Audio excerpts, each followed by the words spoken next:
We'll call the meeting to order for the Douglas County Board of Commissioners in Douglas County, Nebraska for Tuesday, June 10th, 2025. Please note that a copy of the Open Meetings Act is located on the north wall of the Legislative Chamber alongside an automatic external defibrillator. Please stand for the pledge.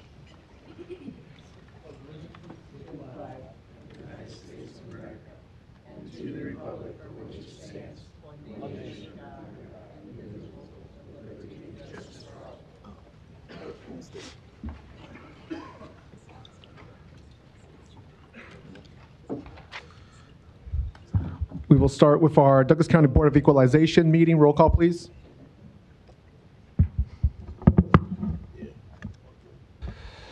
Commissioner Borgeson. Commissioner Kavanaugh. Commissioner Fahey. Commissioner Friend. Commissioner Morgan. Commissioner Rogers. Mr. Chair. Here. First order of business are items A and B. A being the approval of the minutes of the Board of Equalization meeting held Tuesday, June 3rd, 2025. B being the call for a meeting and set Tuesday, June 24th, 2025 as date for hearing on certified assessment corrections reflecting the addition of omitted property to the tax rolls or increased value on property. Do I have a motion and a second? Second. Motion by Rogers, second by Morgan. Please vote.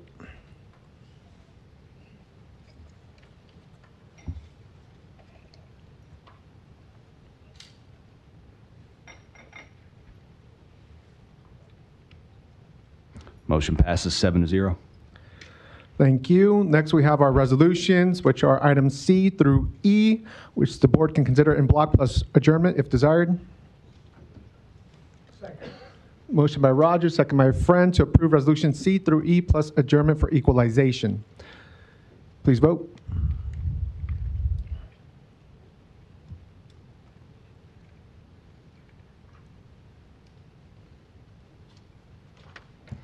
Motion passes 7-0.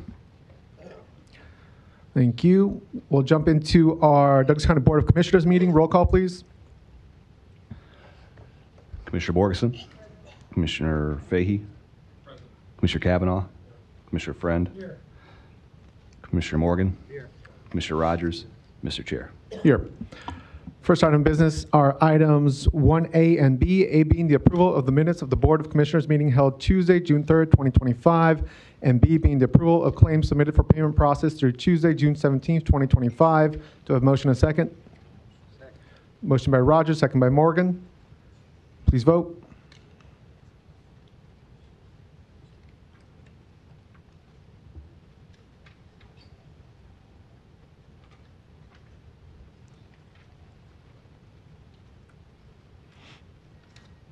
Motion passes 7-0. Thank you. Next, we have our consent agenda for items A through L. Please note that I've been informed that item E1 will be tabled for later because the documents were not attached to the agenda. So we're going to hold off on that one, but if I can get motion for the remainder of A through L minus E1. Second. Motion by Rogers, second by Morgan. Any discussion? Commissioner Kavanaugh. For the record, I'd like to have the public be aware of the items in E that are on the agenda here today. And I think, Kim, maybe you could give us a little help here. These are a series of grant-funded programs designed to assist children kind of involved in the juvenile justice system. Is that right? Kim Havakati, Deputy County Administrator. Yes, these funds are from the state of Nebraska. They are community-based grant aid funds. Douglas County, for this next year, starting July 1st, got $1,363,751 in state grant funds. We have a very rigorous grant process that we go through in December. It's a 3-step process. They're open to any provider in the community to apply. These funds are to be used for the prevention, early intervention, services for youth in our community to keep them out and divert them from the juvenile justice system. We also use these funds for scholarships within our Juvenile Assessment Center for youth that are on diversion, that have law enforcement contact, that cannot afford to pay for services, so that we ensure that all youth have the right ability to obtain the services needed. So these are the funded programs through this fund from July 1st of this year through June 30th of next year. So would it be fair to say that items 1 through 13 under E would roughly total this $1.3 million? It does. Okay. And have we been doing this for some time?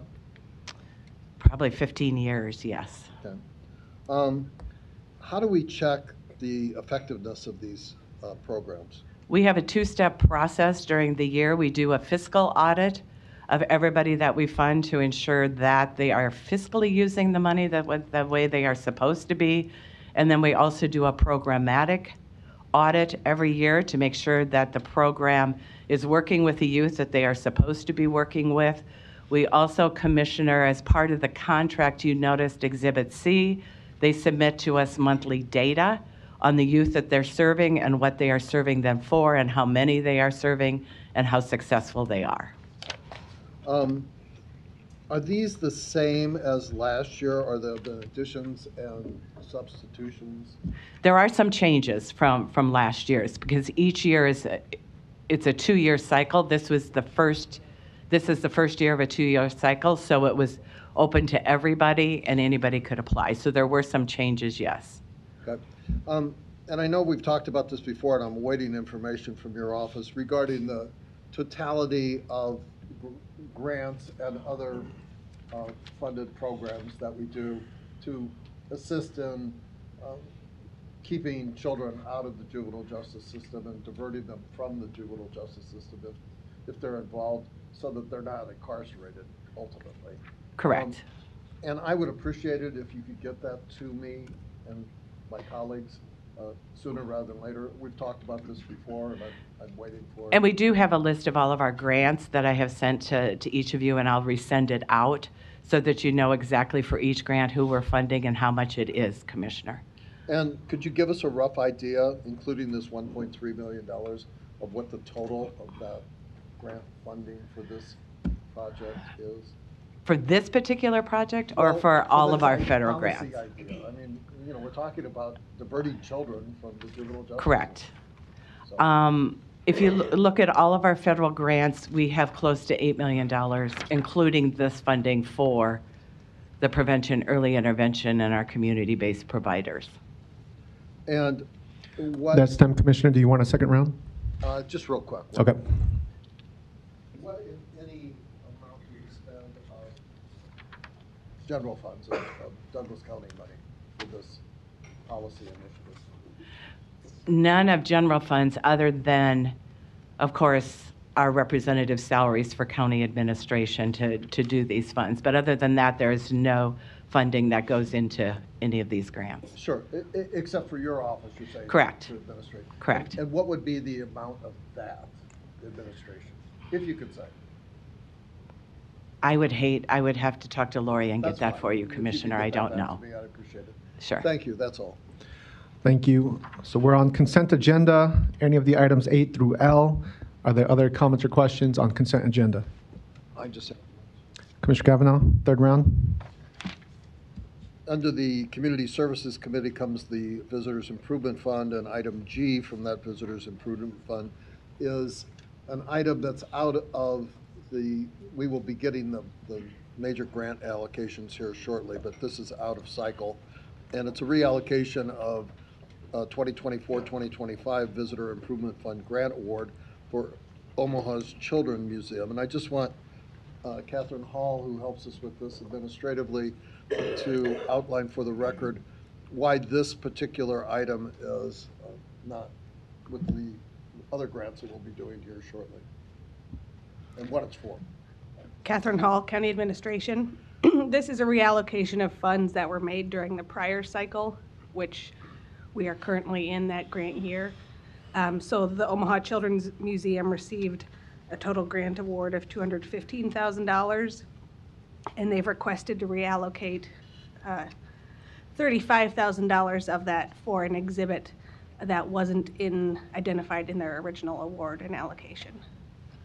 So This is separate from the current recommendations that are being prepared for the board, which are from the cycle that begins in July. Right. And we've done this before on different allocations. If something programmatically would become unavailable or for some other reason beyond their control, they weren't able to do it, to reallocate the funds that we approved last year. Correct. And that's what happened here. Correct. Thank you. That's all. Thank you, Commissioner. Any other comments or questions on consent agenda? Larry? Larry Storr, 5015 Lafayette Avenue, Omaha 68132. My jaw dropped when I looked at the items that you were just discussing, Mr. Kavanaugh. In one way, shape, form, or another, all of these things being passed discriminate against me. It violates the equality clause of the Constitution and the concept of federalism. As I tell my wife, you're not my ma, ha ha ha, you're not my ma. This takes the responsibility from citizens away from citizens and disperses it to non-governmental agencies who may not find their funds there next year. Have you thought about that, particularly the new administration in Washington? One way or another, a lot of these dollars are coming from tax dollars, out of the federal tax dollars or the state tax dollars. Federal programs are, a lot of them are going away right now, particularly if there's anything to do with DEI. You got to wake up to that, because you're going to have to answer to all these people that want all this money for all these programs, many that we've heard about in this chambers that do not work. So why stop granting that money, even if it came to you from the state? It might have been probably from ARPA dollars. That's going to be clawed back. You've heard that term before. It means the government says, I want my money back. How are you going to answer these people here then when you say, I can't give you no more money? That's your responsibility, is to not overspend. And I'll end up with this. There was something on the national thing about housing affordability, affordable housing. Well, guess what?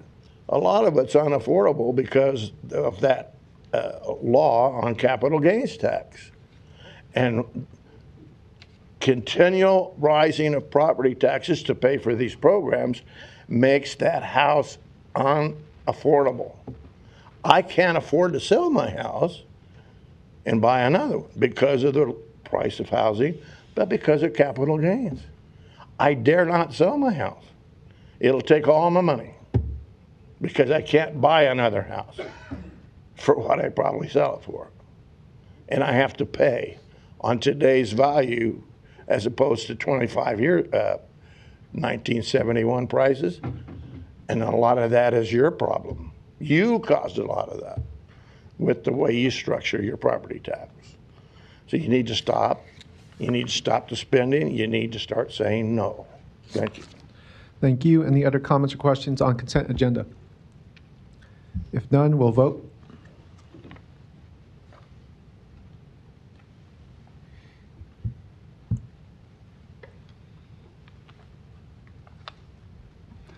Motion passes 7-0. Thank you. At this time, I'm going to bring up Dr. Hughes to explain an emergency resolution. This is a resolution that can be inserted the day of, but it has to be for a very good reason. So the reason Dr. Hughes is going to explain at this point. Thank you so much. Appreciate that. Lindsay Hughes, Director of Douglas County Health Department, 1111 South 41st Street. Today, I am coming to you to add an emergency item to the agenda for a contract from the Nebraska Department of Health and Human Services regarding implementation of obesity-focused prevention and education to reduce rates and risk factors throughout Nebraska through May 31st, 2026. So essentially, this is a grant to us as Douglas County Health Department in the amount of $420,378. And this is an emergency item because we were just given this contract on Thursday, June 6th. On the morning of Friday, June 7th, we discovered through an email from DHHS that they needed to have this contract executed no later than June 11th, which is tomorrow. I was able to get this contract approved through an emergency Board of Health meeting at 7:30 this morning. Thank you, Commissioner Rogers, for your assistance there. And so the next step is to get your approval on this contract and get signatures hopefully by tomorrow. Typically, I would not come before you to add an item like this. However, given the fact that the legislature did cut our funding in Nebraska by $3.5 million, which impacts Douglas County Health Department a bit over $500,000, this is kind of an important contract to recoup some funding for some activities in Douglas County Health Department. And these activities will be focused specifically on obesity prevention and risk factors for obesity. So think physical activity and nutrition, things like that. I'm happy to answer any questions you have about this. Thank you, Dr. Hughes. I did ask Dr. Hughes and Clerk Esch to bring 40 copies so that we can hand them out. We don't like doing emergency resolutions because they weren't on the agenda. But sometimes due to timing or other things, circumstances, we have to do them. So I wanted to make sure everybody has a copy of the grant and what it is we would be approving if we approve it. So with that being said, Commissioner Kavanaugh. Thank you. Doctor, this $420,378 is grant funded by the state of Nebraska to Douglas County? Correct. So there are no Douglas County general funds or other funds from Douglas County involved with this program? No. And the reason that it's here, as you indicated, is that the state said that it must be approved by tomorrow? Correct. And we received this when? The contract itself we received on Thursday at 4:30, and I received the email from the state individual on Friday morning. This is a one-year contract? It is a one-year contract with 5 optional renewals for 1 year each. Would those be state-funded as well? They would. Thank you. You're welcome. Any other questions on this item? Commissioner Fahey. Dr. Hughes, who's reviewed this contract on behalf of the county since it came in? Thank you. Elizabeth Shudak, who is the county attorney assigned to Douglas County Health Department, has approved this to form. Teresa, your county attorney's office, we did expedite that review knowing that this would be added as an emergency item, so it has been reviewed by our office. Thank you. Thank you. Teresa, while individuals think of any final questions, could you walk us through how an emergency resolution is introduced via motions? Sure. It's a 2-step process. The board will first vote to declare the emergency. Should that pass, then you can go ahead and take up the item itself and vote on that item. Got it, thank you. And both are just majority votes? That is correct. Okay, got it. Commissioner Friend. Thank you, Mr. Chair. I was whispering to Commissioner Borgeson, and I don't really think that helped. I also, Dr. Hughes, I wanted to know what I'm worried about. There's a bunch of things I'm worried about, but one of them is sustainability. So when you implement, when you get this injection from the state, what happens next year if they cut our funding again? Does the program go, does the initiative go away? The work itself, it would either go away or we would find a way to absorb that into other funding, which is not how we love to do it, but Right. we of course want to keep initiatives moving to keep people healthy. I will say that while there may be some positions covered under this funding short term over the next year, it is not the goal to use all of this funding for positions. So we're not looking at, a mass layoff in a year. Really what we're looking at is using this funding to fund the actual activities themselves that we'll be undergoing. Okay, that helps. Thank you. You're welcome. Dr. Hughes, did you say it was renewable for 5 years potentially at that same rate of 420? Correct. So if the funding is there at the state, then this would be an optional renewal each year for the next 5 years at the same amount. Okay, got it. Very good. If no further questions, is there any motions to declare an emergency for? Yes, you can go ahead and comment. I believe, right, Teresa? Okay, yes. Luis Jimenez, 2709 Dewey Avenue. I got one of your handouts. I'm looking at the page 4.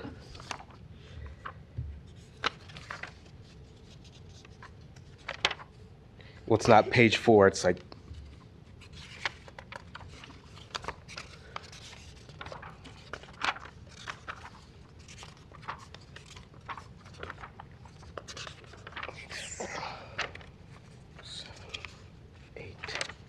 page 9 of the whole document. It says here that grant funding, State of Nebraska Department of Health and Human Services, cost sharing or matching. Cost sharing or matching is not required on this award. And the total award, it was $420,378. I know there's concern about funding, but when you have this much money, it's a nice tool to use to get more funding for it.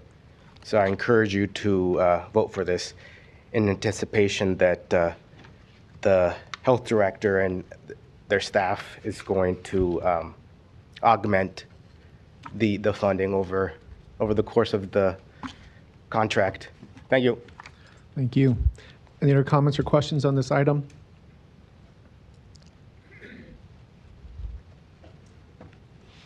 Good. Oh, you good? Okay. Was the will of the board? Motion to declare an emergency by Rogers, second by Borgeson. Please vote.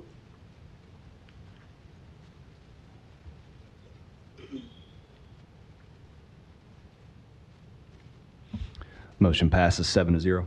Thank you. Thank you. There is technically a second vote now to move to approve the actual contract and grant. Motion by Rogers to approve, second by Borgeson. We'll vote on that part.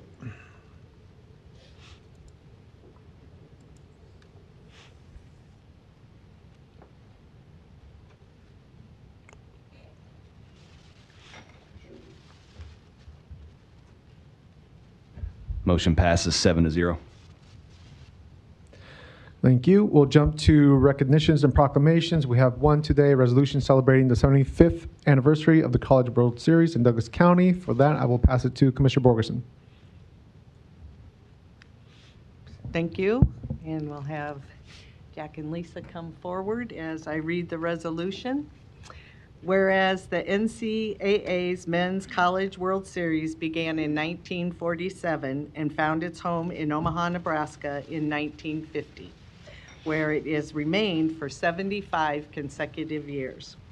And whereas the first College World Series in Omaha drew 17,805 fans and faced financial hardship for its first decade, but remained due to the vision and commitment of community leaders, including the late Ed Pettis, Morris Jacobs, Brian Reed, and Omaha Mayor Johnny Rosenblatt.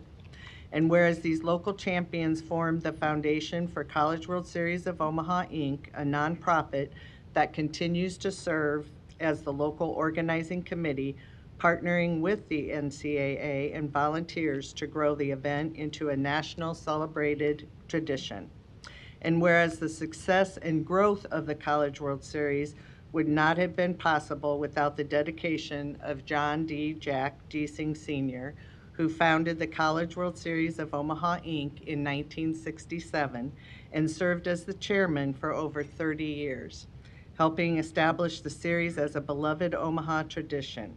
His son, John D. Jack Jr., Deasing continues the legacy, leading College World Series, Inc. and strengthening the tournament through community partnerships, volunteer engagement, and fan experience enhancements. And whereas the College World Series has become a signature event for the Omaha and Douglas County, thanks to the decades of dedication by community members, business leaders, and fans who have embraced the series and ensured its enduring success.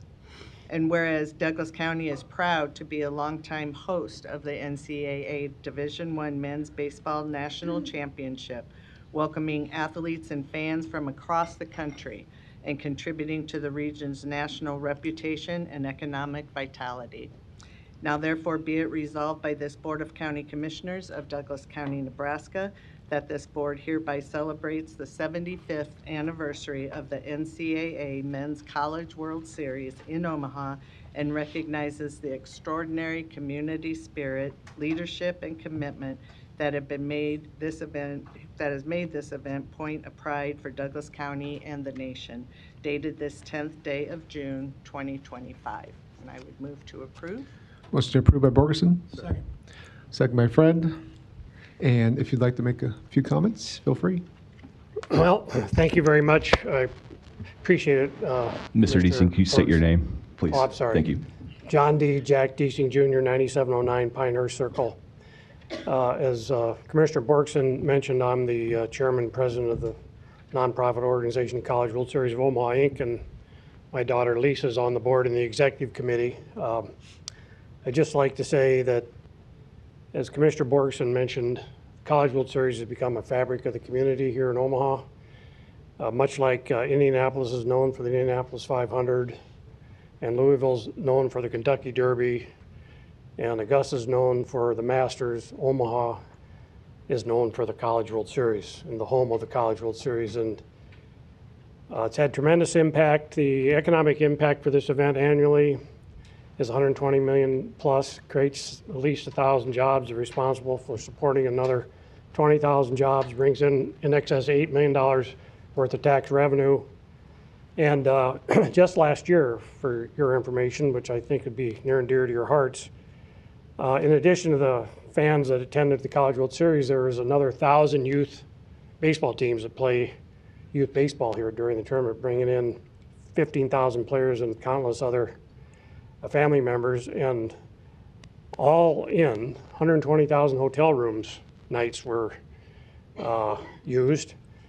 And interestingly enough, the first weekend was 92% occupancy, the second weekend was 96% occupancy, and the overall tournament was 86% occupancy. So it's been fairly successful for the first 75 years. We really appreciate the resolution, and we're certainly looking forward to the next 75 years and appreciate your support.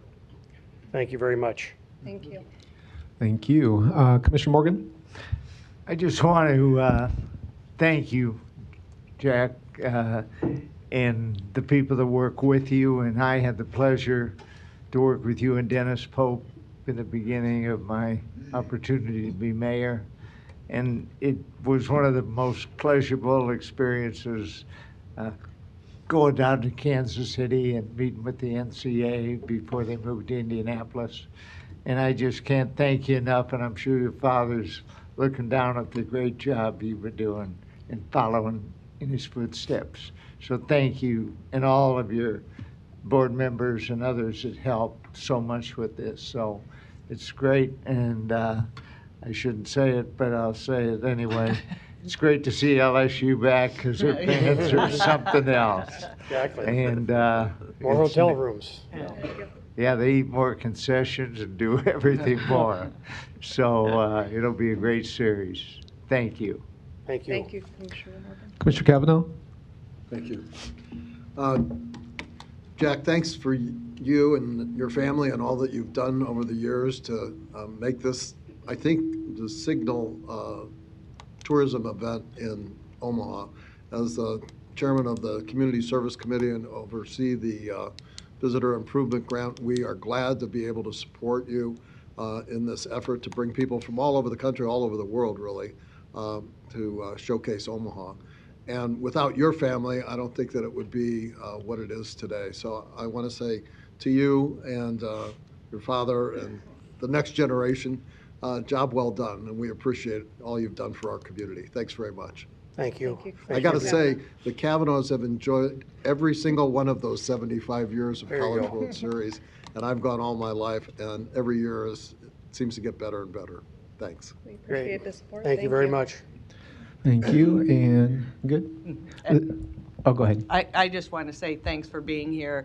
To me, this is extraordinary for 75 years of having something in our community. And again, to see the number of people that are involved in the event is, again, amazing. And it gets better and better each year. So I just thank you all for the work that you've done throughout these years, and I look forward to the next 70. Let's see, how old am I? Well, I don't know if I'm going to make it, but I look forward to the next 75. Yeah. Us too.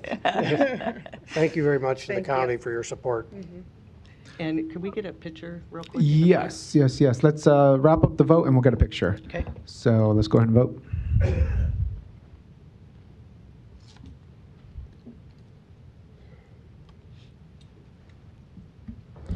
Motion passes 7-0.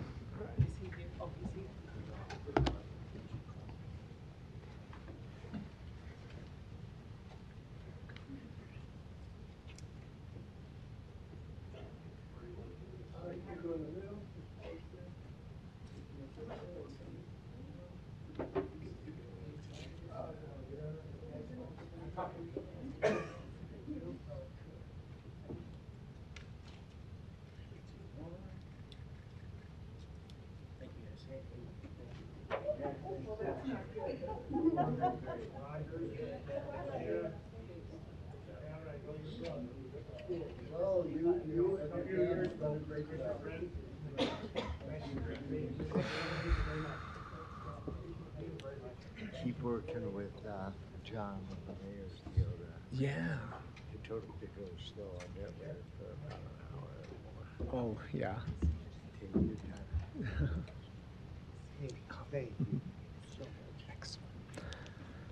All right, that concludes recognitions and proclamations. We'll go to section 7 of the agenda, public hearings. There is one item, item A, application from Tyler Nelson to amend the special use permit to allow for music extend hours and clarify language for Nelson Produce Farm located at 10505 North 234th Street. And I will open up the public hearing for this item. I think Laura is going to give us some information. Good morning, Commissioners. Laura Dietrich, Planning and Zoning Coordinator. I'm just going to offer some background and context to this application. Initially, this special use permit was approved in 2019, and then it was amended again in 2022. Last year, I received a few complaints from surrounding property owners and led me to do some site visits and led to notice of violation for the Nelsons. Their response to the violation was this application to amend the hours. I'm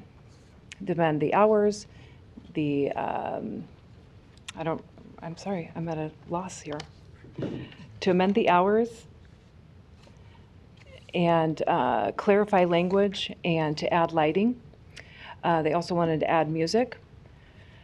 So we had the Nelsons come in for a public hearing at our March 26th Planning Commission meeting.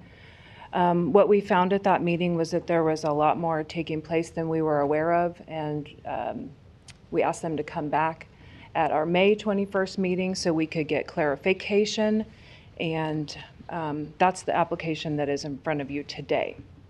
So Planning Commission heard this at both of those meetings and recommended approval based on the following conditions, and I'll read those to you. Music can be no louder than 60 decibels at the property line, 10 times per year where they can remain open until 10 p.m. Central Time, 10 times per year when they can open no earlier than 6 a.m. Central Time. Condition number 9 of the original special use permit, which reads limited to 1 acre area for attractions other than ag production, is removed from the special use permit. Expanding the footprint of the special use permit to include parcels 001131-90029, 01138-10007, and 0113190031. The parcels ending in 07 and 29, those are only to be used for agritourism with the provision for parking as an accessory use.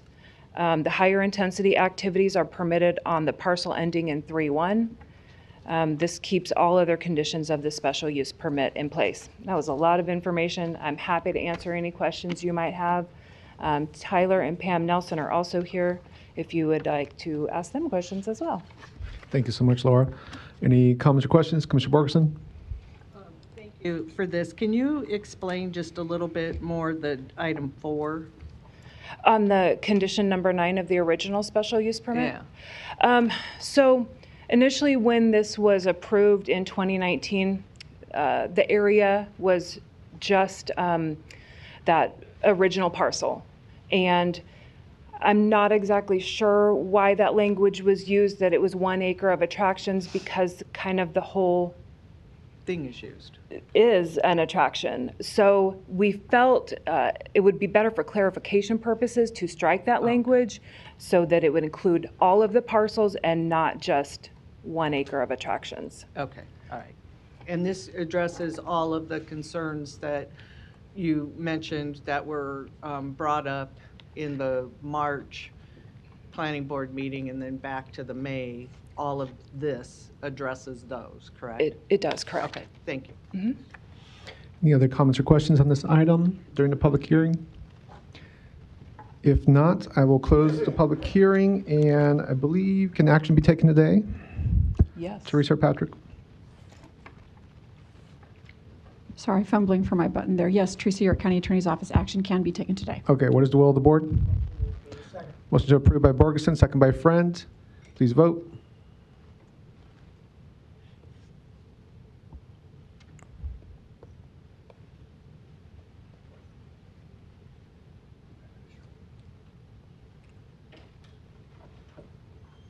Motion passes 7-0. Thank you, Commissioners. Thank you. Next, we're going to go into Section 8 of the agenda, committees. We will start with Finance Committee, the first item being the budget report as presented. The next item, item 2, is a presentation by the Douglas County Sheriff's Office in regards to their departmental budget for fiscal year 25-26.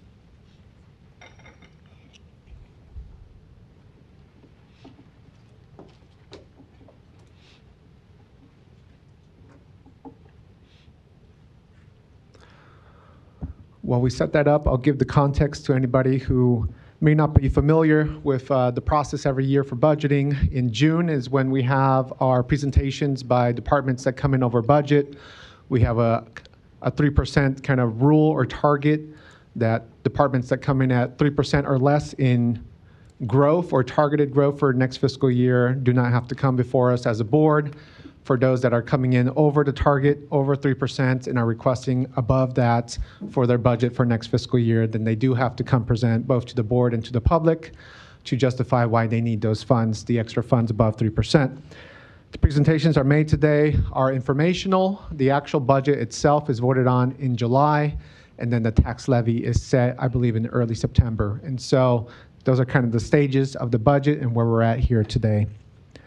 With that being said, we do have 5 departments here today, and the first one is the Sheriff's Office.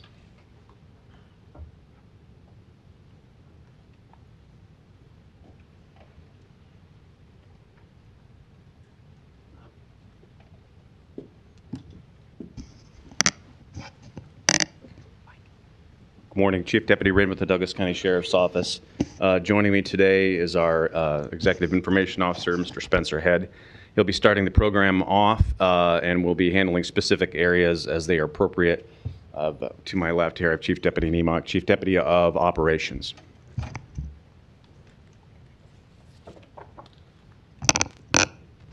Good morning, Chairman Garcia, members of the board. My name, as Chief Wren said, is Spencer Head. I'm the Executive Communications Coordinator for the Douglas County Sheriff's Office. I'm here to kick off our budget presentation for fiscal year 25-26.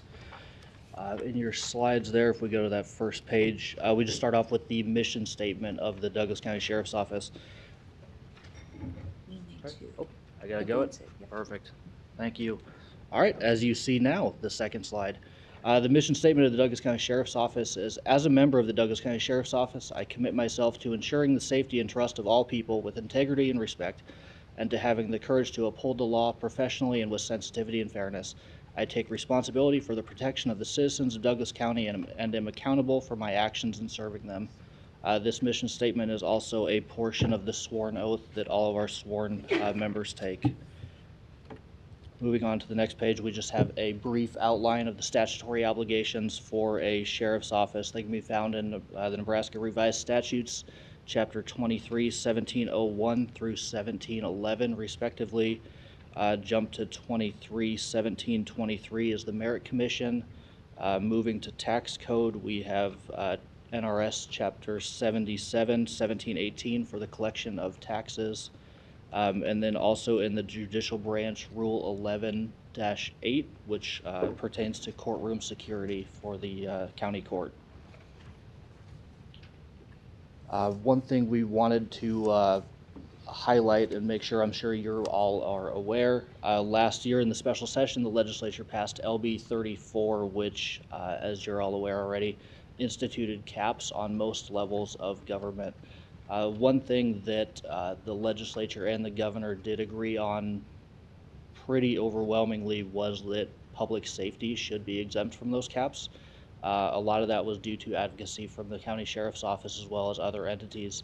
The reason why they decided public safety should be exempt from those caps and left up to the individuals who are responsible for those budgets, who ultimately oversee the public safety serving aspects, was that public safety, they felt, was something of vital importance to our state, to our communities, and therefore they didn't want it to be, we'll say, not to put words in the legislature's mouth, but arbitrarily capped at a certain percentage.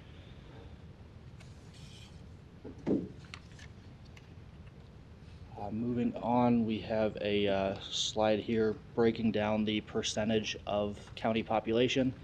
So 2024, last year, end of the year, these numbers are from Douglas County GIS. Unincorporated county population was 91,740. Incorporated, that incorporated includes City of Omaha. It also includes the areas of Waterloo, Valley, Bennington, Ralston, other incorporated portions of the county, was 509,870.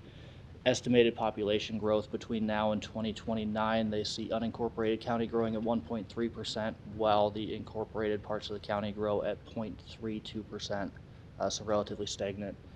If you look at your map there, the yellow highlighted zip codes are the ones seeing negative growth, negative population growth.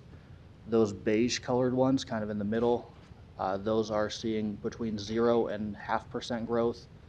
This gray color is seeing between 0.5% and 1%. And what you see out here in this blue in the western portion of the unincorporated county is all over 1%, most of them actually staying closer to 2. We went ahead and put a few different slides together into a graphic here. So as you can see, it highlights the entire map of the county, and then it shifts to just focusing on the growth of the unincorporated population. And you'll see popping up here in just a second the highlighted boundary, which is the City of Omaha's extraterritorial zoning jurisdiction, highlighted there in yellow on the map. And so breaking that down a little bit further, so looking at where a citizen's tax dollar goes, and I'll preface this by saying it's, it obviously changes depending on what taxing jurisdictions you live in. I calculated this based on a home within Omaha city limits and within the Millard Public Schools. Specifically targeted that or looked at that property because that's where I am about to live and wanted to know where my tax dollars were going. So breaking it down for that specific property, just shy of 55% of their property, every property tax dollar goes to their school district. 21.5% roughly goes to the city, 14.25%, just under, goes to the county, 9.5% goes to, we'll categorize as other, that would be SIDs and other entities. Breaking that down a little bit further, so out of every tax dollar paid, 14.22 cents, again on that same property, would go to the county. And breaking that down based on the county board's adjusted target budgets, 9/10 of every cent paid would go to the Douglas County Sheriff's Office. And so these numbers here are taken off of the county board's adjusted target budgets given out to the departments. So breaking down the county's general fund, you see 6.4% going to the sheriff's department. And breaking it down as a percentage of total county spending when you add in the tourism and other funds that aren't included in the general fund, you see 5.04% of the county's total budget, at least under the target budgets, goes to the sheriff's department. Yes, yes, yes, sir. Sorry, I tried to raise the mic. Maybe I didn't raise it far enough. So, and I am actually at this point going to turn it over to Acting Sheriff William Wren, who is going to go into the operational portion of the presentation. I just want to if you put all of these together like this, like that. I think that's good. I can certainly try. How's the volume now? Okay, thank you. And good morning, Commissioners. Will Niemock, Chief Deputy of Operations. I wanted to express the Sheriff's wishes to extend his apologies for not being here. He had an engagement with his son and was not able to readjust that. So, but I appreciate your time, and we will roll forward on the operations side of things. This is the Sheriff's Office at a glance.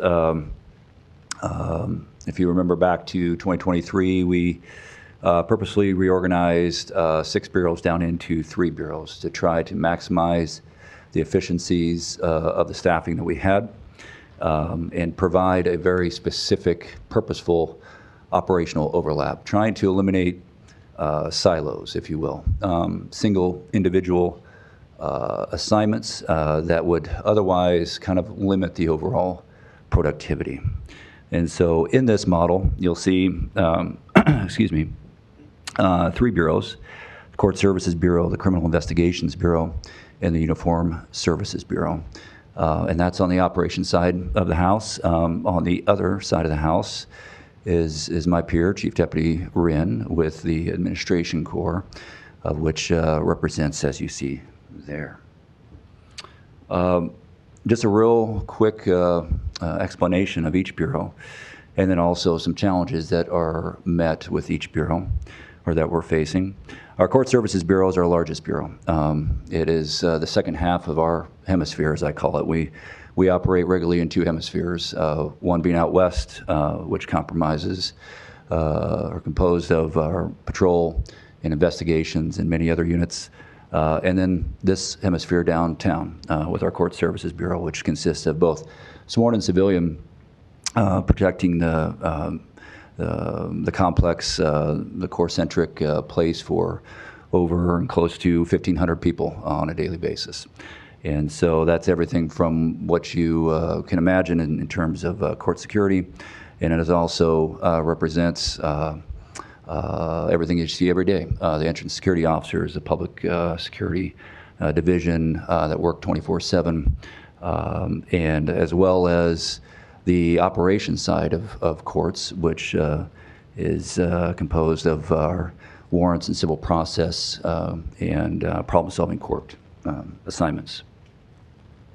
The challenges that Court Services Bureau are facing is just due to natural growth, quite frankly. There are 2 new courtrooms planned, and so with that, basically dictated to us in terms of that growth, we have to represent of what that translates into in terms of court security.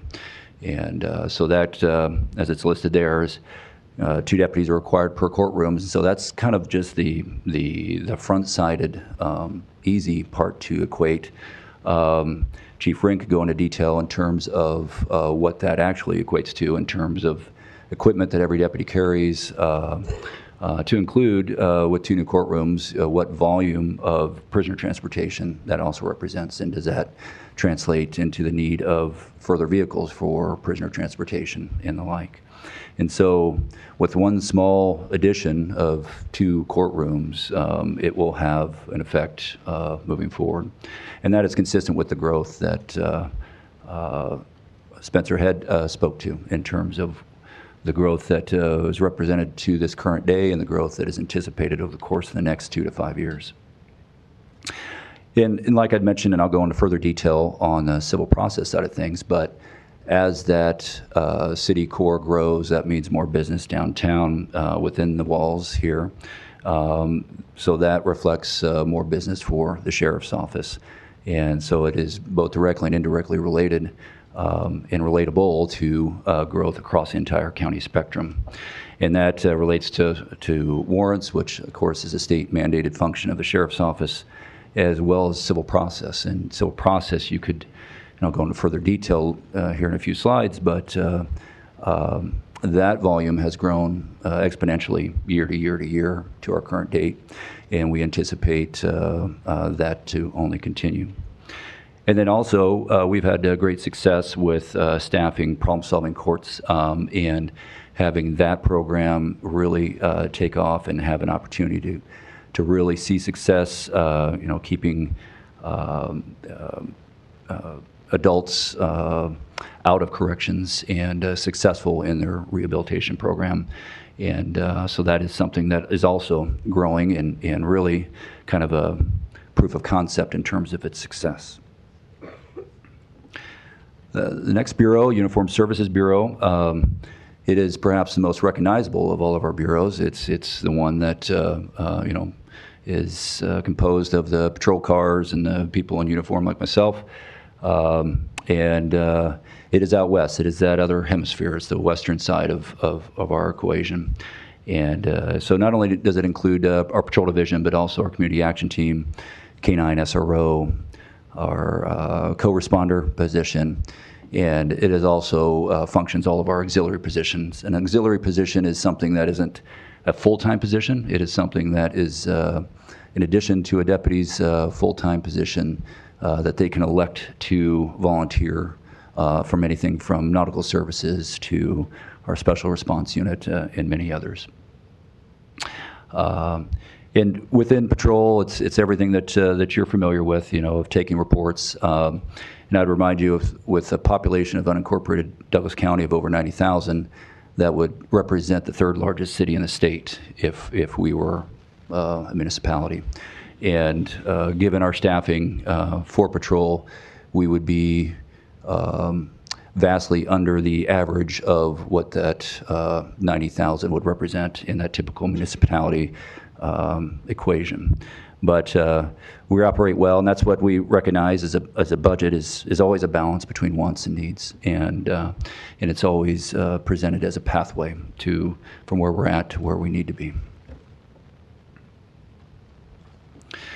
The challenges that the Uniform Services Bureau are facing is, as we know, the Irvington growth is going to be changing the equation in that area in a number of different factors, one of which is calls for service. And that translates not only to patrol for deputies responding in a patrol car in uniform to take a call, but it also represents the need for growth to represent the growth and calls for service in terms of our crime suppression, our crime scene investigators, documenting everything from crime scenes to car accidents and things like that, as well as investigators, of which I'll touch on in the next bureau. But our main challenges there are largely, as you see, number of staff, the number of vehicles, and although the Law Enforcement Center is a beautiful space, built in '94, so it's not what I would call old by any means. It was never built for the size of the sheriff's office that is represented, and also it is, in terms of expansion, completely tapped out in terms of using space, transforming space. We've been trying to make efficiencies there, have literally turned closets into offices, and are functional by every means. But in terms of the future strategic look down the road and over the horizon, that is a challenge.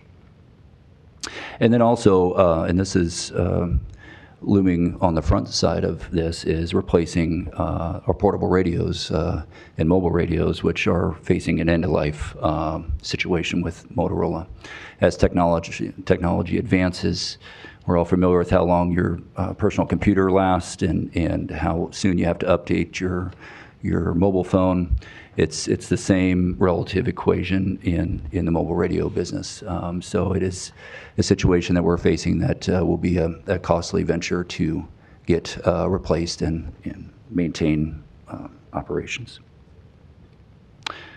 Our Criminal Investigations Bureau is our smallest of the three. It exists not only with the criminal investigators, each designed in two different divisions with specific assignments and overlap, but also, as I mentioned earlier, our CSI personnel, which are an integral part of our operational equation, and as well as civilian staff that have been really a godsend, a benefit to operations in terms of our crime analysis position that we created and having that embedded within investigations and seeing the benefits of that across the board, not only for this Criminal Investigations Bureau, but across patrol and courts as well. And so it represents both civilian and sworn, just as the other bureaus do as well. And we, in terms of challenges, go back one, we are faced with the same type of challenges: vehicles, staffing based on caseload, as that relates to both CSI and investigations, and as well as the need to stay on top of that crime analysis mission. The Criminal Investigations Bureau is split into two divisions. Our Criminal Investigation Division, which is your traditional investigators, plainclothes members that investigate crimes reported to Douglas County, and also our Special Investigations Division, which is composed of two units, our Vice, Intelligence, Narcotics, and Organized Crime unit, as well as our Special Operations Group. That Special Operations Group, or sometimes you'll hear it referred to as SOG, is new in its creation, but not new in its staffing. What it was made from on day one of its existence were investigators from different units within the Sheriff's Office, pre-existing positions. And that, again, was to eliminate silos, as I call them, of having a single lane to this is my job and I don't have to worry about left or right. I'm staying right down in this particular lane. And really address that and try to improve efficiency through having a more introspective and extrospective kind of operational mindset. And you'll see the benefit of this when I get into the results of our crime stats and the like, because Special Operations Group, they're all investigators detailed with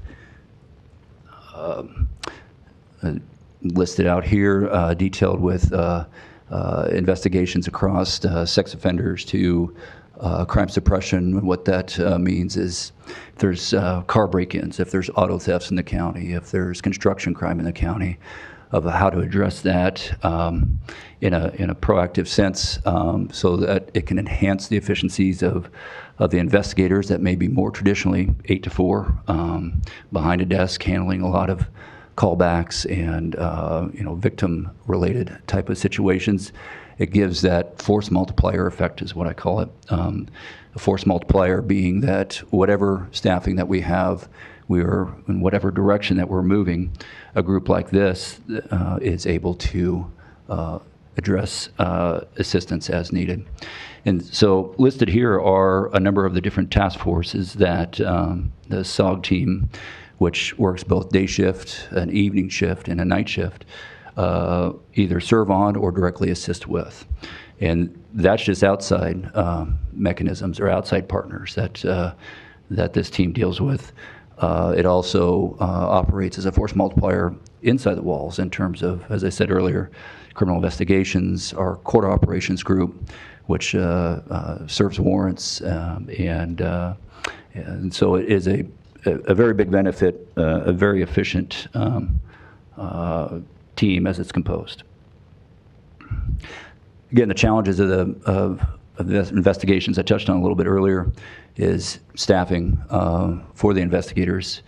With 90+ thousand population, the caseload is higher for Douglas County investigators than any comparative agency in state or otherwise. It is a stressful job in that you could have a week off, have the best vacation in the world, and come back and the cases are waiting for you. And so we recognize that the opportunity for what I call burnout in a position like that is high when staffing is low. And so that's something that I try to keep very close tabs on. And then, as I mentioned earlier, that civilian crime analyst position that we created has proven immediately beneficial in the respect that it allows investigators, sworn investigators, more time to investigate and saves time from everything from all that analytical portion of which composes a lot of practically every single criminal case that we come across. And that increasing technological aspect of cases is something that we have to address in terms of its reality in 2025 moving forward. That crimes now involve something that we all carry with us on a day-to-day, hour-to-hour basis, and that's sometimes the data on the phone, the computer information requires time, training, and otherwise expertise, all of which come at a cost. And then finally, again, you'll see some recurring challenges, being infrastructure being one, vehicles being another. So our Criminal Investigation Bureau as a whole, both divisions, are packed in very tightly into spaces that were not designed either for their specific number of staffing or weren't designed for staffing at all. Literally, again, examples of closets being turned into offices. So it's a very real challenge moving forward in terms of our strategic future. And as I mentioned earlier, kind of trying to touch on a real quick and broad overview of what that composition of operations has represented in terms of production. So what you see on your left is a heat map of traffic accidents, injury accidents. So this isn't your fender bender. This is somebody getting hurt or worse, and where those occurred. And then on the right, that chart showing you in terms of the highlighted portions of that percent change from previous to current. So for accidents overall, down over 43% and down 66% on fatalities. And so that is not by, no pun intended, not by accident. That is a very purposeful operational goal that our community action team and our patrol teams have. They work very hard at addressing those community concerns in terms of traffic complaints.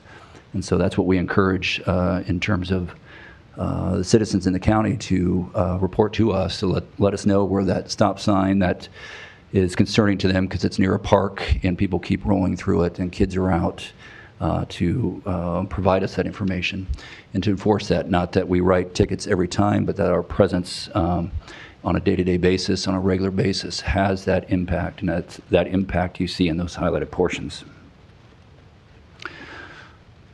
In terms of those more stats in relation to uniform services, roll through some there, and you can see kind of the relative number this previous year compared to past years, and the property damage accidents being, consistently from 400 to 500. So, the volume is only going to statistically, on the average, maintain or increase.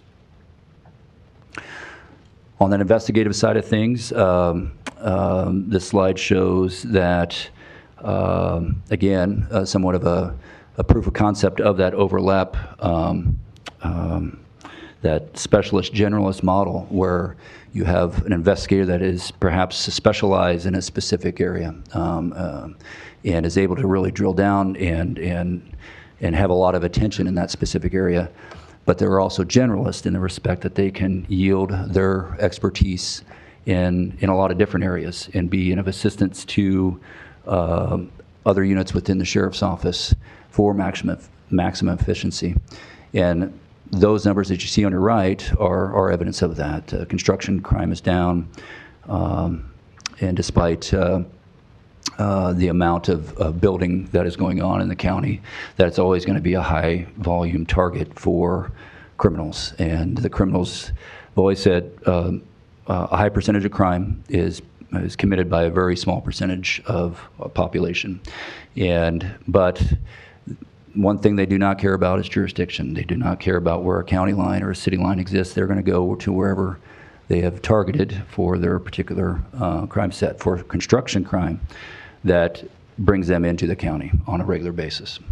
And so burglary reports, you see there, down 7%. Financial crimes are another avenue of expansion. I think we're all familiar with the scams that are going on online through your text messages and otherwise.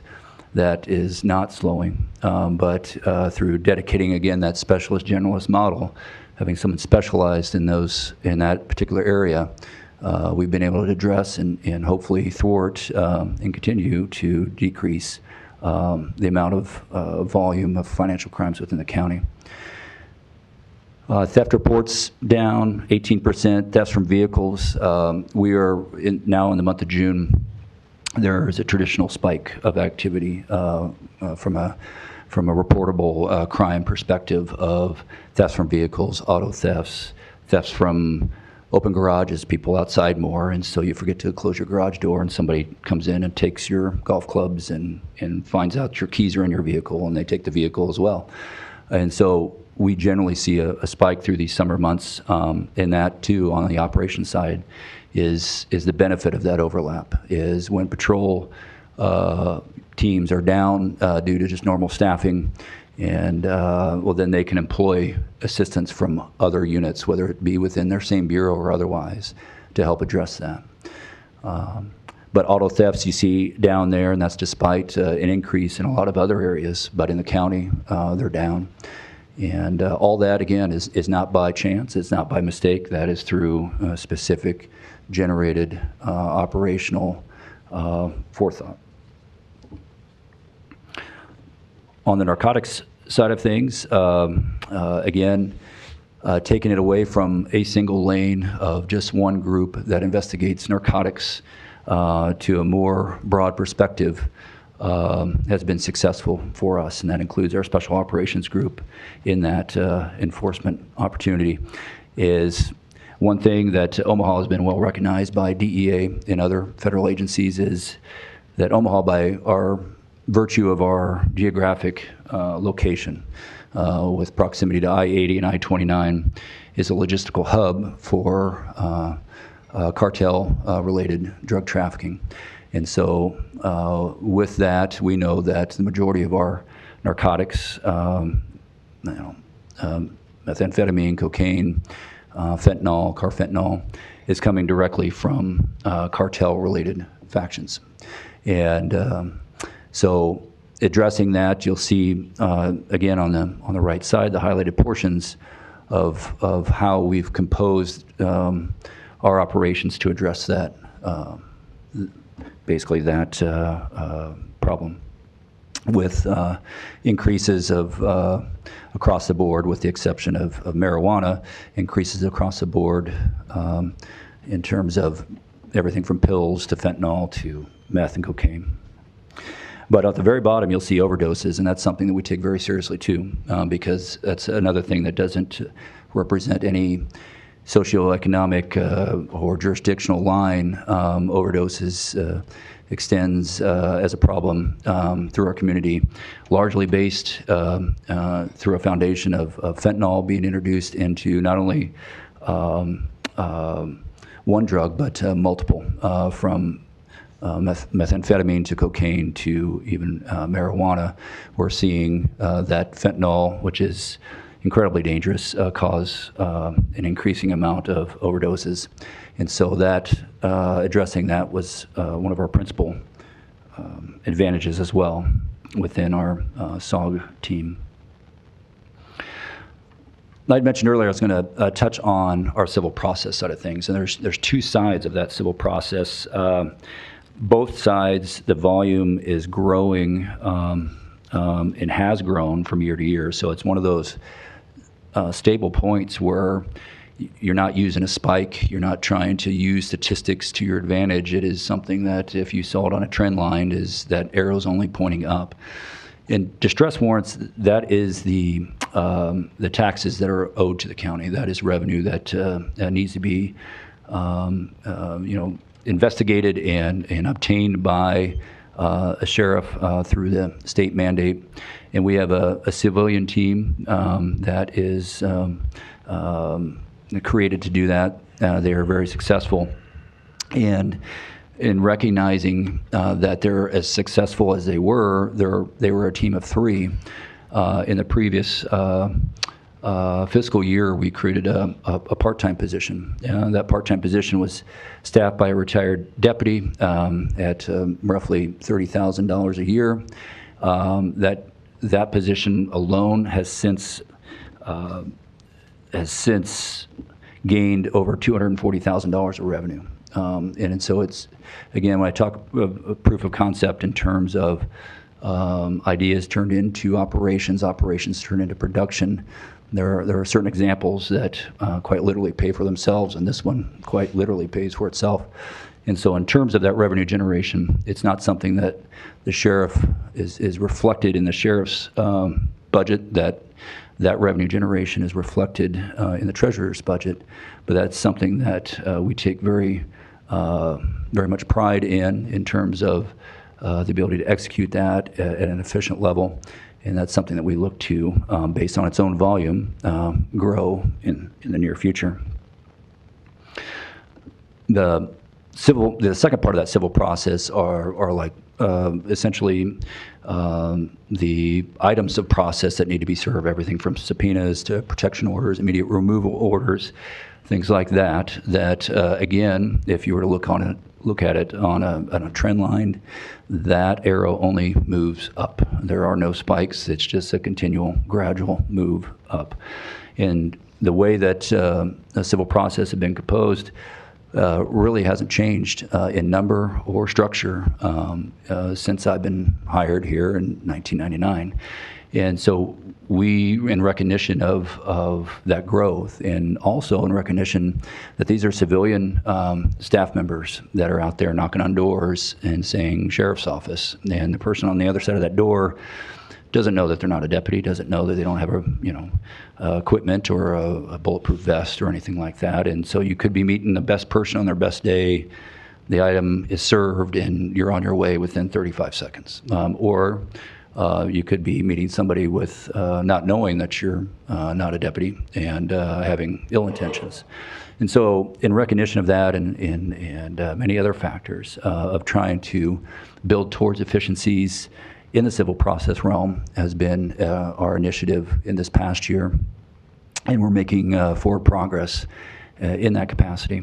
But it is something we also reached out to civilian attorneys to get their advice, people, the practitioners that are utilizing the process service and trying to understand why the volume is growing as it is. Some of the constable positions, which were traditionally hired directly by judges, have gone away. And so all of that process then further yields into a work volume for the sheriff's office. And how to represent that and how to build that, not for 2025, 2026, but something that can be sustained based on that increased volume across both the near term and far term. And so that is a work in progress. And but it is a work in progress that, again, much like the criminal investigator, where that opportunity for burnout exists based on caseload. Our civil process servers, of which we have 8, regularly have over 100 items on their caseload from day to day. And how to represent that from an efficiency standpoint, you'll see at the very bottom there the average attempts per paper. And some of that is mandated by law, some of it is mandated literally by practice and protocol. But how to increase those efficiencies with the staffing that we have is something that is paramount to us, while also maintaining the safety of those civilian staff members, not to extend them out too far, not only for burnout purposes, but just for literally safety purposes. So that is a continuing endeavor of ours as well. For the rest of this, I'm going to hand it over to my peer, Chief Wren, who will talk about the administrative core and the budget side of things. Thank you. Chief Wren, before you begin, and Chief Niemock, thank you for that information. Apologies for my distractions during your presentation. Apologies to the board and the public as well. I have to depart at this point. My community is being terrorized by immigration raids at this moment as we speak. There's word of at least 2 raids happening at this moment, so I have to go try and help. So I will hand it to Vice Chair Friend at this time. Thank you.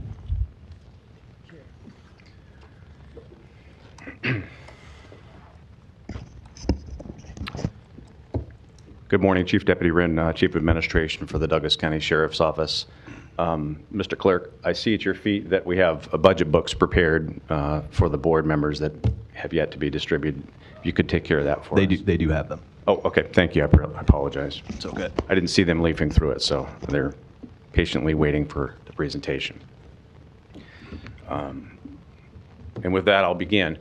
So the Douglas County Sheriff's Office, through their accreditation and through best practices, has to and is glad to provide a strategic plan for the Douglas County Sheriff's Office administrative and operational needs.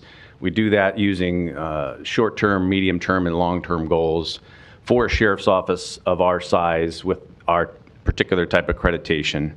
And when we do that, there's a number of components that go into a strategic plan with regard to plan improvements, growth, and community needs, and lastly, of course, goal setting.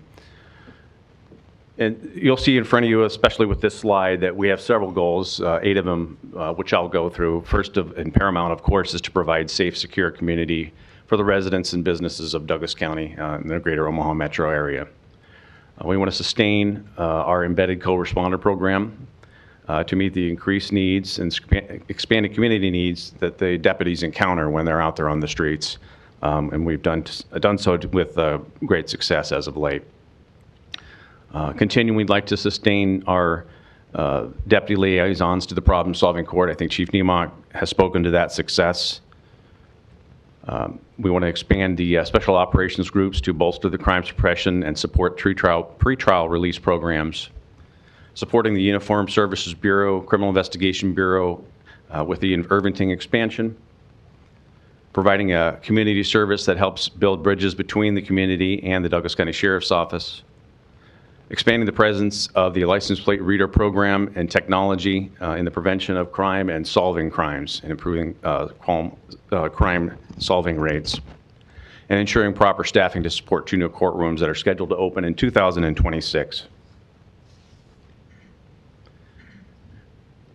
The Sheriff's Office budget request is an overview. Currently, our adjusted budget for fiscal year 24-25 is $23,971 and some change. The Finance Office and the board has set a target for us of $24,331,200 with a 1.5% increase request. The proposed budget for the Sheriff's Office is $25,061,686, which represents roughly a 4.6% increase over the adjusted budget for fiscal year 24-25, putting us $731,486 over target. We very aggressively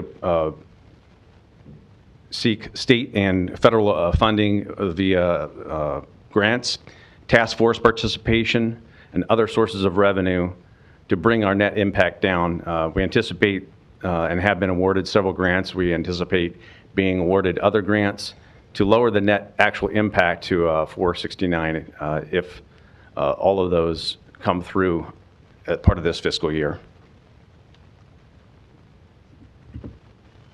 Some of our budget highlights that you'll see that will account for our overages are the personnel costs that are associated with the 3 additional sworn hires that we're talking about for the Court Services Bureau and the 2 new courtrooms. There's a personnel cost associated with the addition of a captain.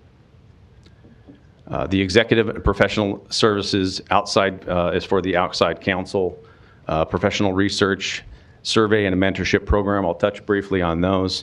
The Sheriff's Office has an obligation due to our accreditation to conduct and produce the results of annual public surveys.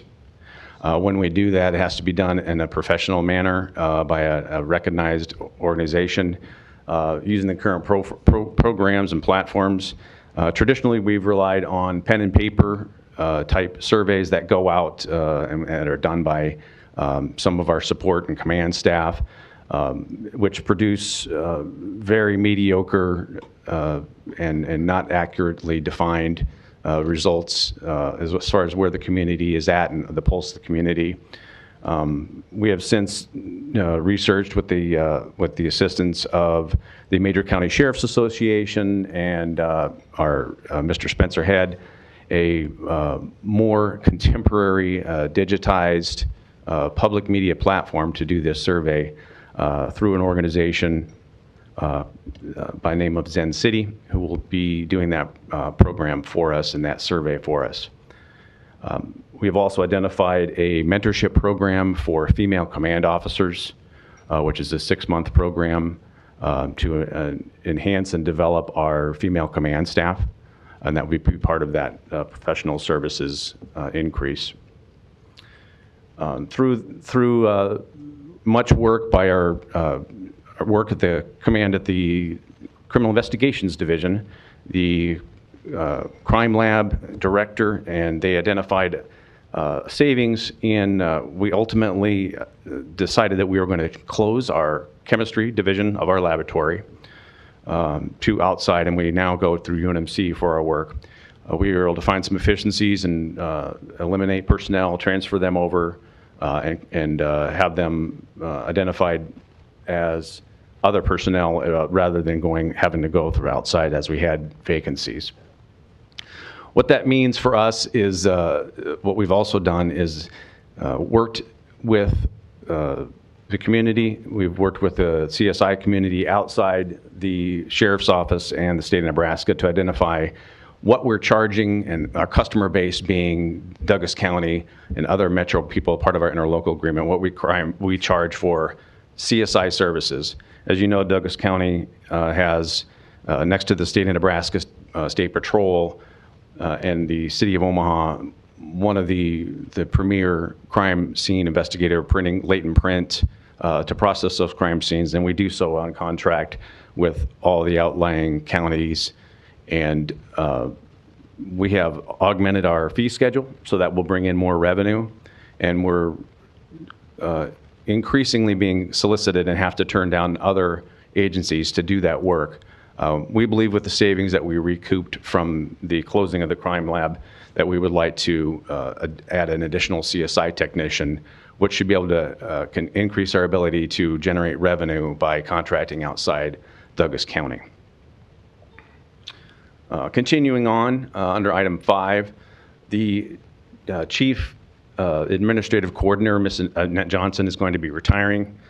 Before that, it was Carol Safley. That is a position that is very technically difficult position. It has to deal with has a great deal with budget preparation and assisting all of the operations that the sheriff, whoever that would be, to the hiring processes.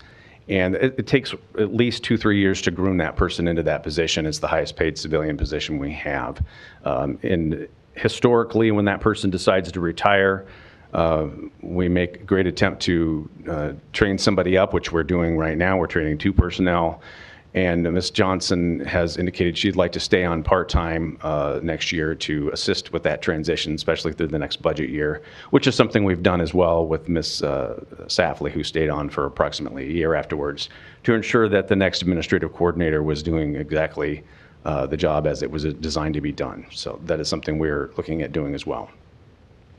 Chief Niemock spoke very eloquently about the benefits of crime analysis and the absolute necessity of it now as we move through investigative trends. The traditional detectives are absolutely burdened with analysis that has to be done. You can't skip doing it. It's part of exculpatory evidence process, which has to be turned over to the public defender's office and the prosecutor's office. We found great efficiencies and increased ability to prosecute crime by having a crime analyst. But one thing we've have absolutely discovered is that even with the crime analysis that we have, they're overworked. There's not enough time in a day or a week for them to complete all the analysis that we have for that person and to produce reports in a timely fashion. It's our intention to introduce another part-time position as a crime analyst as part of this fiscal year. And then lastly, on this particular screen, we spoke again to license plate reader technology. That is one of the things that I several years ago would have put a look of doubt on my face with regard to whether or not we need cameras. I'm more of a traditional old school cop. I want to put people in patrol cars and have them working patrols, sitting on construction sites.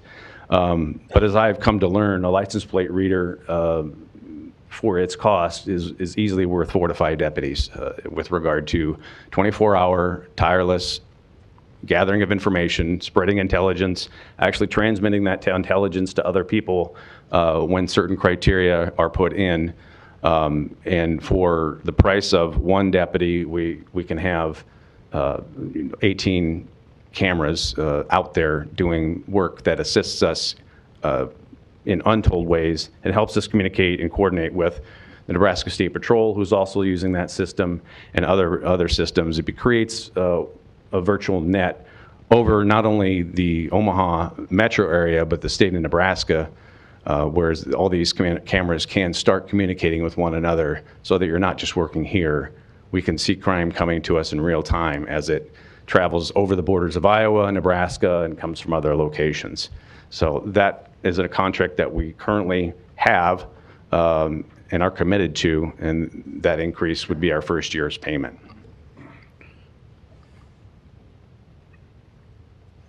So the budget breakdown, I'll just go out very briefly. Again, we're at $25,061,686.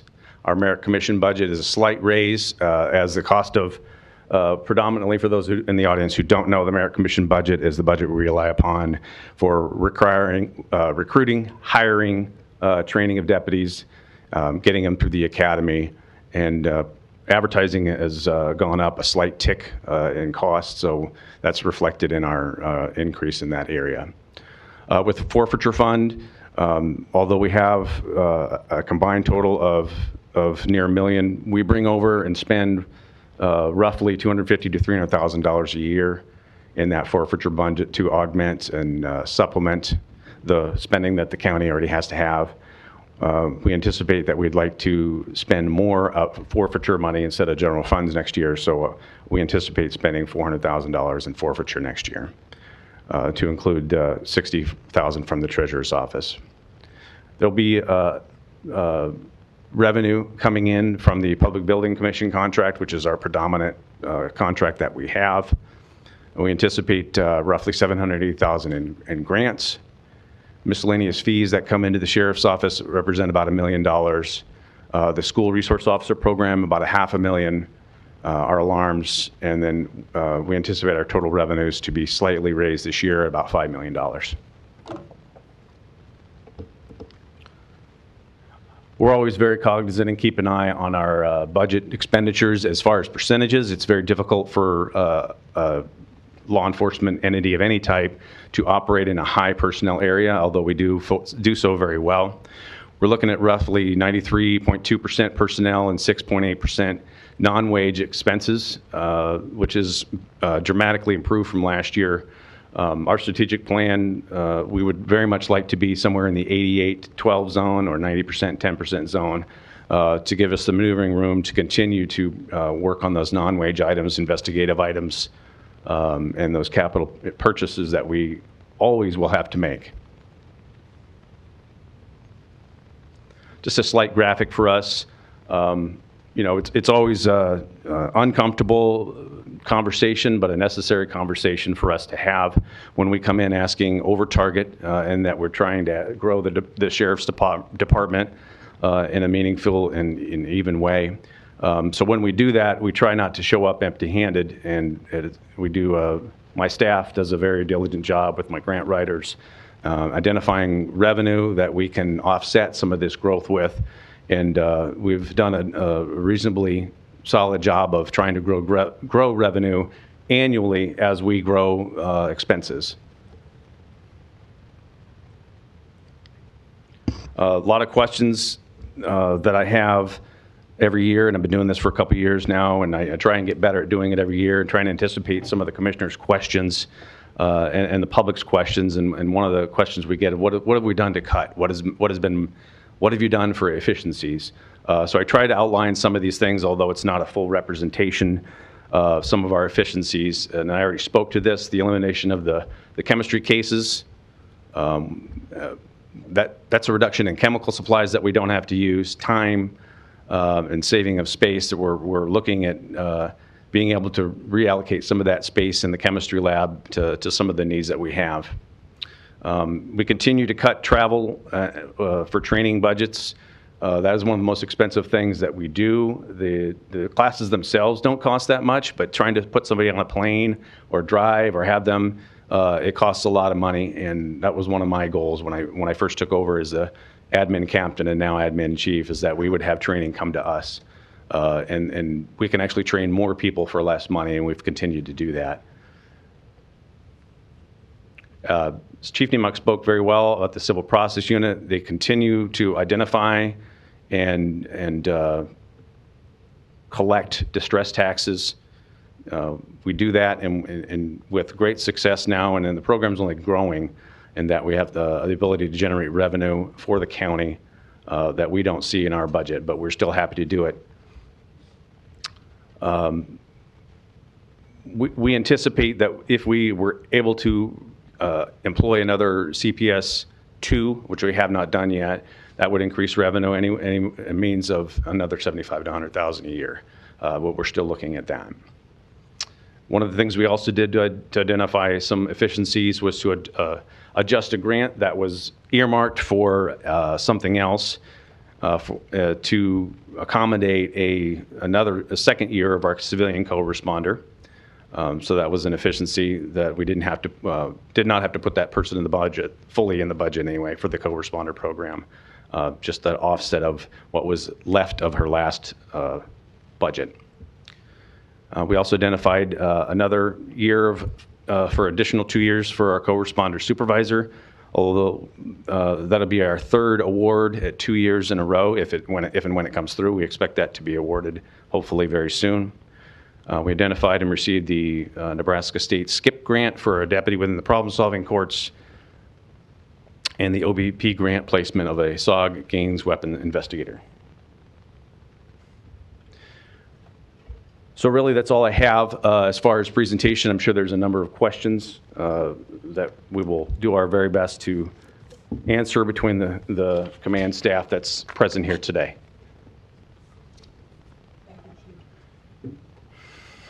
Thank you, Chief Wren. Are there questions from board members at this time? Commissioner Borgeson. Thank you, and thank you for your guys' presentation. A lot of information and probably more questions to come after I have the opportunity to review this a little bit more, but let's start off with just the grants part of it. So can you provide us with how many grants since 2023 that you've received and how many have expired that we have now absorbed within our general fund? I won't have an exact number since 2023, since that's not really a question we anticipated, but I know that we've applied for the JAG grant for the co-responder supervisor. We've applied for a JAG grant originally for the co-responder. We had originally had a different version of the OVP grant for a deputy in the SOG unit, or excuse me, for the problem-solving court, which has since expired.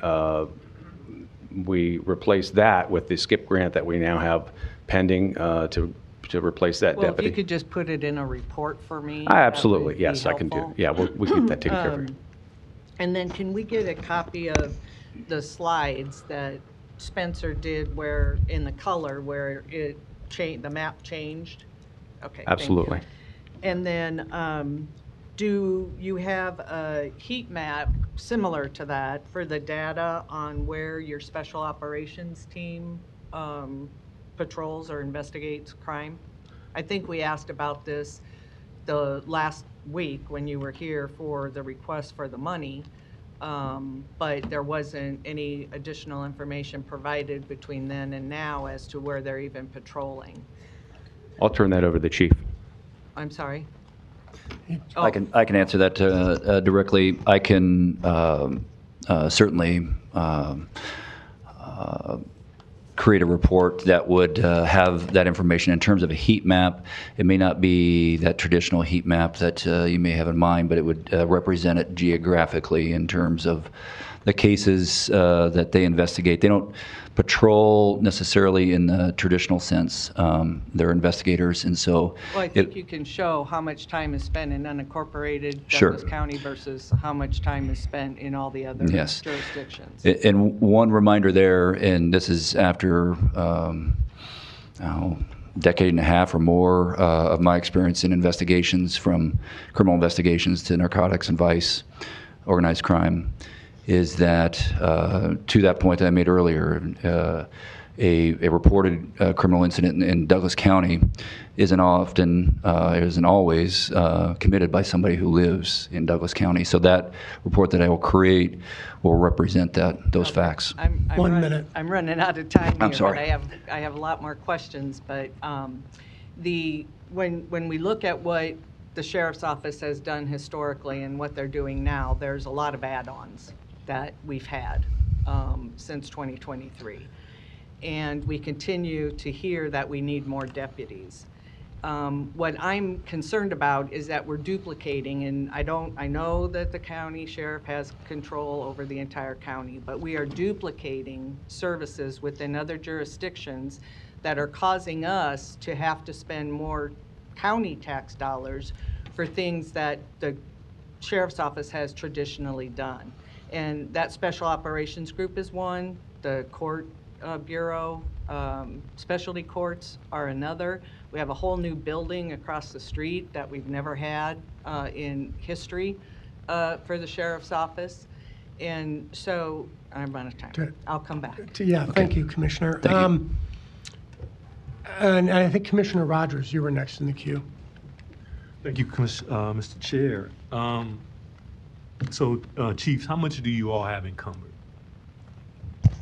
Sir, if you turn to the back page of your book, I provided that for you. What is it? There's 2 years' worth of encumbrments listed by year. It should be there should be a tab for encumbered monies. Okay. What are you encumbering it for, particularly? I think 2024, the bulk of that would be for the Bearcat, the Lenco Bearcat. I think there's roughly 484,000 encumbered for fiscal year 24, and that majority of that it would be for the Bearcat. I believe there's still a contract pending for Motorola, and then some miscellaneous items for like ammunition and some technological IT stuff. And I would remind you that one of the things I have standing order, I've got one main purchaser and one purchaser that's a part-time. We're still spending here through the end of next week, and their standing orders are always to pull from encumbered monies first to try and chew up those things. So I even anticipate that even through next week, as we're still making purchases, some of those amounts for like ammunition and IT contracts will probably get used up. And then if you move forward to what we're trying to encumber for next year, I think you'll see a small amount for the boat, and then there's 3 or 4 items in there for we have to make a payment, annual payment of $92,000 to Taser every year for the next several years. That's about a half a payment right there. I don't have it in front of me, but I think there's well, I don't have it in front of me, but there's. Why are you encumbering ammunition? Pardon me? Why are we encumbering ammunition? Well, there's a number of reasons. One, we have contracts, and 2, ammunition is one of those things like IT that go up dramatically every year. So it's like when you go to Kroger's and buy things on sale, you take advantage of the prices of ammunition when you can. And if you have monies available, sometimes we'll encumber ammunition because the next year we'll run short due to training, or a particular vendor spikes a price on us, then we'll at least have some funds earmarked for ammunition that we can make up that with. So it's basically it's like you're setting up a surplus, like you're setting up a reserve account. I think it's standard county administrative to use encumbered funds to try and offset how much you're asking for the next year. And I'm. So where does the so last week you asked for money for the boat. Where does the boat purchase show up in the budget? Does that show up in 1 minute. The CSB? Or where would the boat purchase show up? Or is it going to sit there and come outside the budget to be purchased? Yeah, there's no budget request for the boat in this budget presentation or the budget there. That is part of the. When is it going to show up?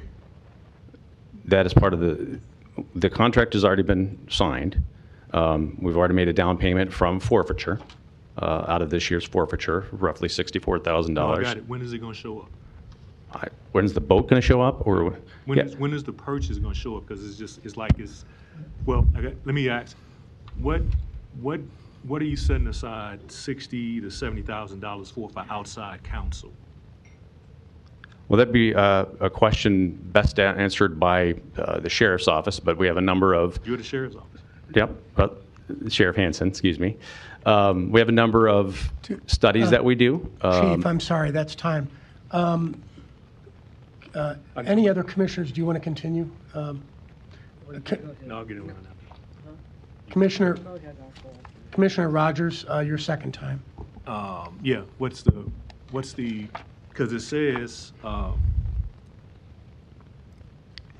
staff and studies, community surveys, legal consultation on sensitive matters. What legal consultation do you have that you can't do with the county attorney's office? So there's been actually a number of items that we've come across since this administration where the county attorney civil side has opted out due to conflict. So based on that, we felt that we needed to seek out some counsel, and we had done so using our general funds, and we wanted to anticipate that if there's going to be other sensitive items that were opted out, then we would have to rely on outside counsel to take care of that. I've not recalled in a exec session the county attorney's office bringing out anything they've had to opt out of in the sheriff's office. Okay, I don't have an answer for you other than I know that, and maybe Teresa could better answer that. What staffing studies are you all doing that HR couldn't do?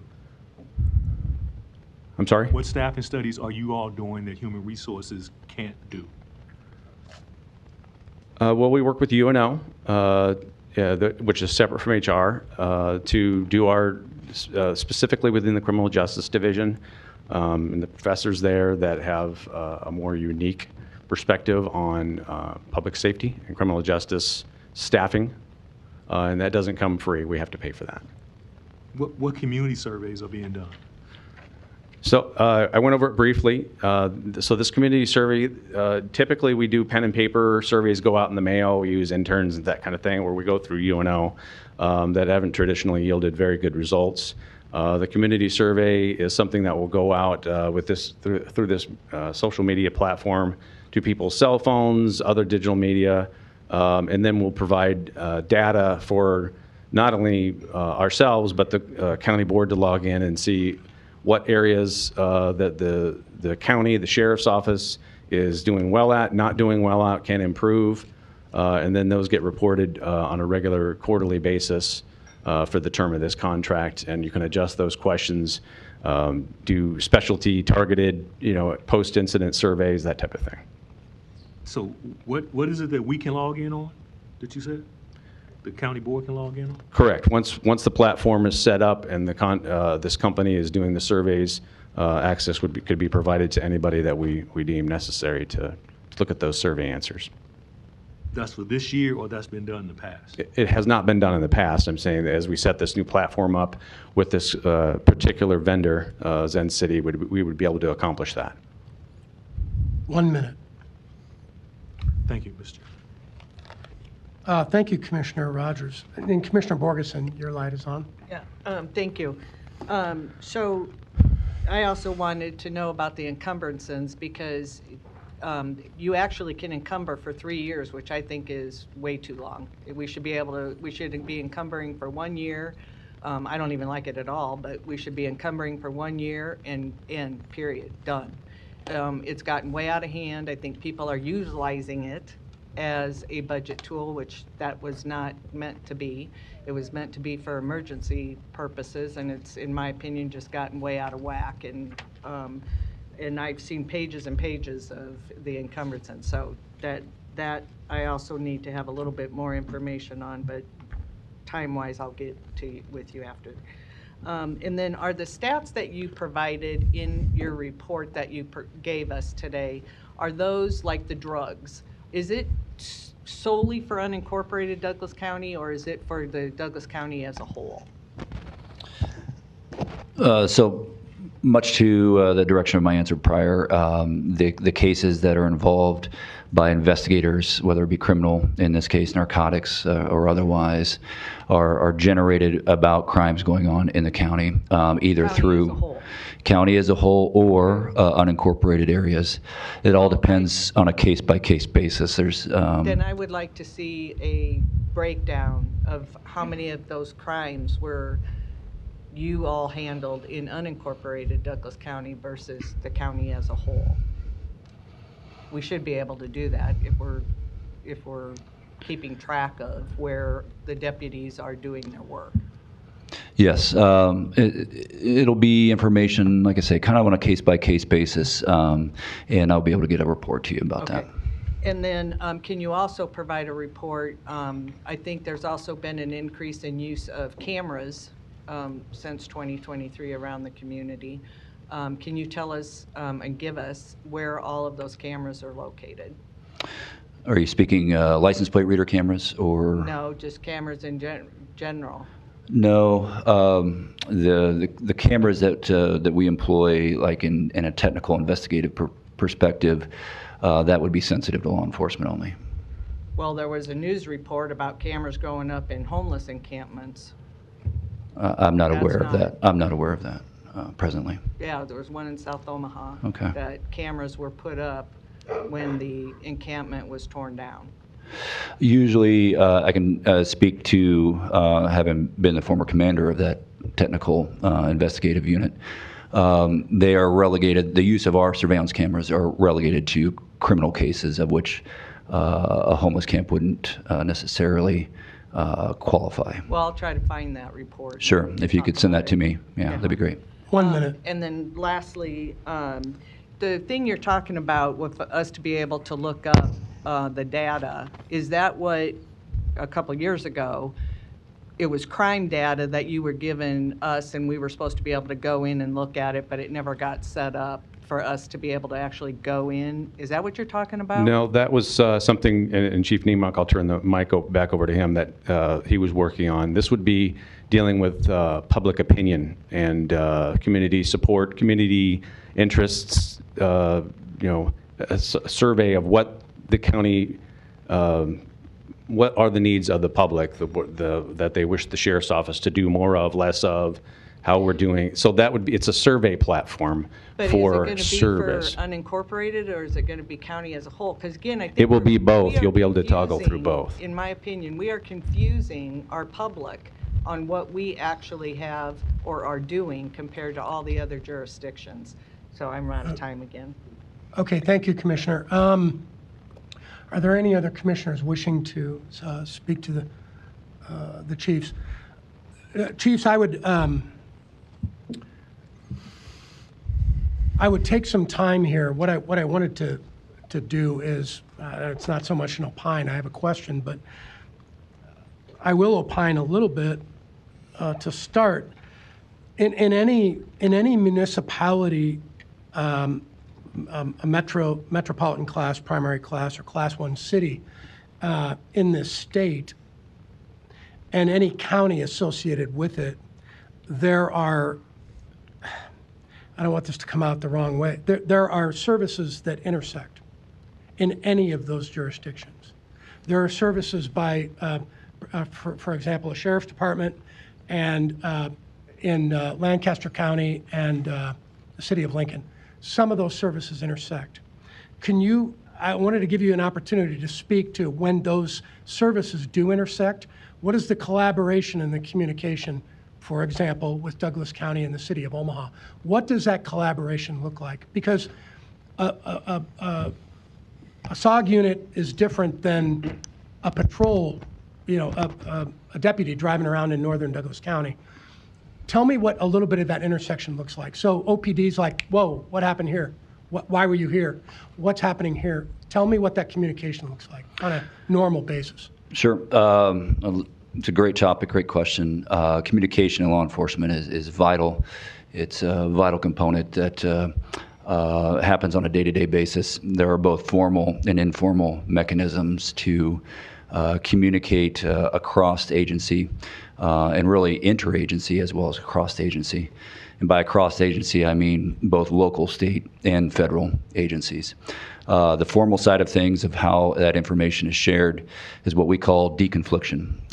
There is a deconfliction program that all law enforcement uses. It's you could go to Scottsbluff, they'd use the same program as what we use, as what OPD uses, as what Des Moines PD uses.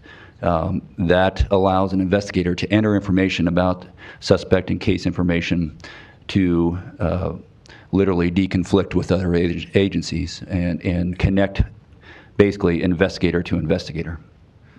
So sorry. Just connect investigators on those specific cases or those specific suspects. My clock isn't running, but I want to be respectful because it's moving. So in that light, when a unit is operating, let's say it started outside of the city of Omaha in unincorporated Douglas County, and the investigation ended up in a certain area that is what could be argued OPD's responsibility. The conversation and the deconfliction notification goes out over a communication channel that OPD is monitoring. It's a website set up through federal government that all investigators, like I say, every agency has. So to include every SOG case that you can think of, every criminal investigation case, every narcotics case, every organized crime case, those suspects, that case information is entered into that. That formal deconfliction is kind of the first step. What it yields to is informal communication, but direct communication from anything from investigator to investigator from different agency to supervisor to supervisor to keep everybody on a same page. That way, to Commissioner Borgenson's point, which is well understood and I completely agree with in terms of duplication of services. We don't want to duplicate services. We don't want to put work into something that another agency is doing. That deconfliction process helps avoid that. Okay. Thank you, Chief. And I think that's all I had. Any other questions from commissioners? I will open it up to the public. Please keep in mind we all are. Oh, excuse me. I didn't see your light. I'm sorry. I'm going to open it up to the public. Commissioner Fahey does have some questions, and we'll get to that in a minute. Commissioner Fahey. The budget item, and you're probably going to repeat yourself here, so I apologize. On the license plate reader, are we buying an additional license plate reader? No. So what's the 75 and change for? So we initially started this program, and if I'm speaking out of term, but I'm pretty familiar with it, with a trial, a one-year trial of 25 license plate readers, most of them fixed, some of them mobile. As we entered into that contract with them, we reduced that number in the less needed areas to 18. And the price tag associated with that contract for 18 cameras, which includes maintenance, replacement, all of that. And of course, the links to the other agencies is $76,000 a year. And that contract is with? Flock. So there's 18, what's the criteria for determining what's a needed area or a less needed area on the deployment, if that's of the cameras? I'll turn that over to the operational chief. Thank you. One thing available to all of you is a crime map that lists everything by district, everything that's reported to the sheriff's office, as well as different arrests that are put on a map. There's a separate map that we utilize that holds the same information, but that's where you get like the heat density map perspective. And so in determination of where those license plate reader cameras would go is based upon essentially two factors. Those, what you could refer to as hotspots on that heat map in terms of both crimes and crashes. Realizing that for whatever reason, if that particular, let's say, intersection as an example, represents very high for an opportunity for crashes, well, then that would have an interest of having a license plate reader there. But for crimes, it is also a fantastic investigative tool to have that in those hotspot areas where we know, for whatever reason, whether it be a construction area or otherwise, that it is a main thoroughfare for criminals going from A to B. And that is consistent with every agency that utilizes LPRs, to include Sarpy County Sheriff's Office, Council Bluffs, both employ Flock LPRs, as well as numerous agencies throughout the state of Nebraska, Kearney, Buffalo County, Grand Island, Hall County, North Platte, Lincoln County, South Sioux City, and others. Do we own the cameras or lease the cameras? Who owns the cameras? For Flock, the way they represent their sales model is essentially a lease that has both pros and cons. The pros being that, like the chief mentioned, easy replacement if something were to be damaged. Sure. And I apologize. I'm short on time, and that makes sense to me. So I don't. I appreciate the background on that. So right now, it's fair to say Douglas County, through the sheriff's office, is leasing 18 cameras. Yes. Okay. Yes. Do we know if the city of Omaha's, and I'm going to assume they're spread throughout the county-wide, based on the criteria that you articulated? They're only stationed or installed in county right-of-way areas, so they're not in the city of Omaha. Okay, perfect. Thank you. Thank you, Commissioner Fahey. And any other questions by commissioners? Going once? All right. I will recognize Clerk Ash. Thank you, Mr. Chair. Dan Ash, Douglas County Clerk. Just when we get to the public speaking portion, for those, just make sure you state your name when you get to the podium. And then for those of you who, if it's your first time addressing the board or you haven't addressed the board in a while, if you wouldn't mind stopping by Shamar Nutt here at the County Clerk's office just to make sure we have your name spelled correctly for the minutes. Thank you. Thank you, Mr. Clerk. And yes, just step forward in any order. There's no particular order. Good morning still. My name is LaVon Stennis Williams, 1941 South 42nd Street, Omaha, Nebraska. I'm here to ask that you not fund that portion of the budget as it pertains to that special operation group. I want to make it clear, I'm not asking you to defund the sheriff's office. I'm asking you to not fund that portion of that special group. For one, as I said earlier before this body, the way they operate is a fundamental violation of the people who are approached by them's constitutional Fourth Amendment right. These people just drive down the street, whatever probable cause they think they might have, whether it's a Facebook post or now I'm hearing about cameras. They're putting people under surveillance and then they're just jumping out randomly. And you see what happens when that lack of coordination take place, basically from 3 weeks ago with that shooting. But the other part of this that I have concern about is that if you have the Omaha police operating, and you know the SOG primarily operates in North Omaha, what you have is a community that is being over-policed.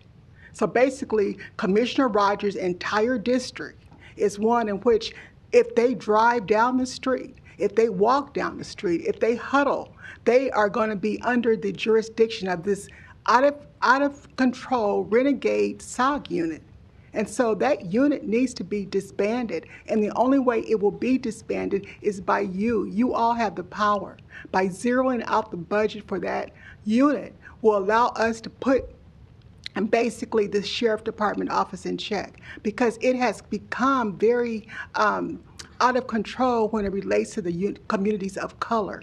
If you look at their crime commission grant application for that one person that we talked about last week, they specifically target communities of color in this grant. They talk about the Asian unit, they talk about the Asian community, talk about the Sudanese community. There is not one comment made in that grant that they're going to be focusing on the unincorporated areas of Douglas County. And that concerns me when you write a grant that specifically targets communities of color. So basically, if you all approve the funding for this unit, it almost makes you complicit to this, to profiling, to singling out Black communities and brown communities. And I'm asking you, this community, has been through enough when it comes to the over-policing, the law enforcement disparity. I'm asking you to exercise your power and say enough with this SOG unit. It duplicates exactly what the Omaha Police does. It does not make our community safer. In fact, it makes it less safe. Because now it's breaking down community relations where people don't feel comfortable even communicating with anyone. And so I'm asking you, and then to add insult to injury, you hear about this camera. And I can bet you, if you were to look at the map of that cameras, most of those cameras are placed and will be placed in North Omaha.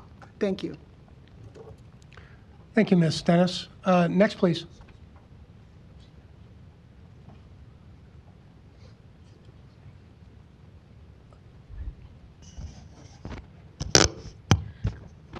Good morning. My name is Tamika Meese, 2406 Fowler Avenue. I serve as the Executive Director of North Omaha Community Partnership. I'm here to voice strong opposition to the Douglas County Sheriff's Office budget overage request. I have prepared a statement. Right now, our community is hurting. We're navigating the aftermath of a deputy-involved shooting that has deepened distrust, particularly in North Omaha. I ask, what message are we sending by increasing the sheriff's budget in the middle of this crisis? Chief Schmader's recent letter to Sheriff Hansen confirms that what many of us already know. There's been a breakdown in public trust, a lack of coordination, and an overstep of jurisdiction. The chief explicitly stated that community relations are tense and have taken a negative turn. He also acknowledged that the community has taken great issue with the sheriff personally. These are not minor tensions, these are warning signs. This overage request also follows a troubling pattern of unilateral actions. The DCSO Special Operations Group has conducted enforcement within Omaha city limits without informing the OPD. That's not just bad practice, it's unsafe. Our residents shouldn't be subjected to overlapping law enforcement efforts that lack clarity or accountability. DCSO has also recently hired a former OPD officer who was previously terminated after a fatal shooting without proper vetting. And that decision undermines the trust and reflects a troubling disregard for transparency. To make matters worse, the sheriff continues to publicly comment on city-specific issues like crime statistics and encampment cleanups, which is confusing to the public and creating tension between departments. When law enforcement agencies blur their roles, it's our communities, especially communities of color, who pay the price. I also want to raise a practical concern. The Sheriff's Office was recently awarded a grant from the Nebraska Crime Commission, but with the Nebraska legislators cutting key funding lines, future grant support is no longer reliable. If we approve this overage now, what happens when the state funds dry up? We risk setting a precedent of covering gaps with local dollars without long-term sustainability. And let's be clear, North Omaha is not asking for less safety. We are asking for more accountability, more transparency, more respect for jurisdiction, and more collaboration across agencies funded by our tax dollars. Approving this budget overage would reward a lack of coordination, deepen mistrust, and further destabilize community relationships. Now is not the time to give more money to an agency that has not addressed its own mishaps. Thank you. Thank you, Ms. Meese. Next, please. By the way, I will get to, I see people on Zoom. We will get to that after folks in the room have spoken. Continue. Larry Storer, 5015 Lafayette Avenue, Omaha, Nebraska, 68132. At the opening of this meeting, we swore an oath to the Constitution of the United States. You all took an oath to honor the Constitution of the United States. Well, under the concept of a republic, we have a combination of federalism and local control. If you do not understand that, you need to go back to school, because there is a national need, but there is, yes, a local need. Founding fathers recognized that, and they gave the county sheriffs more power than they give you. The concept of a constitutional sheriff, you need to understand. You do not have the right to order the sheriff what to do. You really do not have the right to order a sheriff's deputy by the flick of a finger to walk me out of here for what I'm saying. You've done that, but you do not have the right to do that. Mr. Storer, this So, is about excuse me, the sheriff's do budget. not interrupt me, sir. I will interrupt you. This is I about the want sheriff's 30 budget. seconds to finish up here. You violated my rights again. Don't interrupt me. If you do that Give me again, my I will. time. If you do that again, I will have you removed. Give me my time, sir.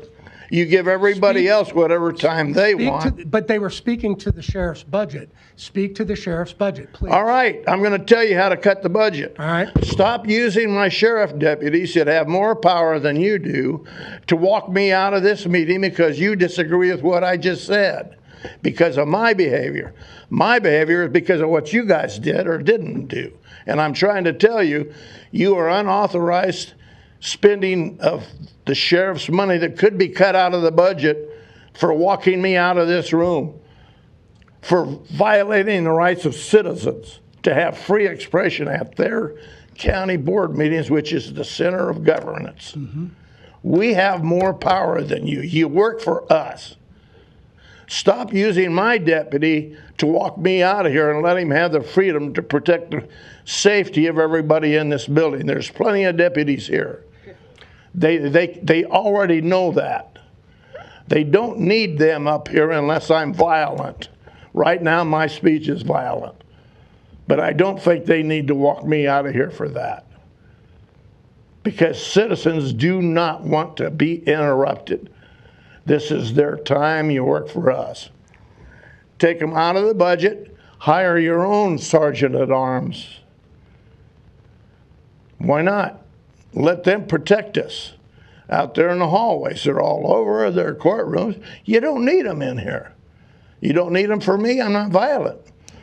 If they're outside there, if I get violent, they'll come protect you. 1 minute. That's it.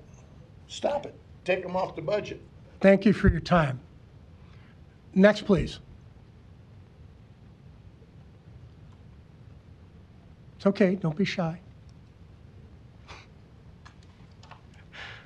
Sorry. Good morning. My name is Clarice Dombeck. My address is 901 Farnham Street, Omaha, Nebraska, 68102.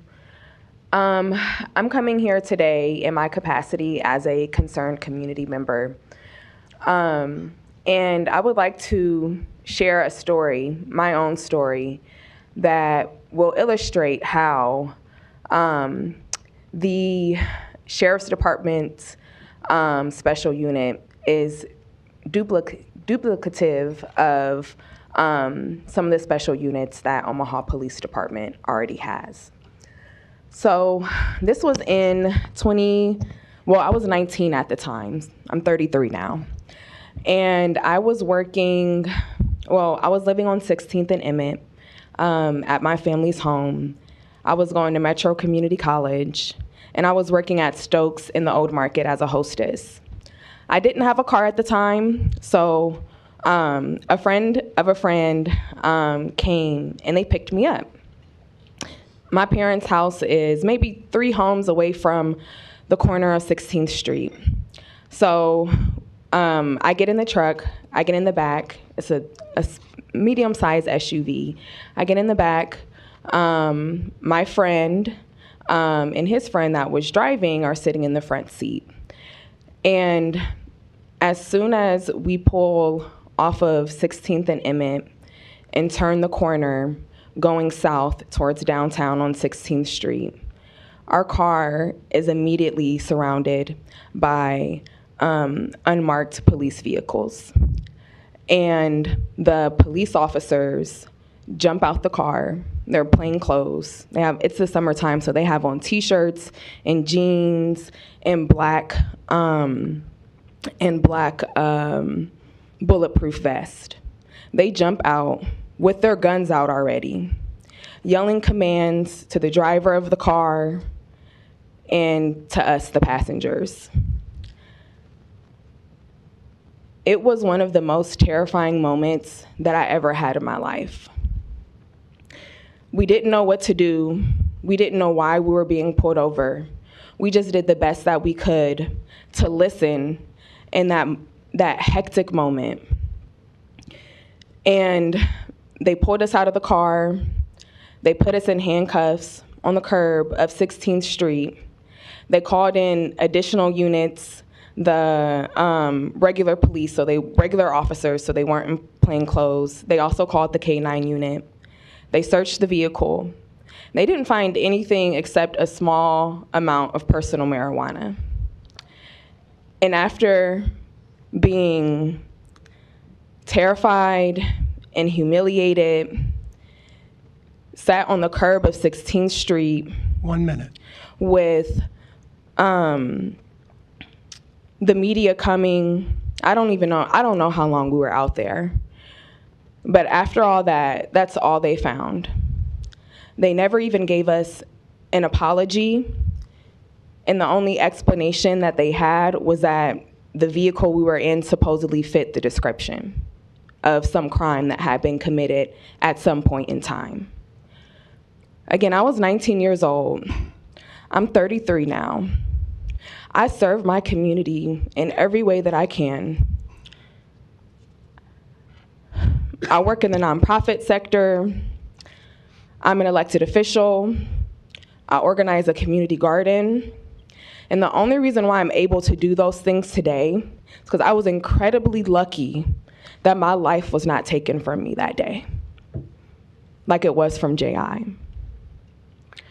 We don't need additional policing of our communities, especially of those incredibly violent, traumatizing, and high risk special units like the one that Douglas County operates in North Omaha. Clarice, thanks for the time. We're up.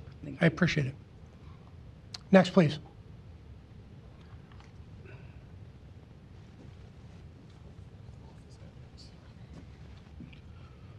Sherman Wells, 2406 Fowler Avenue. I'm gonna be brief.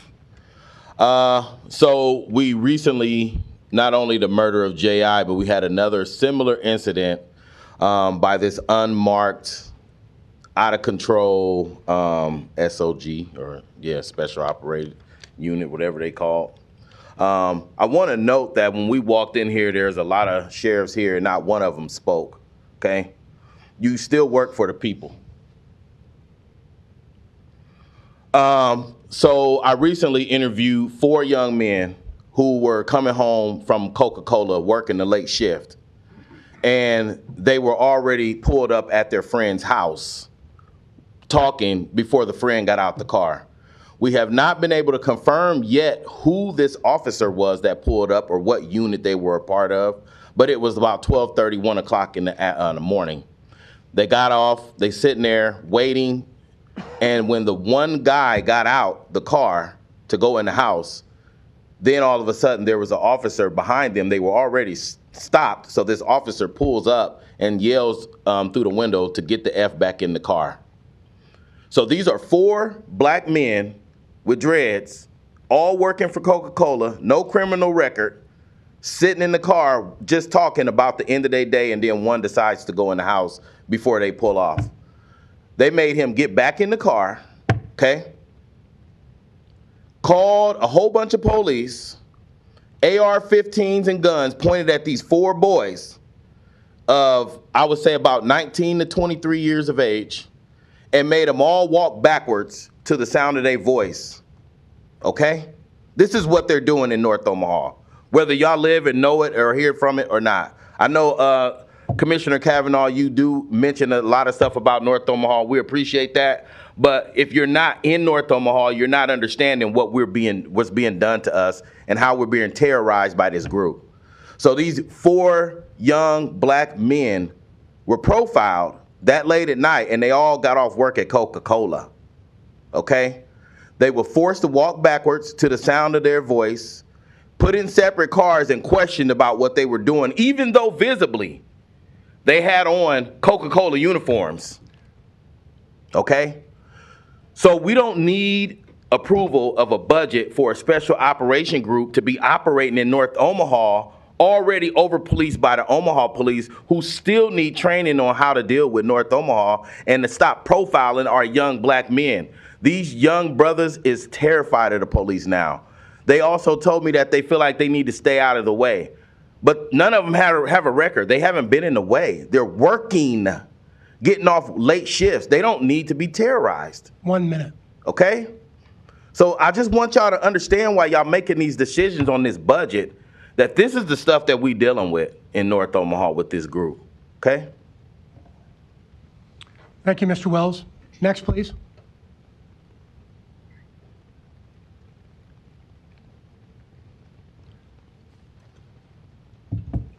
Hi, my name is Casey Ware, Kacieware. I live at 4947 Spalding Street here in Omaha.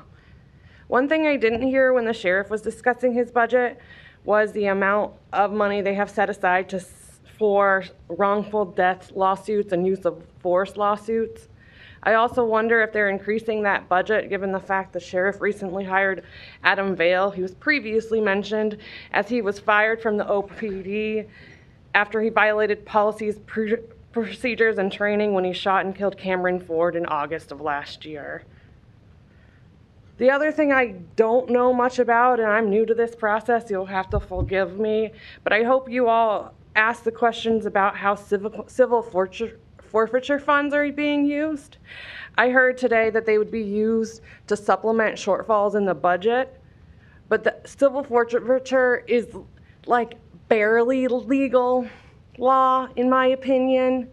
You can take money based on the fact that you think something went wrong, and you can keep it for as long as it takes to answer that question, which can take years and ruin families who rely on funds, vehicles, what have you, that are associated with the potential crime that hasn't necessarily been convicted in a court of law. So those are my two questions. What portion of the budget goes to wrongful deaths and use of force lawsuits? Is it being increased based on the hiring of someone who's already made these mistakes and harmed our community? And how are we using oversight to manage the civil forfeiture options? Thank you. Thank you, Ms. Ware. Next, please. If you are going to speak, maybe move down a little closer and welcome. My name is Nyeria Galawag. My address is 2120 North 29th Street, 68111.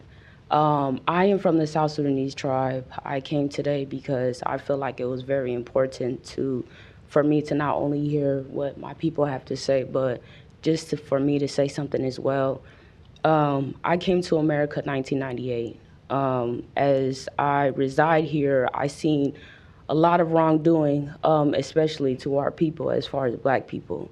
I feel like it is very important to not fund the police as of right now because of all the killings that has been happening.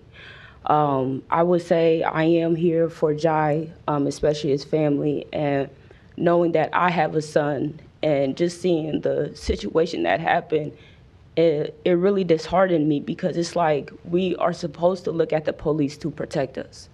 For the good police, we commend you, but for the ones that are doing their wrongdoing, please look at yourself and retrain yourself. I don't feel like Black men should be dying because of these situations. We are all people, we are all humans, and we should treat each other like such. That's all I want to say, and thank you for your time. Thank you. Next, please.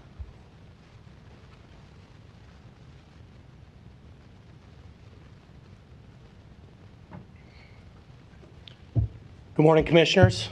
Jason Mass, President, FOP Lodge 2, 3601 North 156th Street. I am not a polished speaker on a lot of these matters. Many of you know me. I have a relationship with you. I will just say this. As a sheriff's office, our people do more with less on a daily basis. This county is Missouri to Platte, Dutch Hall to Harrison. That includes the people of the city of Omaha, and we do a fantastic job providing services across the spectrum of what we do for every one of those 600,000 residents of this county. The people I work with are the utmost professionals at what we do, and we have worked with flat budgets for years. Sheriff Hansen and his team of administrative professionals should be commended for the fact that they have brought to light to this board time and time again what they've done with less money for year after year.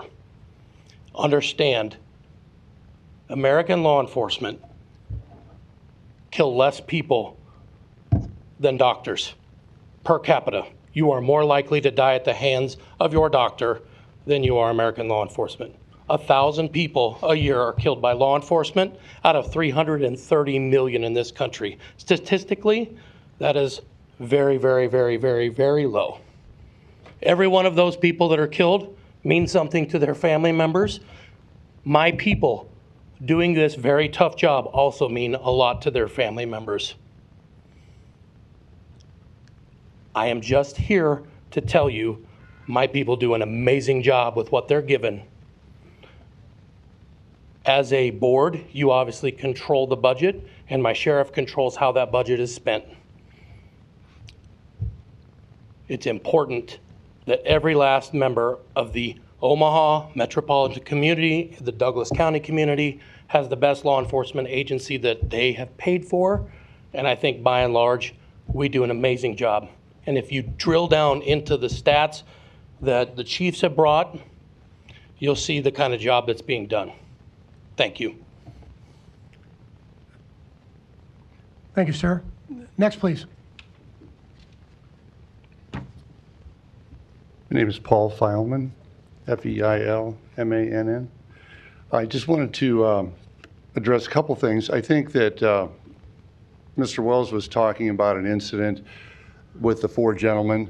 I watched the interviews with those boys, and it was pretty telling. What he described was very accurate. And so, you know, the whole issue comes down to community policing. What is community policing? And that is having a relationship with the community that you're policing. And what you've had in North Omaha is a history, excuse me, where individuals have been killed, all the way back to Vivian Strong. And every time there's a death, it causes just more post-traumatic stress reaction and difficulties. And I think if you read the letter, I assume you read the letter between Chief Schmatter and Sheriff Hansen.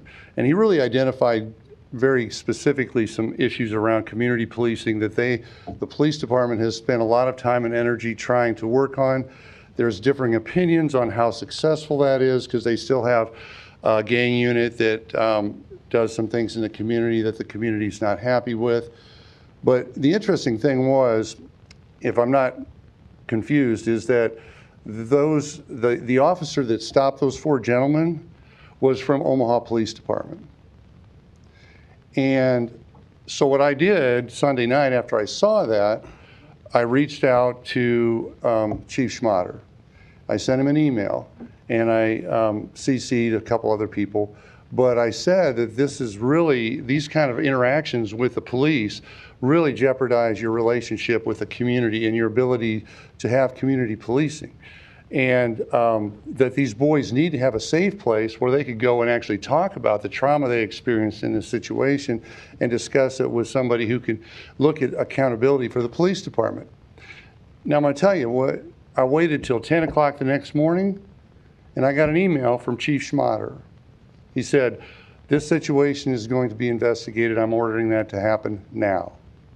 Now, I don't know how well it's going to be investigated or how the procedure is going to go, but at a 360 meeting, Empowerment Network meeting last week, you know, I raised the issue that you're at a crossroads in terms of really the relationship between the community and law enforcement. If they're going to work together, you can't have these situations where somebody gets killed and then you have these youth that are experiencing the situation, interaction with law enforcement in a way that's traumatizing.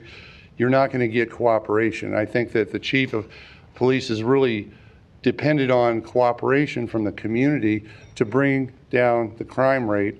And I think he's made extensive efforts to do that. 1 minute. And is open to more levels of accountability if the community and the city and the county can promote that possibility. But without that community relationship, which I think you just heard it's always very tenuous all the way back to Vivian Strong. And every time there's a death, right now this situation going on in the community with the death of the 19-year-old individual is causing all kinds of issues, just stirring up more problems with the community relationship.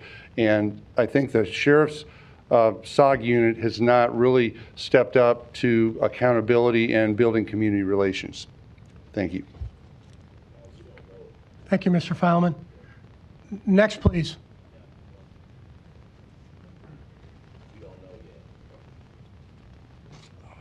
Good afternoon, everyone here. My name is Robert Penn, and it is imperative that you all do the right thing. Right now, in the community, we have people who are angry, not afraid. As the police, the special unit, as a matter of fact, it is akin to the Nazi brown shirts. Okay? North Omaha is not a safari for white men who are mentally unstable, bordering psychopaths, jumping out of cars, unmarked cars, pointing guns at people, cursing at people. Gangsters jump out of cars and curse at people, not professional police officers, okay? And moreover, the young man that was executed, he was in his car. And the evidence shows that the police shot through his window when the window was up and the door was closed, and he was executed. And he said, he pointed a gun at me. We keep hearing the same mantra. He pointed a gun at me, and it's always a black male pointing a gun at a police officer, and then he gets executed. And not only that, the community is going to reject the illegal, false narrative that if you are black and you're in the commission of a crime and you're a male, you can be murdered on the street. And so what we have here, we have these special units who are holding court in the street. That's going to peel back all the layers of civility. And that's what's happening in North Omaha. I've talked to a lot of people. They're not criminals, okay? And they're not going to be afraid of Nazi, blitzkrieg, white males who think that black people in North Omaha is a safari for hunting. So your board, you guys have the power. You must, to maintain civility, okay? To keep everybody civilized and have respect. That's the whole purpose of us having courts. We don't need special operation units holding court in the street and murdering our children. And as a black man, as a father, as a citizen, I'm not going to allow it. And I spoke to many other white men who agree with me, okay? When you have grown men murdering teenage boys who just graduated from high school, okay? This is not civilized. And it is the duty of all civilized people to civilize the uncivilized. So this body must eliminate their budget. The police department, we already have special units. We don't need more special units. And Hansen has shown, okay, that North Omaha to him is a safari. And we don't need to rehire people who the chief of police has already, in his professional opinion, deduced that that officer was not being professional and he murdered someone else. And then we're going to rehire the murderer? Sheriff Hansen sent a clear message that we're going to do more of the same, which has been shooting young black males and hunting them in North Omaha. And we're not accepting that. And I'm speaking for all of North Omaha, of all colors. Thank you. Thank you, Mr. Penn. Next, please. Anyone else in the room wishing to speak on the sheriff's budget presentation? Step forward, please.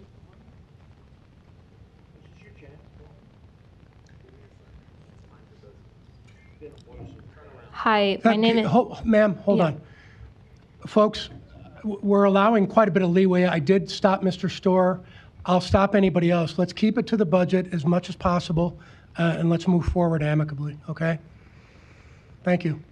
My name is Kyra Britt, KYRA BRITT.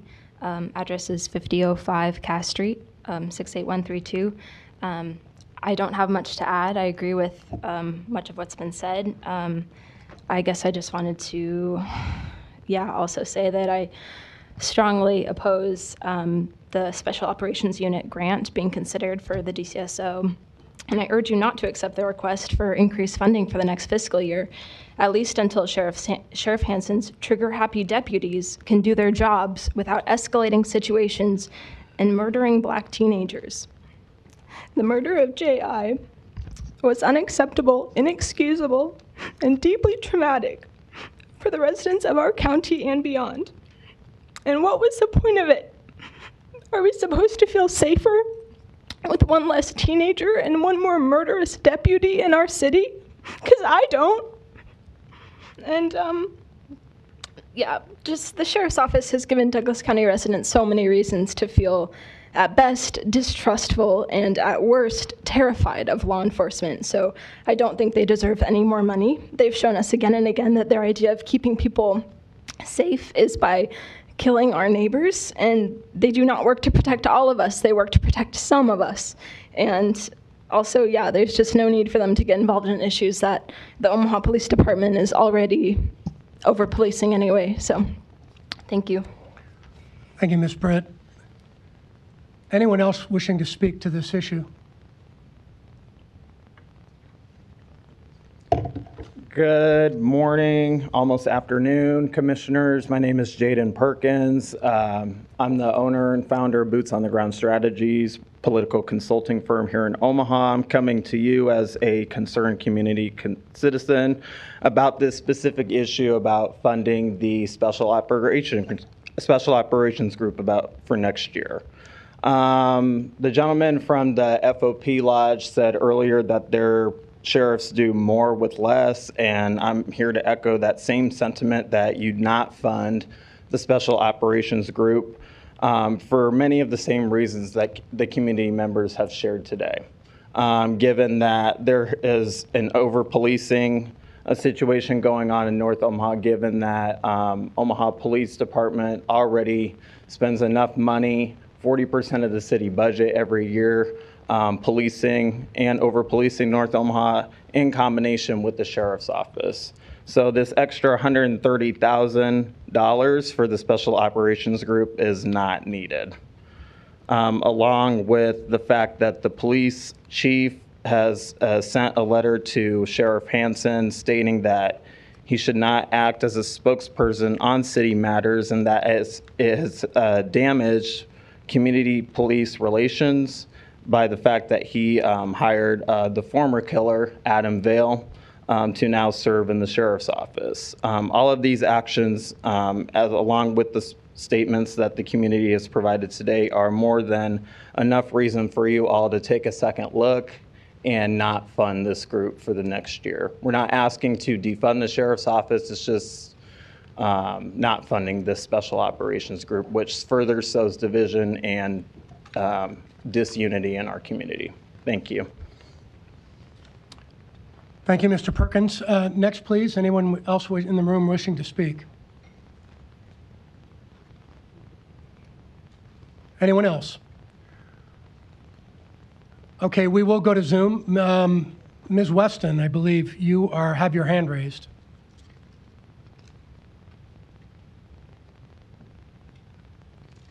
Thank you.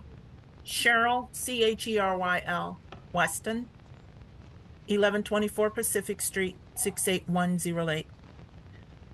First, I'd like to say, and I don't want to be redundant, I am not requesting you to defund the sheriff's budget. What I am asking you is to take several looks at it. Two of the commissioners have brought out some very valuable points that you all will consider. Is there a duplication of services? Is the sheriff's department asking for funding more for what's already being done. And it seems like when they presented their earlier slides, there was a continuous increased revenue. But what are you doing to increase that revenue? Is it a duplication? Is it necessary? And have you come away from what you originally said your position is supposed to be was public safety?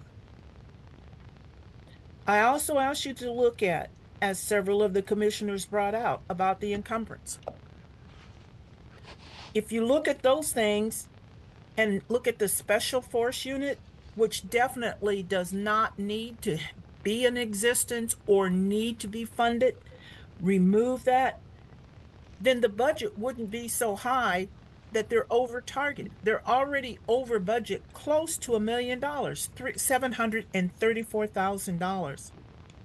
If they would stop and do what the Douglas County Sheriff's Department is supposed to do, which it was set up to do, what their mission is to do, they would not be over targeted to be over budget. Look at what they can do. Look at those things and then see where they can make some cuts. One of the officers said where they use UNO when their HRD department could do that. Why are you going to UNO for that when HR could handle it? There's just too much duplication, and it seems like the Sheriff's Department is taking on going in a total different direction, which I believe the commissioners do not want, the public does not want. Let's take a look at this. Shouldn't we be in these trying times looking at ways that we can be unified and together, whereas the Sheriff's Department works for the people and with the people, and the people support the Sheriff's Department? Thank you. Thank you, Ms. Weston. Anybody else on Zoom wishing to speak to this issue? Any other commissioners? Commissioner Borgeson, your light is... Thank you. I think this is your third time. Sorry, go ahead.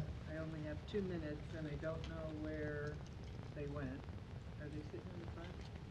But anyway, looking through the... One moment, Commissioner.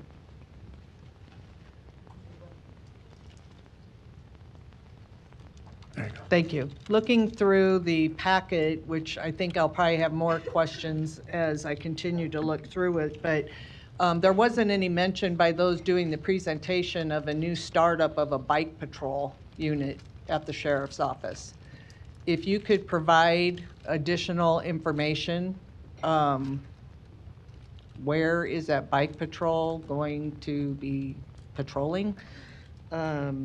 There's 3 different pages of it. So anyway, if you could get us that information. And then there's different, on page 2 of 6, there's talking about 10 new members being added the spring of 2025 for the SRU unit, 10 new members and 4 for which total 14 for a riot protective unit, or in that unit as well. So anyway, the bike patrol stuck out as new, that wasn't mentioned in your presentation. So if you could just give me some additional information on that, I would appreciate it. Thank you, Commissioner Borgeson. I would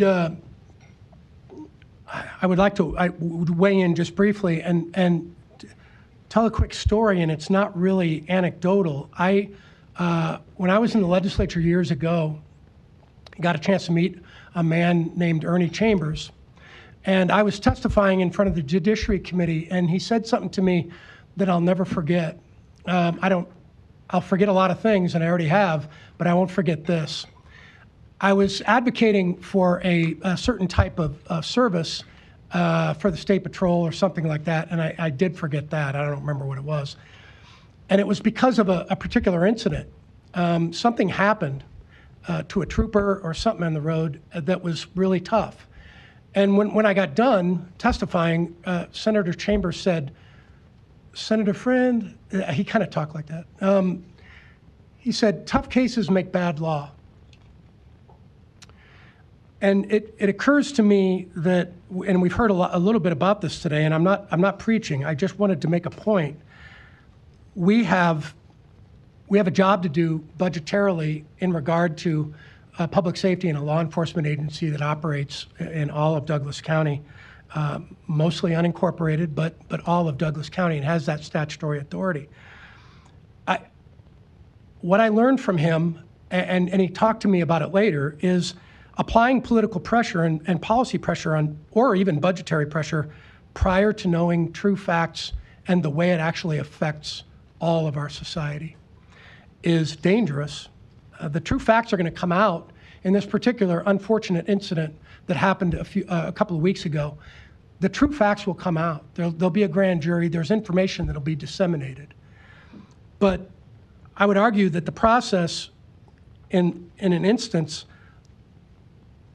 is not technically complete at this point. And making budgetary decisions or any type of decisions at this point, overall, overarching, is dangerous. Prejudgment in general in this country is quite dangerous. It's literally prejudice, and prejudice shouldn't be driving policy. That's what I learned from him. He and I disagreed on 98% of the stuff that we were dealing with, not that. Prejudgment doesn't work. It enables license, and it doesn't enable ordered liberty, and I would say sound decision-making. So this has been a good educational discussion. We encourage more of it. I didn't mean to be so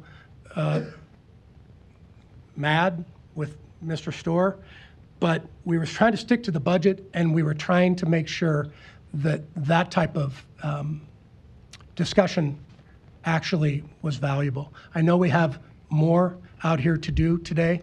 I appreciate everybody's input, and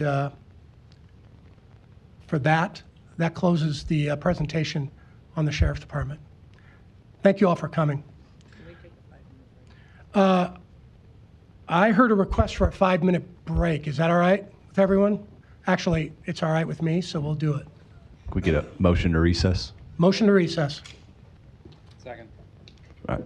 I'll just do a quick voice vote. Yes, everybody? Yes. All right. Motion to recess passes 6-0. Motion by Commissioner Friend, second by Commissioner Fahey. We are in recess at 11:45 a.m.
I think we're ready.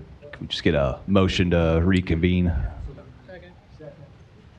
I'll just do a quick voice vote. We all voting yes to reconvene? Yes. Okay, motion passes 6-0 to reconvene at 11:58 a.m. If I said 7-0, I meant 6-0. Who is? We'll get to that in a minute. Okay, thank you, Mr. Clerk. And next on the agenda is Corrections Department, Director Myers. Welcome.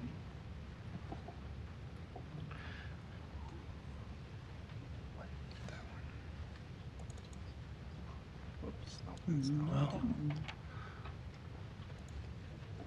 let's get through. You're still the sheriff's.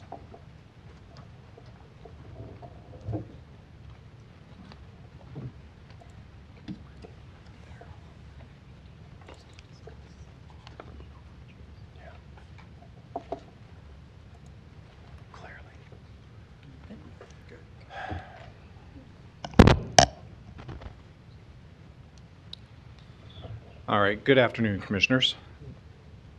I believe it's afternoon. Very good.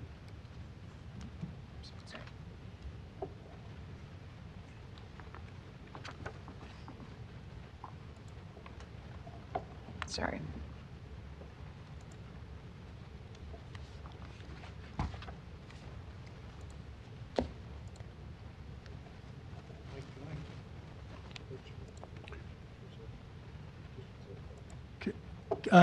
Thanks. Mr. Clerk, I'm going to recognize Commissioner Kavanaugh as a point of privilege. This is just for clarification purposes. We received some budget overview information that shows that the above target amount for corrections is 2.2 million.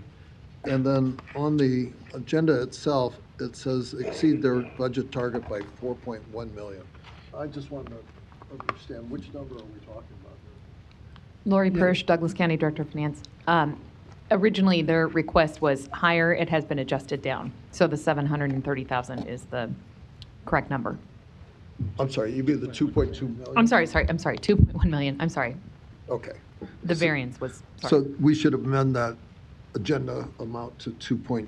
2.207964. I guess we make a motion to amend that. No, I don't. Not necessary. DNH Douglas County Clerk, we could just note it for the record. I mean, we're not voting on anything today, so but yes, the agenda item should state exceeded the budget target by 2.2 million instead of 4.1 million. Well, there you go, Mike. You got half the amount to explain. Okay, thank you, Mr. Clerk. Director Myers, back to you. All right, thank you, Commissioners. I will jump right in. Just a very broad, high-level view of the corrections budget. We are a 24/7 operation. Therefore, as one might expect, operating for the care and custody of this morning, well over 1,100 people in our custody, personnel costs represent approximately 2/3 of our budget. Much of the remaining costs are contracted services, the lion's share of that being the cost of inmate medical and mental health care. Also included in the contracted services are our food service, our security system, laundry, and technology, body cameras, etc. A smaller line item on our budget represents our supplies and equipment, such as inmate clothing, hygiene supplies, kitchen equipment, sanitation, laundry equipment, etc. Our revised target after the FOP 8 contract was settled was revised upwards to $65,832,000. We have a budget request in front of you today for $68,040,000. That is an overage of a little over $2 million, $2.2 million to be exact, and I will explain each of those areas as we go ahead.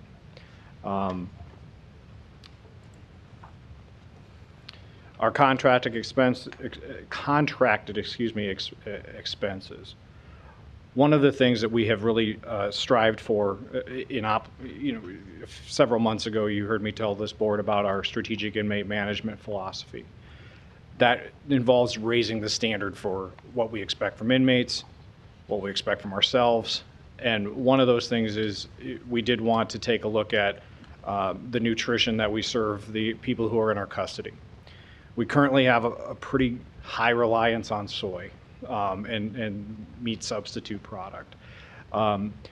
We talked with our contractor about how to increase portion sizes. We do get a fair frequency of grievances regarding portion sizes, as well as just the overall appeal of the meals that are served. We can significantly improve the quality of our food service by only spending 27 cents per meal. Now we do last year served about 1.2 million meals. It will take some time for us to get this contract amended and so forth, so we budgeted to make this change in our ask anyway for 1/2 of the upcoming fiscal year, and that has a net impact of $164,000. Our medical contract will increase 6% beginning September 1st. This basically equates to a $714,000 increase in cost. That is something that's mandated by the contract. So our contractual costs increase estimate are $878,000 altogether. Our personnel, our fiscal year projection, the estimated salary and longevity costs for 519 staff is $39,866,000. We project overtime costs to be about $3.6 million, or actually closer to $3.7 million. The FOP8 contract was just settled last month, and that resulted in continued competitive wages for our correctional officers. The fiscal impact will be a wage increase for 3.5% for 6 months and 4.5% for the second 6 months of the upcoming fiscal year. Our total projected salaries are $43,547,896.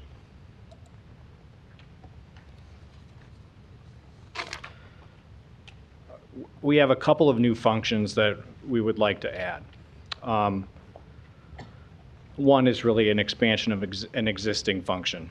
You may recall that I brought before you a couple of months ago a young man and his mother who, after he had graduated the GED program, and we heard that how he was just a couple of years ago living under the I-80 bridge going over 84th Street, and how he had decades of meth addiction, had been completely disconnected from his family and his sons, and when he graduated with his GED, it represented not just a feel-good story, but the impact that our programs have on community safety. This is somebody who's no longer living that lifestyle, not on the streets, not consuming methamphetamine, not involved in the crimes. He said he'd been out of jail more times than he can count. He's now working, parenting his children, and getting that GED was more than symbolic. That is one of the most tangible things that we can do to offer people in our custody. We have some staggering statistics on how many young people are in our custody, young adults who have not completed their high school education, who are entitled to special educational services. What we're asking for is to add one additional educational and vocational specialist. As of last month, we had 71 students, which is typical for our 2 GED instructors combined. We had a wait list, however, of 128. So we have a wait list that's much longer than the people we're actually be able to have the capacity to work with. To be honest, to eradicate that wait list, I probably need well more than one, but I understand that progress has to be made in measured steps. So we are asking for an additional educational provider to alleviate that backlog, help us to have more success stories. And I'm going to allude to this a little bit more, but I am asking for 5 sergeants to cover a 24/7 security checkpoint, again for 1/2 of the fiscal year, and I'll reflect more back on that later. So the cost of adding these additional personnel functions is $355,811.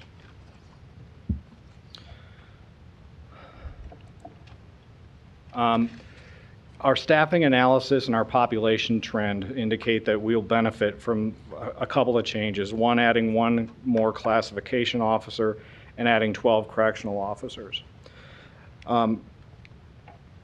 The reason for this is we in the past, we added second officers to particular units several years ago due to the high acuity level of individuals with mental illness. That's for the safety of those in those units, for the safety of our staff, and for the good order of the facility. And at the same time, as you know, we made inroads in being able to successfully, with the cooperation of many other county departments and partners, we've been able to reduce our in-custody population. So we didn't ask for more officers to staff those units with 2 officers instead of 1 because we had closed housing units where we were able to basically make that a wash. However, there are some trends that are occurring now that I think we need to address proactively. Today, there are 217 more inmates in our custody than there were 6 months ago. In 2024, we never had 1,400 admissions in any given month. In 2025, each month of the year has had more than 1,400 admissions except for February. Now, given the fact that these positions will reduce over time, the actual offset to our budget is only $186,000 when we basically would be filling those positions with overtime if we didn't add them to our authorized number of staff. I do also think it's important to point out that, and I think you may hear Tom Riley mention this when he comes up, is that this has just been a busier year in the criminal justice system. We have had still, significant success in our alternatives to detention. For the first time ever, our 24/7 program has reached over 600 people participating at once. We for the first time ever, achieved more than 200 people being supervised on GPS monitors in the community instead of being in the jail. That's just this past month. But despite those efforts, like I said, our population has gone up by 214 people since December on an average daily population.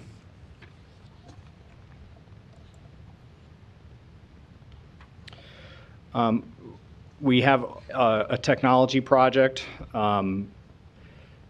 It has been well over 10 years, maybe even closer to 15 since Wi-Fi was first installed in the correctional center. It is aging and becoming unreliable. We rely upon that more and more. Our medical department has mobile carts that have to be, to do the medications and so forth. They have to have a strong Wi-Fi connection because everything's tracked through that. And so we will be working, and our phones are evidently up for replacement as well. We estimate those costs for the Wi-Fi modernization and the replacement of the phones to be at $400,000. We do want to point out some of the things that we're doing to try and reduce the impact of the cost of operating the Department of Corrections. We have been working on security upgrades at the CJC, our Community Corrections Center. And to enable us to house a little different sort of individual over there, there is bed capacity in that building. There have been a lot of system changes, I should say, that have occurred over the past 10 years that have reduced the number of people in residential beds in the CJC. We have made some changes that we believe we can take a very calculated yet safe risk with some additional people to fill some of those beds with the security enhancements we've put into place. And it is cheaper to house them there than to keep them in housing units operational in the jail. If we are able to move enough people to close 1 or 2 housing units in the jail, that could result in an operational savings of several $100,000s a year. Our interlocal agreement with the City of Omaha will be renewed hopefully by the end of this year. And as you are aware, we are requesting a per diem rate reflecting the increase in our costs. We will also be renegotiating our contract with the United States Marshal Service later this year. I would expect a similar track of negotiations with the Marshals Service as we've had with the city. We hope to, with the additional staff, we will be reducing the costs of overtime. And we do hope to use opioid settlement funds and have some talks with Lori to offset some of the costs of treating those with opioid use disorders. We have the opportunity, and I need to give credit to 2 of our officers who work primarily in our laundry, on-site laundry. In case you're unfamiliar, we do some of our laundry on-site, and we also have a contract actually with the state prison system to do bulk laundry as well. Our officers did a lot of work in formulating a plan that with a couple of more pieces of equipment, additional washers and dryers, that estimating that would cost $168,000, that we could eliminate all off-site laundry costs, which is actually, it's not just fiscally responsible, it is also from a security perspective. The fewer deliveries you have brought into a facility, the less opportunities for contraband being smuggled in among them. Our current contracted laundry costs are about $300,000 a year. So we estimate that we will have a one-time, or at least an initial investment of $168,000 in laundry equipment. We would have to run the laundry for additional days of the week and have additional costs in terms of supplies. So our operating costs on an annual basis would be about $200,000. So we believe we can reduce the cost of laundry service at the Department of Corrections by $100,000 a year by bringing it in-house.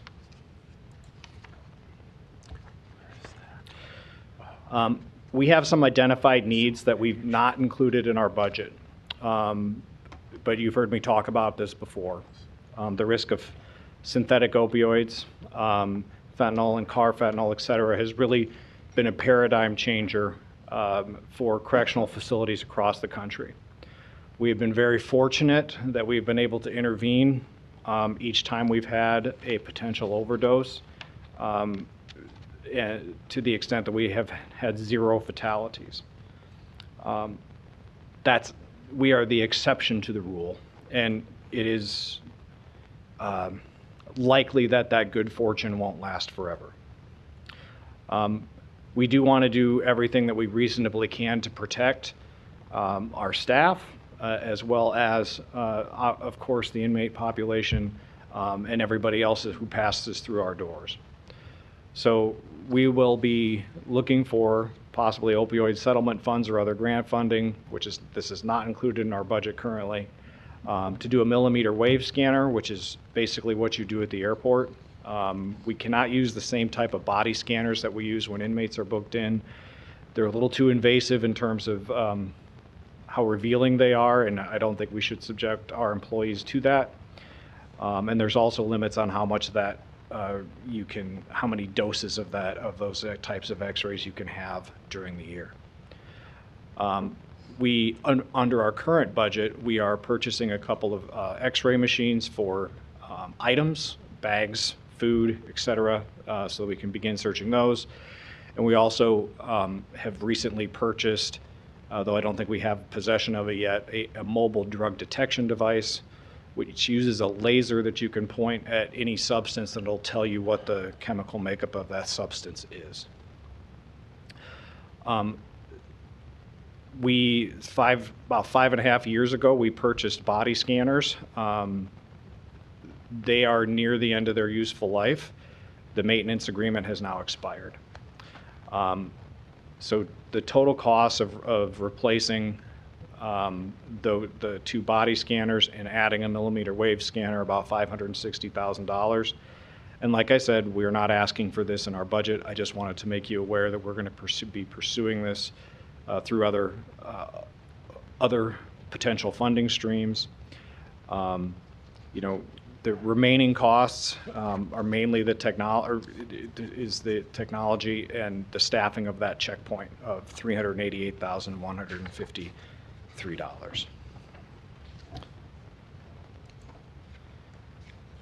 In summary, our expected increase for contractual expenses is $878,000.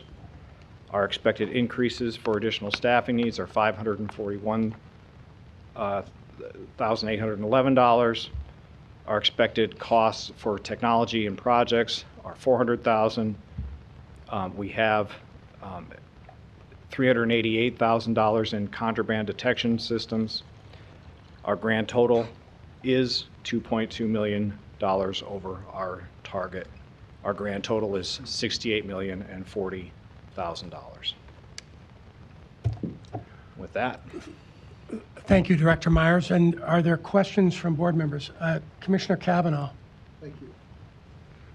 Thanks for this. There was a little confusion going in on the agenda, which said it was a over target budget of 4.1 million, and the backup document, and I think your testimony indicated that that is a 2.2 million. I think I can understand this in light of the fact that your 24-25 budget that you're operating on now was $63.9 million, and your request here is 68 million and change. So that's 4.1 million roughly, and that would be budget to budget. You would increase 4 million, which is I think maybe a 6% increase or more. But anyhow, the difference between the 2 million and the 4 million is if everything on your list got approved, your budget would improve 4 million, which is more than all the other budget requests combined that we're hearing here, just to put it in perspective for people, and would continue to make the Corrections Department, I think, by a good chunk, the most expensive department that we run. And I just want to put that out there so people watching can understand the scope of this request. I have a couple of questions or observations. The overtime request that you have in there is up over what we've been seeing, overtime being down for most of this year, along with the average daily population being down for most of this year. And we'll go through these one at a time at the end, but it seems to be a little counterintuitive that we have lower average daily population and lower overtime, and we're requesting more overtime going forward. The medical cost, the 6% increase of the outsourced medical contract, which I have opposed since its inception a number of years ago, for $714,000 increase. I think, if I'm hearing you correctly, it was built into that contract, which again, I voted against. And if that's true, we have a 6% annual increase in that contract for the duration of the contract. We'll come back to that, okay. But I'm just saying that's what it appears from the testimony and the materials. We have struggled with getting more correctional officers online, and we've succeeded in that. I think we're at 100% or thereabouts of authorized strength, which would then, again, contribute to the lower overtime. And I guess my question would be, why are we doing this? Are we receiving outside populations from the federal government or from local governments around? And we'll come back to that. I'm just laying out these questions for discussion. And then we have these new spots, which as far as I can tell, are unmandated by statute as duties of the Department of Corrections. I don't know that the statute requires us to provide any vocational training to inmates.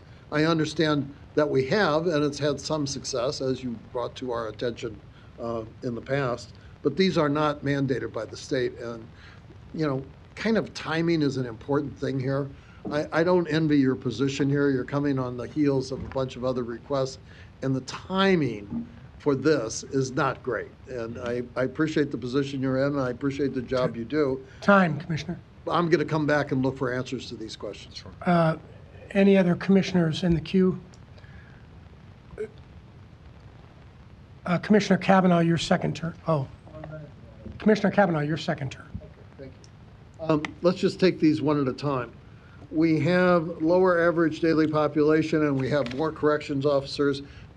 We have lower overtime in, you know, the monthly reports that you're giving to us, and you're requesting more for overtime. Could you briefly tell us why? Yes. So I'm looking at the trend of this current calendar year. During 2025, our admissions have gone up fairly significantly. Wait a minute. Average daily populations is what I'm talking about. The average daily have gone down. Not this year. Not in the past 12 months? In the past 6 months compared to 2024, our population is up by over 200 people per day. Average daily population. Average daily population. So the average daily populations that we have seen, which are consistently right around 1,000, you're saying are up over that? Yes, they are. We haven't seen that in the reports you've submitted to us. They actually, in the last couple of months, we have had increases each month. And this morning, I checked, our population this morning was 1,131. We were down to 914 in December. Right. So that's 217 more people in Which custody. was, I think, a historical low. It was. So we're dealing with an increase over a historical low. We are, and my... Okay, I'm just trying to get this in but I can context. explain If we go back 3 or 4 years, we were averaging like 1,200 or more. That's and correct. If we could get that information in the next corrections report, or even before that, to make these budgetary decisions, that might inform us to where we're at. My impression, based on the statistics you've provided, is we've had record lows in the last year, and they've crept up a little bit, but not by a huge amount, a couple hundred. That's to the overtime thing. The same question with, we've had low overtime because we've had high correctional officer percentages, 100% or more. So why are we requesting more for overtime? So our overtime budget in previous submissions has probably been a little low over what we sometimes expected that we would end up spending. Okay, here's what I would ask. You had an overtime budget in your last budget, right? Yes. Get us the numbers of what that number was, and then what of that did we eat up in this budget, which will be over the end of this month? I'm just trying to get a handle on. I appreciate you anticipating stuff, but we don't have to pay for every anticipation that we have. 1 minute. We certainly don't have to pay for new jobs. I mean, it might just be a bad time. I'm not saying that they're not meritorious, but there's a lot of stuff that's not meritorious. I understand the food request, and I get it, and I think we should do that. We should have healthy diets for these people. We just entered into a contract, a deal with obesity with the health department, and so I've eaten at the correction center, and I know a diet that'll put pounds on you, and some of that is in that diet. But then the idea of these new spots now might be just a bad timing thing, so that if we can get the budget down below 4 million over your last budget, that would really be a great goal. Now, that still leaves 2 million in from what you're asking for, but I'm looking at it from, we gave you 63 million last time, and you're asking for 68 million this time, basically. Time, Commissioner. Thank you. Commissioner Morgan. I do know those numbers, and even if you're up 200, that's 20%, which would be a pretty substantial increase. We're not taking any people from ICE, are we? No, we are not. And if we don't take them, they're going somewhere else, I don't know, 100 miles away or whatever it is. Am I correct? That's correct. I believe Potawatomi County contracts with ICE. Other than that, it's some distance away. And we used to take some. We used to have a contract with ICE up until 3 or 4 years ago. And I would assume, and please correct me, that's a couple $1 million a year in revenue that we're not really seeing. There would be revenue, Commissioner. That how much would depend on how heavily they utilized our facility, and we would have to negotiate a new per diem with them, which would be also impact that. But yeah, I can't dispute your estimate. Yeah. And I'm not suggesting we do that, but it might be good sometime for you to have a discussion and give us your feelings, and Amber's and some others about that. It isn't like, well, if we don't do it, no one else does it. And if there is some financial gain from that, you sort of look at that a little bit more seriously, is my opinion about it at this juncture, to at least have some discussion at some point in time. And that's just one person on this board. Thank you, Commissioner Morgan.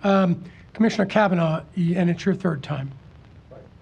So, relative to what Commissioner Morgan just said, we currently, most of our non-Douglas County holds are from the city of Omaha, right?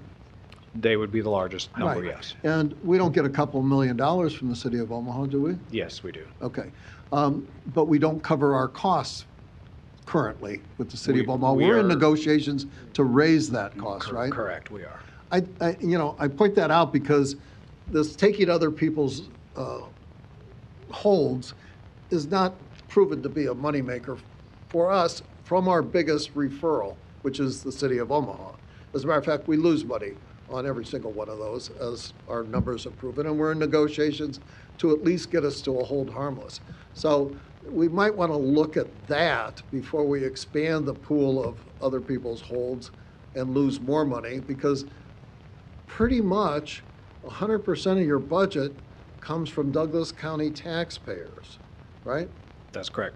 The vast And majority. so what we want to be sensitive to is 1 minute. doing anything for any other level of government that costs Douglas County taxpayers additional money, like this Omaha hold situation that we're currently negotiating. I think that if we deal with that, and I think negotiations are ongoing, that might be a good start before we anticipate taking anybody else's holds from any place. I mean, that's not, again, a mandated obligation of Douglas County, is it? We don't have to do that. No, we do not. And we're not reimbursed by the state for doing that. No, we are not. But if they're on a state charge, we are obligated to hold those. For taking Omaha police holds or ICE holds or anybody's holds. Correct. We're not reimbursed by the state of Nebraska. We are not. That comes out of Douglas County taxpayers' pocket. Thank you. Thank you, Commissioner Kavanaugh. Commissioner Borgeson. Thank you.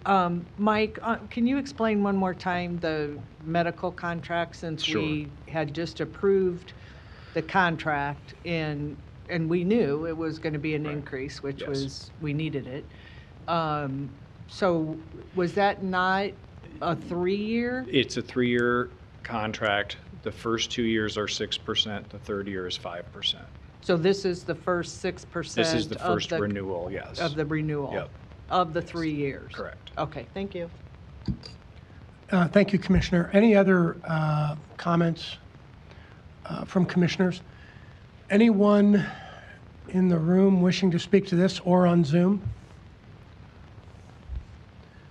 I don't see any. Director Myers, thank you for the information. Thank you, Commissioner. Appreciate the time. That concludes the presentation on corrections. We now move to Douglas County Public Defender's Office. Mr. Riley, welcome. Thank you.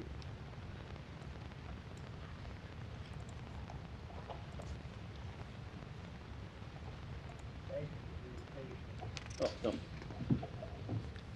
Ask anyone that knows me, I'm a very patient guy. Not. My name's Thomas Riley. I'm the Douglas County Public Defender, and I'm here to explain to you why I'm requesting $255,000 above the target that was provided for us. The request that I'm making is $8,916,706. And, you know, historically, I've kind of given you an overview of what we do in the office as far as not just personnel, but contracts, et cetera. Since we're not asking for any increase in any of the non-personnel budgetary items, I omitted that, but I'm certainly open to, if you request more specifics about that, we'll be able to give that to you. Basically, I'm sure everyone's out of gas, so I'll try to get through this in a Reader's Digest version as opposed to my normal 3-hour final arguments. Basically, the bottom line is, on the bottom of this page, we've shifted caseload to meet demands. The fact remains each attorney can handle fewer cases per year because the amount of time spent per case has increased. I can't tell you how time-consuming these cases are now compared to just 5 years ago. I outlined just briefly some of the things that are causing this, but body cams, cruiser cams, the forensics, the unbelievable amount of digital evidence that we have to go through to adequately represent our clients. If you can just envision a cell phone download, just one.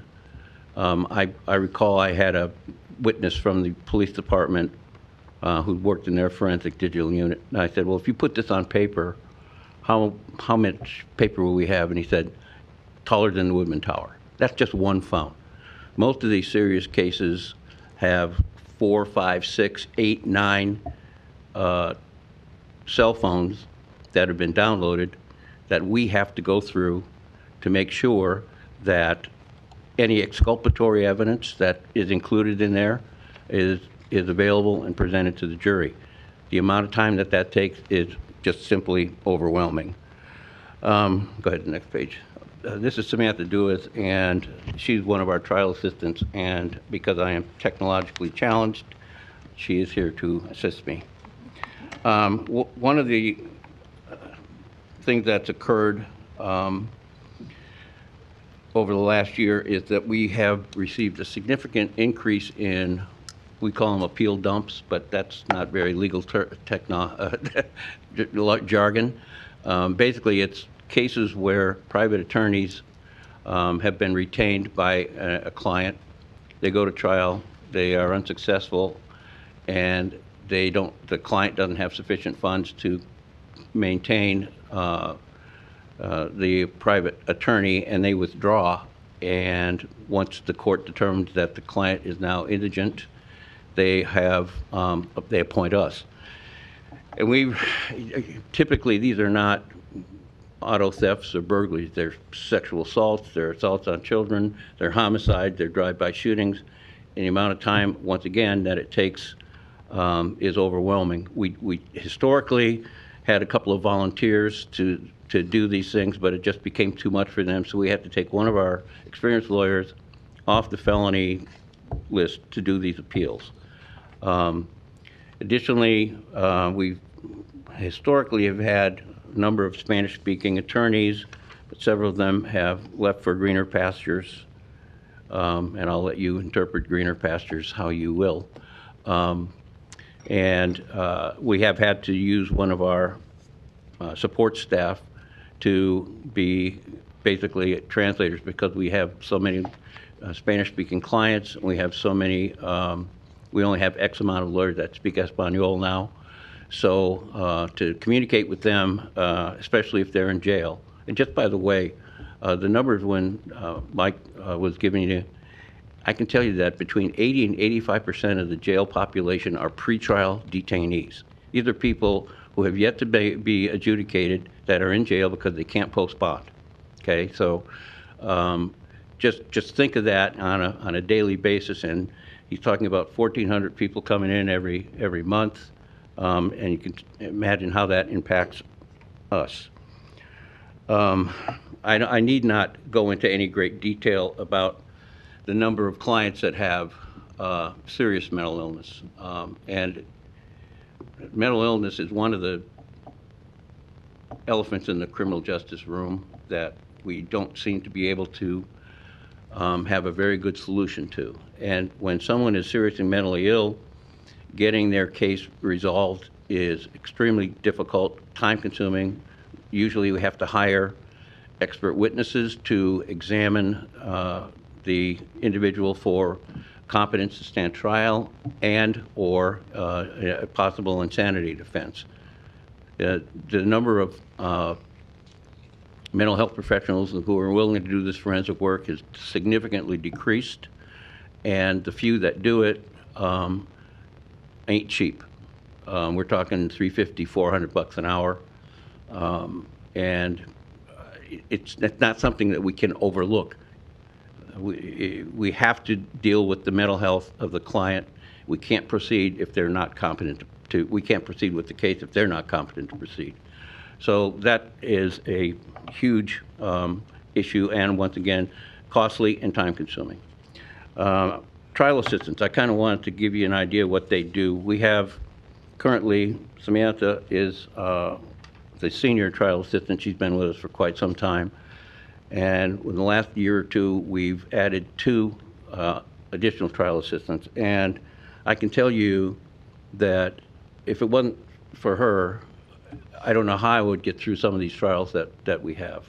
The trial assistants that we have, the responsibilities are assisting the lawyers, manage digital evidence, maintain case filings, and participate in complicated trials. And that is definitely a Reader's Digest explanation of what they do. They sit there and are going through the body cams, they're going through the videos. Keep in mind, 20 years ago, when the police were interviewing suspects or witnesses, they didn't typically videotape them. Now they're all videotaped. And I don't think I have to tell you that interrogations of suspects or witnesses frequently takes 4, 5, 6, 7 hours, and you have to sit there and you have to watch it. I don't have 600 cops, or however many cops there are, to do that and write a report for to tell us what's in there. And the report that they do write frequently overlook or omit stuff that's helpful to us. So, and I'm not saying they're trying to lie, I'm just saying that relying on a 3-page police report to interpret what is going on in a 6-hour interview of a witness or a suspect, there's no substitute, and it has to be done. Like I said, these things, when my hair was brown, we didn't have to do this stuff, but we do now. And to be honest with you, it is an asset to the truth-seeking process. Okay, now the situation of the number of cases that we handle and versus what the ABA recommends. Basically, our records show that the people who do mostly felonies have 131 a year, and companion misdemeanors. And basically what that means is if you have a client that's out on bond on a felony and gets picked up for a DUI or shoplifting, I'm not going to assign that to a different lawyer. I want vertical representation so that a client knows who the hell their lawyer is, not 6 different people showing up at 6 different times. And misdemeanor attorneys have 409 a year, and plus 50 felonies. Now that 50 felonies, I don't want to overstate it. Some of them are also companions. Some of them are, we encourage the younger lawyers to do second chairs on the more serious cases so that they can learn how to do the serious cases quicker, instead of waiting 6 years doing DUIs to do a felony. And the next page will show you some kind of startling numbers. The ABA made recommendations in 1973. I was still in law school at that time, and recommended 150 felonies, 400 misdemeanors, 200 juvies, and 25 appeals. 50 years later, ABA standards reevaluated what an appropriate caseload is for indigent defense providers. And as you can see, the numbers that they recommend are far exceeded by what we currently are doing. I'm going to tell you that my request for 2 additional lawyers, 1 additional trial assistant, 1 additional investigator, honestly is a Band-Aid approach. I realize, you know, when I was doing this, putting this stuff together in my original budget letter, I was well aware of the cap that put on the counties thanks to the state legislature's special session, and I didn't know, honestly, how to approach this and what to ask for. But I can tell you that in the last several months, lawyers that have worked in my office for 10, 15, 20 years who never complain about anything are coming into my office, sometimes in tears, saying, I'm overwhelmed, I need help, I can't keep up. And not only does that cause problems with the lawyer, what about the clients? How are they getting served? We can't cut corners. You all know that indigent defense is not an option or a cost that is discretionary. It's mandatory. If it ain't us, it's someone else.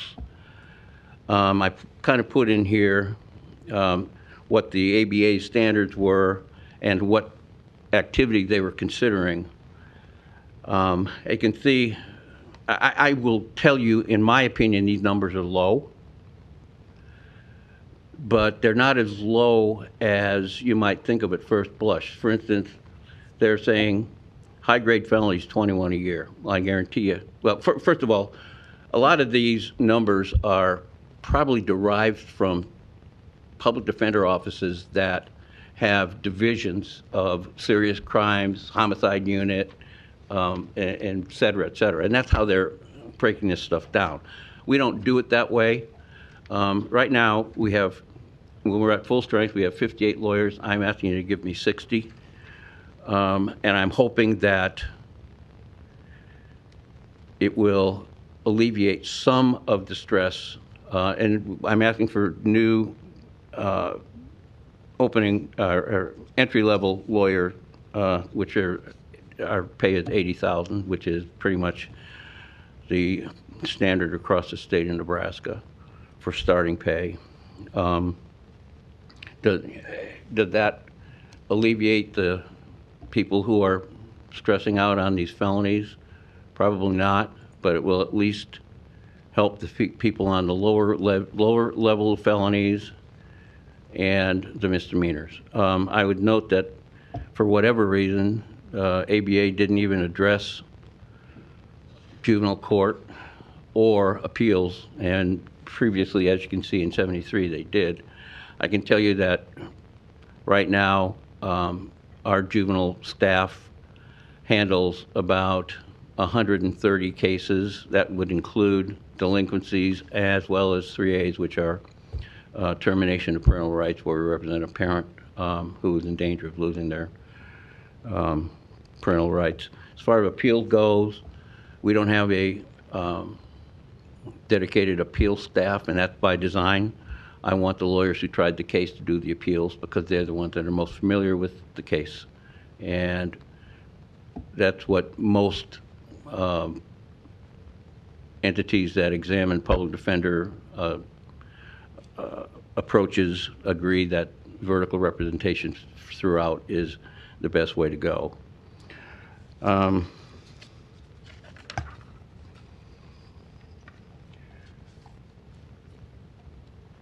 The private appointment, I was watching the presentations by district court administrator and county court administrator and talking about what the pay per hour would be for court-appointed counsel outside of our office. Now, as you know, the truth of the matter is there's a lot of cases now, even the more serious ones, that have multiple defendants, and we can only represent one. I mean, if there's 4 kids that are in a car and they're all charged with a drive-by shooting and they charge all 4 of them, we can only handle one, and the court has to appoint individual attorneys for each of the other 3, by example. And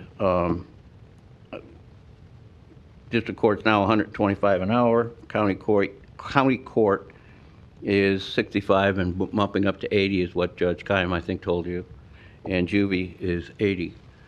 And in fairness to the private bar, don't forget that when they're getting paid, they have their own overhead. It's not just like us. Our lawyers don't have an overhead that they have to pay. It's salary, but an $80,000 salary is $38.50 an hour. So I do think that we provide a good bang for your buck in the long haul. I've got a couple of, typically I've made mention of the things we do. We can't really cut things, but we can try to find ways to accomplish some of the goals in a more cost-efficient manner. And having investigators and trial assistants does help doing some of the tasks. I'm not going to have Samantha be the only person that watches interview with my client, but I'm going to have her do it because I want other people's input. But they provide a great service there, and obviously their salaries are significantly lower than the attorneys.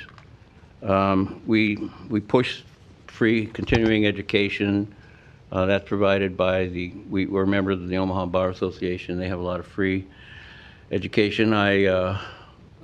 We do our own in-house, as I've told you before, and also we encourage the lawyers on some of the more high-profile seminars across the country. If they can get a scholarship, I'll say, okay, we'll foot the bill for the flight, but I'm not going to pay, $600 for you to go to Las Vegas for 3 days, much to their chagrin. But that we have had a number of our lawyers get scholarships to attend some of these more high-profile seminars, and that's a credit to their energy, their eager beaverness to try to, learn how to do things, maybe get other perspectives. So it's a good thing. Basically, as I said, at least with regard to Spanish speakers, we save a lot of money, so we don't have to have translators in those cases. Obviously, there's a lot of languages now that we have clients that speak that we don't have a lawyer speak, that speaks Vietnamese or Laotian or some of the other more uncommon languages in this area, part of the country. So we have to deal with that. We do serve our own subpoenas. That's one of the tasks that the investigators do. They serve subpoenas. One other thing, just I should tell you about what the investigators do, because what trial assistants and investigators do sometimes overlaps, but one of the things that the investigators are tasked with doing is going to the jail with the discovery materials, which are on pretty much all now digitized, and going through with the client the discovery materials. That saves us a lot of time. Instead of us sitting there for, like I said, watching a video for 2, 3, 4, 5 hours, the investigators can do that at a much cheaper cost than us. There are probably a few things in here that I glossed over, but you've got a copy of it. So if I missed it and it's significant to you, hopefully it's in there. If not, I'm more than happy to provide any other information that that you may seek. End of story. Thank you, Mr. Riley. And questions from commissioners? Commissioner Borgeson. Thanks, Tom. I asked this question, I think it was last week or the week before, whenever the courts were here, and they were talking about the conflicted out, and then, of course, you added on your presentation the increase in those fees that we paid for outside counsel. Right. I know that you and I had talked about this years ago. Yep. That state advocacy office. Right. And at the time, and that again was years ago, it was at $400,000 plus a year that we gave to the state to pay for that office. Right. Do you know what that cost is now? I don't, but I can tell you that I think the number of lawyers they have is about 5 or 6. And for those of you that aren't familiar, they're funded by court costs.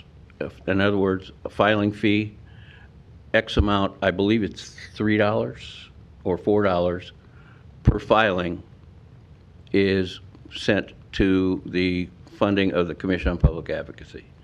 Now, to be honest with you, maybe a year or two ago, the head of the Public Advocacy Commission called me and said that they were really in financial trouble and wanted to know if I would support an increase in the filing fee for their budget.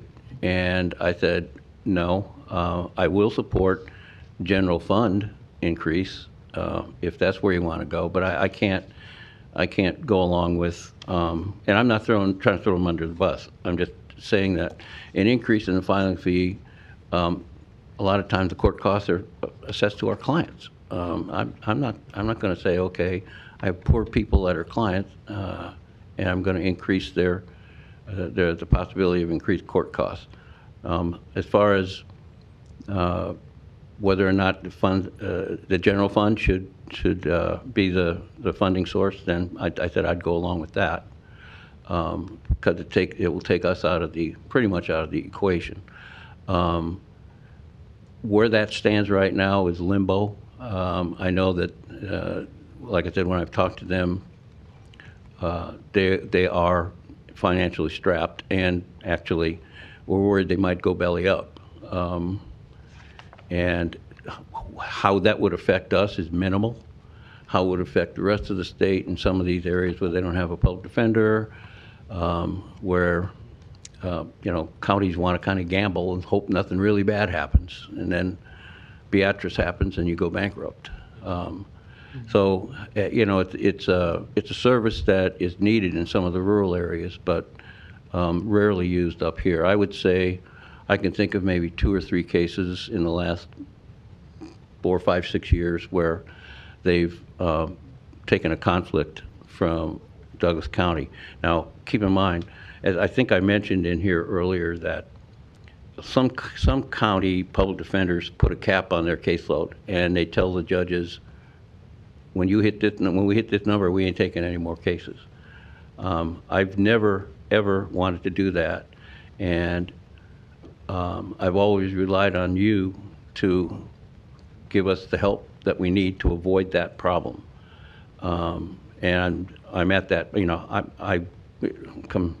it'd be an absolute disaster have to happen before I told the judge we can't take this case.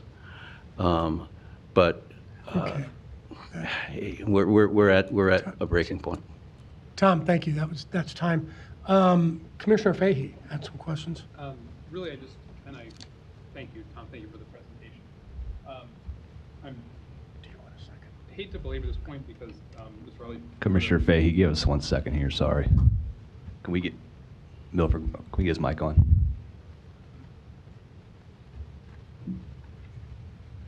All right. Thank you. Tom, thank you. You put a pretty fine point on it. I don't want to belabor the point too much, but it's a point that merits belaboring. I'm glad that the 3 budget overage presentations we have had so far today have fallen in this line, because all of them, the thread running through all of them, or in my mind, the major theme, although others were raised as well, but the major theme is that we have these overages primarily as a result of that the county is responsible for funding what is essentially our shadow mental health care system. We have an atrophied and woefully inadequate mental health care system. And so as a result, what we do, and I'm not saying probably anything that everyone in this room already knows, but it's worth saying, we have a system where we, the county, because no one else wants to do it, pays to police, investigate, prosecute, and defend, and then incarcerate, feed, subsequently educate, all the while treating people with severe mental illnesses, because we weren't willing to treat them in the first place. So instead, we treat them in the confines of the criminal justice system at exponentially greater costs, all of which falls on this county. And I think it needs to be said, I appreciated your point in highlighting it, and I just wanted to bring it up yet again. Thank you very much. I second that. Okay. Thank you, Commissioner Fahey. Commissioner Borgeson. Well, I just want to keep talking about that advocacy place, because again, it's costing us, and the last I remember is even if we used it, it would cost us more because of, again, 5 to 6 lawyers and what they charge people to use their office. So I would like to see if there's a way to revisit that and maybe talk with some senators about that for next legislative session. Sure. It may, like you say, be gone, but I think we really, really need to talk about it, because in my opinion, it's costing us. That money should be given to you for your office instead of having to pay for everybody else throughout the state. That's just my opinion. And then if we gave you the moon during this budget, you're asking for 2 attorneys because of the caseloads, and they're high, and they're still high even with the additional 2. Tell me, how many attorneys would you really need to get to the numbers that we need to get caseload per attorney? Well, I said to a couple of the folks as we were walking over here that this is a Band-Aid approach. Honestly, I would not suggest that we should go so far as what the ABA standards request, but I'd be a liar if I didn't say we could probably use 6, 7, or 8 more lawyers, Okay. honestly. Okay. Well, if we could work on maybe those numbers. I know the court's trying to help too, because they brought it up when they asked for the increase in the fee for outside attorneys. But either way, we're paying. Yes, and absolutely. So again, if there's a way to utilize those dollars, I think more efficiently through the use of our own office, then I think we need to look at that. Well, So we can talk offline and work on that, but Okay. I think that would give us additional funds to get the additional attorneys that would be needed in the public defender's office. Maybe not the 6 or 8, but it would give us an additional I hear couple you. more to be able to bring those caseloads down to where they need to be. So anyway, let's talk offline. Okay, well, that's, I tried to be realistic, you know. I could have said we need 5, and I thought to myself, that's probably not realistic. Let's do this incrementally if we have to. Let's start with 2, see how it goes. Like Commissioner Kavanaugh says, I can't see into the future, but I can tell you the caseloads are up this year. I think our misdemeanors are up 6% and our felonies are up 4, or vice versa. Sorry. That's it. Commissioner Borges. I lost my train of thought, so I'll email you. Been there. There was one other question, but it's gone now. Okay, any other questions from commissioners? Seeing none, thanks for your patience today. Appreciate the time. All right, thank you. We will have to be out of this room by 1:30. I'm not trying to rush. We have general assistance next and emergency management. I'm not trying to rush you, but we could move if we have to move. And general assistance, I think, is next on the list. So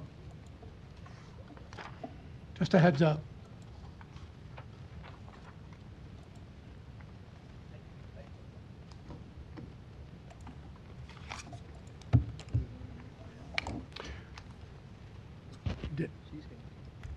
Dan, do we want to move now?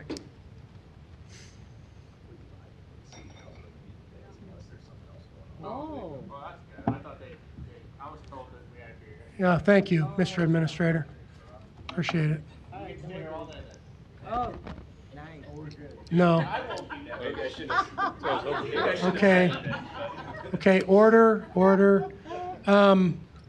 Sorry, let's begin. Hi. I'll continue with my 1-hour planned presentation now. Melissa. I was ready for the 1 hour. Melissa Seawick, Douglas County Department of General Assistance Director. So I just wanted to start giving a brief overview of our program and what we do. So we are mandated by the state. Our program is, we are an unfunded mandate, but we are a mandate. And each county board is to be the overseer of the poor and provide general assistance.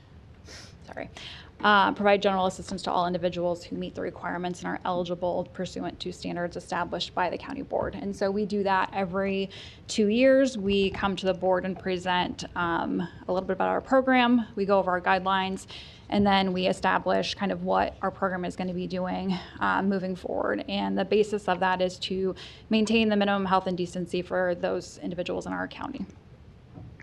And we will be here again at the end of this year for our biennial guideline review. So general assistance provides basic human services to the poor residents of the county who are not eligible for any other public assistance and do not have sufficient income or resources to meet those basic needs. So anybody who is receiving or eligible for general assistance is not going to be eligible for any other state or federal assistance programs besides getting SNAP, so that would be food assistance, and then LIHEAP utility assistance from the state. The assistance that we provide is going to be shelter, so that's going to be rent, mortgage, and utilities, cremation assistance, out-of-county transportation, bus tickets, and non-food assistance. And all of that is based on income and resources.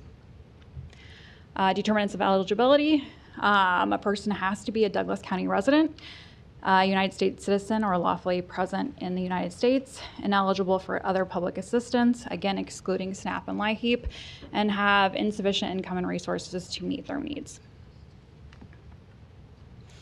The items that we provide are shelter assistance, non-food, transportation outside of Douglas County, cremation assistance, clothing vouchers, and bus tickets. We have additional provisions that we do provide. Most of these are provided because of our department has donated items. So we have a clothing closet that is completely sourced by donations from those in our department. We offer personal hygiene packets for folks. We have seasonal supplies. And then we have emergency sustenance, such as like protein bars, shakes, and like electrolyte packets when folks come in. That we have a lot of people that come in off the streets for their appointments. And so trying to provide enough to get them through the day so we can get them additional resources. So in 23-24, we provided over $2.8 million in direct financial aid to those in Douglas County. So that would be rent assistance, cremation assistance, out-of-county transportation, bus tickets, and non-food assistance. We received over $300,000 in reimbursements, and that was because we assist our individuals apply with Social Security, and we're reimbursed for some of the funds that we provide to them while they're pending Social Security. And then we distributed over 6,000 vouchers. This is just a snapshot, a 5-year snapshot of our clientele. This is to as of June 1st, we were just under 1,400 clients. We anticipate that we will exceed our 22-23 numbers, which was just under 1,500, based on where we're at right now. So we are requesting a little bit over our target, which we have not done before, but we're requesting $288,108 over our target. All of that is attributed to our direct client services, so the assistance that we are providing to the community, besides a little bit of the employee fringe benefits, which we have no control over. So all of it is the direct client services. I do have in here kind of the breakdown of what we asked and the specific items. And then with revenue, this is what we're projecting every year. We do our best, and again, that's based on clients that were receiving general assistance and that we're able to get reimbursed from because they have been approved Social Security. We're typically guesstimating about $200,000. This year so far, we have over $401,000 that we have gotten back from reimbursements. And this is just for your reference, a 5-year snapshot of our budget and expenses, and then the revenue. Again, just more information, kind of a breakdown of our direct client services. This is not all of our direct client services. These are our top ones. So it's rent, our medical client aid, non-food client aid, burials, assisted living, client bus services, and client utilities. As you can see, the biggest change is the increase in our rent assistance that we are providing. There is a greater need in the community. We also have increased the amount of rent assistance that we're able to provide because the rent demand in our community is so high. For example, we had a current landlord that just raised their rent $300 a month for no reason other than they could. So those are kind of things that we're looking at. And then we also have an administrative support specialist who meets with clients every week, works with them one-on-one to work on housing and finding them housing, cold calling landlords, trying to get our folks housed and worked around those barriers. And we've had a lot of success by the work he's done. He's put in a lot of effort doing that. So it's a good thing that we're seeing the clients that are approved on our program being able to utilize these vouchers. Key factors influencing the increased need: rise in homelessness. There's about a 14% rise in local homelessness, so this is not looking at anywhere other than in the Omaha, Douglas County area. So that is obviously an increased need. Declining federal aid, that is both part of, which we figured would be here, with the decrease or the ending of the CARES ARPA funding, but then also with the current federal allocations. It doesn't look like they're going to be around or at the percentage that they were previously, so for housing and homelessness. So that will directly affect our clientele, and we'll kind of get the trickle-down effect of it. Lack of affordable housing. Nebraska faces a shortage of approximately 45,000 affordable and available units, rental units to extremely low households, our clientele. And then that is, again, an example of why landlords are able to do a $300 increase and have somebody jump on that. And then shrinking local resources, that kind of goes back to the declining federal aid and then kind of just looking at the overall economy. The main things that we're doing to increase revenue and decrease expenses really all are about getting clients off the program quicker so they are not relying on county resources. Or if we can tap into another resource that can help with like utilities, non-food, we will go ahead and do that. The biggest revenue source for us, or pretty much the only revenue source for us, is assisting those folks with Social Security benefits, and so we want to continue to enhance the support that we have, helping those folks with those applications, help them throughout the process, maintaining the application, maintaining that contact, but then also working with, continuing working with legal aid to partner with them to help our clients. Also to streamline utility assistance enrollment. Dollar Energy Fund assists with OPPD and MUD's financial aid programs, and so we can complete applications for our clients, and we will be reimbursed for those applications we help them complete. And then also that shifts utility assistance costs to Dollar Energy Fund versus the county. And then just continue strengthening community partnerships. Again, it's let's not duplicate any services. Let's utilize the resources that are available in the community and tap into those. But then also tap into services that are going to uplift our clients and help them get out of poverty and get the mental health assistance they need, substance abuse assistance, employment, all of that. And then just, again, continuing to access community resources, educating ourselves on it, collaborating, and just, again, trying to help our clients and also reduce the reliance on our program. So we remain committed to being responsible stewards of public funds while ensuring we fulfill our mandate to meet the most basic human needs for our county's most vulnerable residents. Oftentimes, we're the sole resource available to these clients. Each day we work diligently creating a safe and supportive environment where every person feels welcome, respected, valued, and heard as we strive for stability and long-term self-sufficiency. We understand the strength of our community is directly linked to the well-being of its most vulnerable members and are committed to supporting these efforts. Very good, thank you. I believe Commissioner Kavanaugh, your light is on. Thank you. You were first. Thanks for this. Just a couple of contextual questions, I guess. The General Assistance 24-25 budget, I think, was $5.6 million.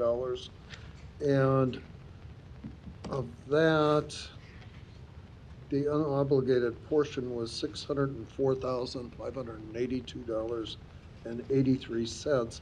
And this is something we've talked about in the past, which is the budget rarely, if ever, in my experience, is actually spent in its entirety. Going back to just on page 5, FY 2021, unobligated was 1.4 million, and each year since there's been unobligated funds. The question, I guess, is if we have this increased need as indicated on page 6, and I believe we do. For instance, just one item, which was a 14% rise in local homeless population, and we see these people every day, everywhere. How do we end up with unobligated funds if the need is that extreme? A lot of our unobligated funds continue to be administrative on the administrative side. So our direct client services, our budget is being spent, and it has been, and that's what I've continued to report on. It is more on like the payroll side, the paper, the supplies. That is where we're able to kind of cut back, and so that's what's not being meant. Okay. But also, we have a lot of clients that are on our program that are approved general assistance that have kind of the voucher that they're eligible for that rent assistance, that we're not able to find housing for them. And so now we are seeing an increase in number of clients requesting assistance, but we're also seeing an increase in those that we're able to help find housing. Okay. The overall budget, this $5.6 million budget, it appears to break down into two primary categories. I think on page 4 you indicated that the client count for 24-25 was 1,389, and on the next page, I think it indicates that direct client services for that year were 3.3 million. That would be 3.3 million of the 5.5, 5.6, somewhere in there. And that the administration costs with benefits for the same period were 2.5 million. 1 minute. So we're running about 40% roughly administrative costs overall. And I think that might be a consistent number going back. It would seem to me that might be, from a charitable operation point of view, this is kind of a basic services point of view, a little high for administration. It's almost 50%. We complete face-to-face interviews with every single one of our clients, and we work directly with them to maintain eligibility on our program and to get those resources. So we actually, a lot of the times with the budget, we're relying on, we've been able to utilize the administrative funds for the direct client services. But we are trying to, our employee numbers have remained the same last couple years. They're remaining the same this year, other than two to-be hireds that we are hoping to fill. But I understand on paper it looks like that. Time. We'll come back. Thank you. Okay. Commissioner Rogers. Thank you, Mr. Chair. Melissa, let me ask a healthcare question. So we used to have the primary clinic. Primary clinic was in place to kind of help cure some of the, kind of weed off some of the chronic stuff so it didn't get too bad. So when they went to get services, they wouldn't go to the emergency room and it charges out the whole. So the primary health clinic is shut down. We still get the bills from emergency rooms for services with people that qualify. What is the chatter that you're hearing in respects to if Medicaid gets cut? So, and, go ahead. And I'm assuming if Medicaid gets cut to some degree, that will fall eventually down the line to us. Because if they start playing with state share, and we haven't budgeted that for a couple of years, I mean, the number was, when we were in the business, an 8 million. So what are you hearing, or what are you anticipating? So we are currently not getting any bills or anything like that. Once Medicaid expanded, we were able, all of that fell to the state, which was amazing. There are some bills, like back bills from years and years ago, for people that are pending Social Security that was kind of in limbo that we might be responsible for pre-Medicaid expansion. The conversations are of concern. One, I have concerns with the budget, because obviously if Medicaid expansion goes away, then it would fall on the county. I think the level of service that they're able to get with the Medicaid expansion and the choice that they have and the accessibility to go throughout the community and get their health care needs met, I think more people are utilizing that. So it's concerning on that aspect, and it's also concerning on the budget aspect of it's continuing to be in the news that those are things that they are looking at cutting. Even if they don't necessarily cut it, some of the requirements for obtaining Medicaid are concerning for our clients to have to perform, 80 hours of community service when they have significant mental health barriers that are not going to be addressed and not going to be looked at and accounted for, that a lot of clients will fall off. So it's concerning. Yeah, and I just say that for the record because I think, I'm assuming if that happens, we tap into the inheritance tax, but for what we have. But yeah, I just put on record for people that don't know how the tie happens, eventually if it's work requirements, any fiddling with Medicaid eventually is going to find its way down here. So I just want to put that on the record and know the history that we've come from it, and just refresh the board's mind that depending on what happens with that reconciliation package, we could see some costs. Thank you. Thank you. Any other commissioners with questions for Melissa? Commissioner Kavanaugh. Thank you. A couple of items on the increased revenues or decrease expenses, page 7. You indicate that Douglas County General Assistance seeks reimbursement for eligible services provided during the application process for disability benefits. Presumably, these people would mostly be SSI recipients. Does that indicate that we seek reimbursement from SSI recipients for helping them get their application in? It's not to help get their application in, it's for the services that we provided. So if we assisted them with rent, if we assisted them with non-food vouchers, that we can get reimbursed for the funds that we provided to them while their federal disability was pending. That is from their back pay, and that's coming directly from Social Security, not the client. Like the client doesn't. So we are seeking reimbursement from their back pay, which is the client's back pay. That can either go to their attorney or representative to pay their fee, 25% of which is regulated by federal Which statute. is paid. That it's not, we help pay part of the attorney fees as well. So it is not, they have to pay that 25%. We get our reimbursement after the attorneys have been paid, after all of that. And it's only being reimbursed for if they were, let's say somebody was approved going back till February of this year. If they received general assistance in January, we're not looking at January. It would just be for the months that their back pay went into effect moving forward. Okay. Well, I guess I'm not clear, having handled many, many, many SSI cases, what they're reimbursing us for, or even if that is a legal reimbursement under federal requirements. I'd like to have that, if you could, send me exactly how that works. I'm not comfortable with taking SSI recipients, meager disability benefits, to reimburse us at all, but outline for me what we're getting reimbursed and how we're getting reimbursed, if you could. Additionally, Douglas County, under the next item, streamline utility assistance enrollment, general assistance to receive reimbursement for completed applications. Who's the reimbursement from? It's from the Dollar Energy Fund, which is funded through the financial assistance with OPPD and MUD. Okay, we're not receiving reimbursement from people receiving energy funds from No, those we are not. utilities. No. Do we seek reimbursement from our clients for any other costs?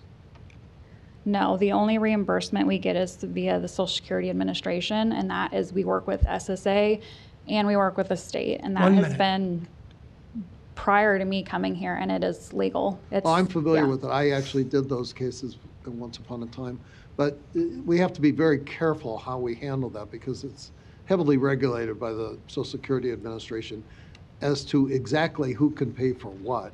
And unless we are the designated representative of a recipient, I don't know if we can legally get them to reimburse us for anything. Beyond the fact that these are people on limited disability benefits reimbursing us who are supposed to be helping them. But if you could send me that information, I'd really appreciate it. Thank you. I will do that. Thank you, Commissioner. Commissioner Borgeson. Thank you, Melissa. And I think it is worth re-noting that when you took over, you actually came and reduced your budget and have never come since that time to ask for additional funds.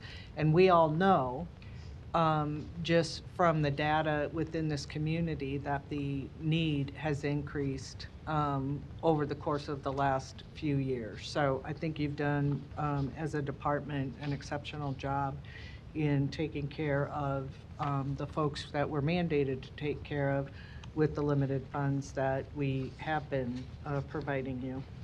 On the page 3, where you talked about the additional provisions and the clothing closet, and you talked about how that is from donations from your staff. I think that's admirable to again renote.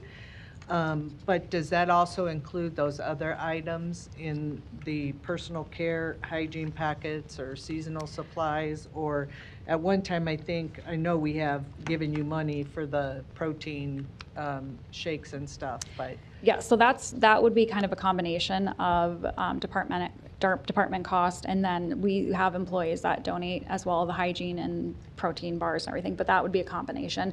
But it has always been, our line item for that is $2,000 a fiscal year, and we have not spent that. It's buying the protein bars in bulk when we need them, buying the Propel in bulk, water bottles, things like that. And then little bug spray, sunscreen, and that's when clients are coming to us typically unhoused in an encampment that we're trying to provide a little bit of support for them. And, you know, we can talk offline, but that may be a good project for our Community Government Awareness Committee to have a drive throughout the county for items that you may need for those that we're serving. So we've done it for nonprofits. I think we can do it for ourselves. And then the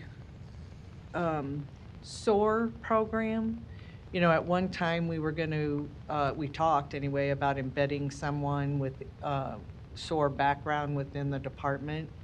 Is that maybe something we should revisit, or are we utilizing that program? Both. Okay. So we do utilize, and we have a lot of our clients are working with like SOAR workers through Community Alliance. That's a constant conversation to bring into our department. It's been staffing. We just don't have enough staff to do it, but that's something that we're constantly looking at to see if that can be a specialized caseload. But we have already high caseloads and limited staff to do it. But that is a topic of conversation, but we are utilizing the community resources with SOAR workers because they have a lot of great success. Okay. And I'm running out of time, but on the mental health and wellness services, I know that when the General Assistance Primary Health Care Clinic was there, at one time we partnered with the Community Mental Health Center to provide some of those because we were serving basically a lot of the same clients. Now that we don't have the primary health care clinic anymore, maybe that conversation, because the need hasn't really gone away, it's actually increased, we should revisit that conversation with the Community Mental Health Center for the clients that we currently are serving. They see our clients. They still do? Yes. Okay. Yep. All right, I'll come back. Okay. Time. Thank you, Commissioner Borgeson. Any other commissioners wishing to speak, or any other questions? Any in the room? Oh, I just had one. Commissioner Borgeson, go ahead. Thank you. How long length of stay of a person on general assistance do we typically, I mean, is it, 9 months, 12 months? I mean, what's the average? I don't have that data for Okay. you. It's very difficult because a lot of times our clients will just fall off the program and we're not sure why. Some of them come back around. But that is just data it's been very difficult for us to have and find. We are working on getting that, at least a better guess of that. But it kind of ebbs and flows, and just because the person falls off the program doesn't mean that need's not there. It's just sometimes due to the circumstances we can't find them, and then they do come back around. And that may be good information to somehow, again, I know it costs money to do, but to track and keep that data as, here's how many we have on each month, here's how many fell off, because then like you say, the next thing they're coming back around.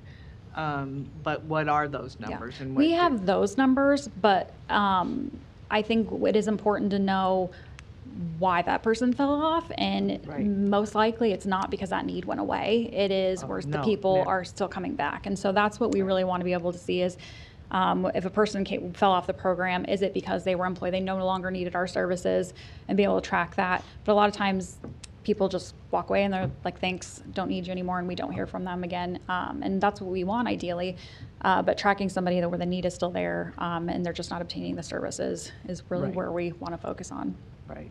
Well, again, if we could work together on some of that data, I think it would be helpful to not just know, but then it would also be helpful for us to, in making our decisions when it comes to budget, how we're, data is knowledge, and it helps with what we have in front of us to make those decisions. Absolutely agree. You've done a tremendous job since you took the position years ago, and I appreciate the work that you and your department do for this population that we serve.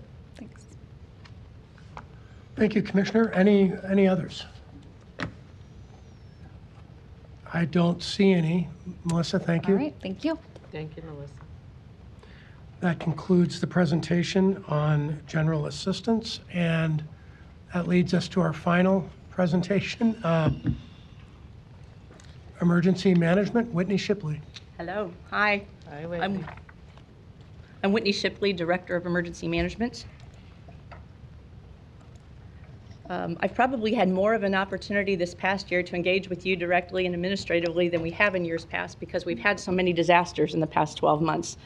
So I might not need to give you as much of a background as I might normally do for our department. You're probably more familiar than you typically have been. We are a state mandated service, and we are partially funded by the state. And it is our mission to engage stakeholders to prepare, respond, recover, and mitigate for natural disasters and community emergencies, not just at the county level, but under the Nebraska Emergency Management Act. Any municipality that does not have an emergency manager of its own, we provide those same services at the municipal level as well. This year, as in past years when we've come to you, well, our target, as you can see, our target and our request, we are over by $435,000. And those collectively are the result of 4 discretionary projects that I wanted to present to you for consideration that are kind of consistent with where we are at with the mission of the organization and some things I'd like for you to think about as we move forward as well. It's not uncommon for us to come to you with siren expenses. In fact, when we've come to you over the past few years over budget, it has been due to primarily siren expenses, but those are slightly different this year. Up to this point, when we've asked you for money related to sirens, it is to do repairs of sirens that are already broken. We've also made an investment in an upgrade to the activation system several years ago. And then last year, as a result of some lessons learned during the tornado, we reinstored the capability we used to have to also activate them from the 41st and Pierce Street location, so that if we have physical damage to the tower at 156th and Maple, we have backups, we have redundancy for that. So that is all keeping the existing system that we have up and running, and we've typically done it on when it breaks, we fix it type situation. But we are very much at a juncture where we kind of collectively have to decide where we'd like to go with the future of the system, and that's something that I feel like I need to put on your radar screen this year, because this year was a crunch point for a variety of different reasons. Let me just say this is not what I wanted to come to you and ask you about. There were other things I was interested in as well, but we've had a big development this year with regard to sirens, in that I was originally going to propose to you a 3-year maintenance program broken up over the course of 3 years, and replacement wasn't necessarily on the table. It's something we need to talk about, but I had hoped to not have to talk about it yet this year. However, we found that 17 of the sirens, and I can get into the details of that in a second if you like, are old enough that the parts for them are no longer replaceable. They're no longer available. And that is for the horn of those sirens. So we've been able to replace the guts of the sirens, so to speak, with computer equipment that's newer that we can fix. But if we get mechanical damage to the heads of those sirens, we do not have the ability to fix those. And that applies to 17 sirens. Like I said, siren replacement was not necessarily the conversation I wanted to open this year, but that puts us in a real conversation about where we want to go long term with these. So if we are to start replacing them, I recommend that we get started this year or no later than next year. And we do that. It's approximately a cost of $30,000 to $35,000 to do each of those, depending on whether the pole needs to be replaced as well and that sort of thing. So that initial $100,000 I proposed was to start 3 at a time towards replacing those to get those first 17 done over the next few years. The next expense, that $243,940, is more than what I originally talked to the Criminal Justice Committee about, implementing a preventive maintenance program. And you may recall that recently, Siren 303 at Florence, I'm using this as an example because it's a great example, it went off in the middle of the night, and because the diagnostic system of the program does not work, I could not tell which siren was going off, nor could we tell which siren it was because it wasn't going off consistently. So from 2:30 a.m. to 6 a.m., we sent police officers trying to figure out which siren it was that was the problem. And so with that one, as we have with others recently, we've had to engage the siren company, not just our local electrician, but we've had to collaborate with the siren company to figure out these fixes. I said, Whitney, the problem is you're not doing preventive maintenance on these sirens. They need to be looked at annually and have the frequency realigned so that those radios talk back to you. So the good news is, let me be very clear that the sirens activate and go off in an emergency as we want them to. As I checked before we came in, we have 3 that are out of service that the repairs are being completed today. So by the end of today, all sirens be working, and they will work in an emergency. But what I want you to understand is that as we look at maintaining them, the signal that it takes to set them off is a very strong signal that comes from the big tower at 156th and Maple, and then that ability that you've funded us last year to have a redundant capability downtown. That's a strong signal, and they go off. But within each one of those is a radio that's supposed to talk back to us and let us know that it went off and what the status is. And it'll give us a few minor diagnostic things about the doors open or the chips bad or some things that tell us what's wrong with that. That image in the top right with all the red dots, those are sirens that don't talk back. And one of those was the one at 2:30 in the morning that did not talk back, so that I can't really tell what's happening with that siren. So the good news is it does go off, but our ability to diagnose a problem is really inhibited by the fact that they don't speak back to us for the majority, like 80-something of the 120 sirens. When I talked to the siren company about that, with whom I'd already talked about preventive maintenance, after getting into the system with us for that particular siren repair, they changed the recommendation so that we don't split it over the course of 3 years and fix 3 at a time, but that we do what basically amounts to a year 1 blitz, where they bring in a bucket truck and go through every siren, all 126 of them, from root to horn, take it apart, replace the brushes, and do full preventive maintenance on that, and basically triage the system. It's never had preventive maintenance before. We know it needs it, but we're not really exactly sure where and which sirens are highest priority. So for that year 1 cost, that gets every siren inspected from top to bottom. It'll also bring the frequency into alignment where all of the sirens will talk back to us now, so that if we have one go off in the middle of the night, we'll be able to tell which one it is. And then also it will put in place encryption cards that will prevent them from being able to be hacked, and it'll prevent us from having that frequency drift again where it won't go back to where we have red sirens. They'll all be green and diagnostically sound. So it is an expensive cost for the year 1, but it's only the year 1 cost that it's expensive. After that, it goes down to year 2 and 3, and presumably we've been negotiated a 3-year contract after that, where it's about $42,000 a year. So the first year is expensive. After that, not so bad. And then the third piece that we've advocated for is I'd like to add an additional position to expand our, in the realm of collective things that we call preparedness. One of the good things, and I'm reluctant to say there's any good thing that came out of our weather pattern last year, but other than those opportunities are teachable moments that we aren't always able to get the public's attention in terms of expanding their own personal preparedness efforts, and even with regard to our partners, to engaging in not just the response piece that we all do very well, but that's directly, the success of that depends on our ability to do planning, training, and exercise as well. The good news is there's been a lot more interest in those activities after last year's weather events, but what we found is when you go do one of those beget 3 more, and then the 3 of those beget 3 more, where we're building a strong network of community partners that are anxious to do planning, training, and exercise. And we've been working with some community groups through an asset mapping project we're communicating with the Health Department and the Omaha Community Foundation on, where we're moving into some underserved populations and identifying preparedness needs with those as well. But every time we do one of those activities, we leave with 5 more people that want us to do more activities. And so I was committed when I took over to never telling anybody no. Preparedness is our top priority, and I know that we have to make time for that. I just didn't anticipate there being quite as much of a demand as they are. So we're almost at a point where we're going to have to cap that at first come, first serve with regard to helping those partners. So that position would be specifically for that. And then something new that's popped up in the past couple of weeks, Shannon McVaney, our new assistant director, came to us from Boulder County, where she overheard us talking about some of the very real challenges we have about getting emergency alerts out in secondary languages. And they use an app there called ReachWell, and we would bid it, so I'm not sure it would be ReachWell that would do it, but that's one of the examples of one that for a fairly nominal fee, it was only $12,000, they can pick up those emergency alerts when they're issued by responders and the Weather Service.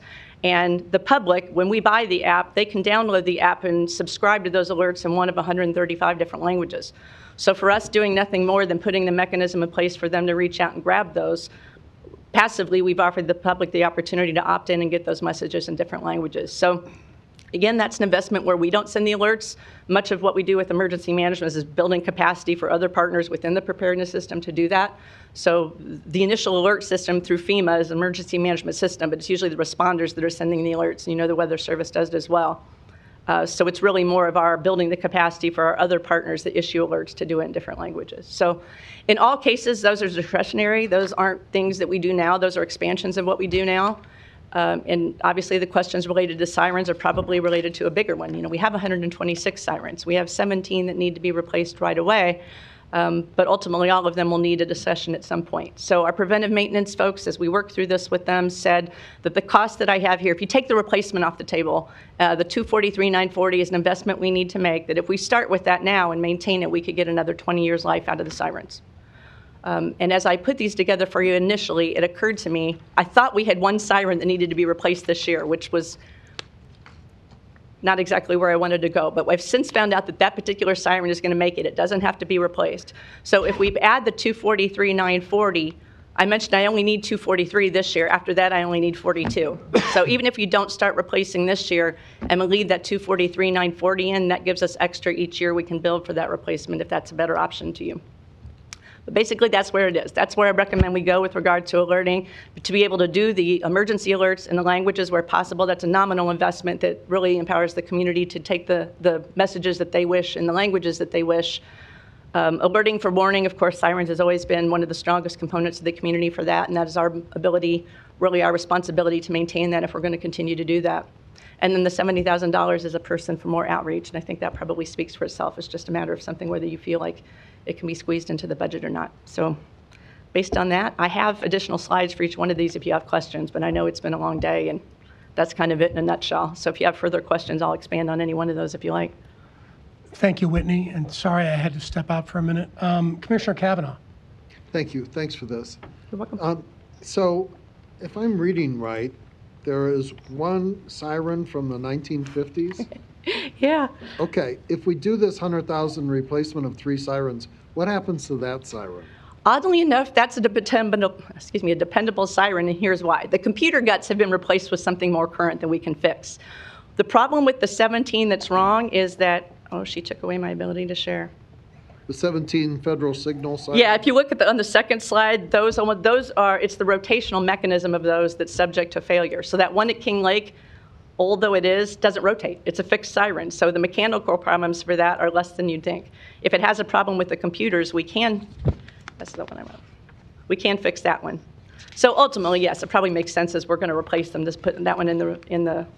Just out of curiosity, where is it? King Lake. Okay. Fairly small community. Yeah. Wow. Valley.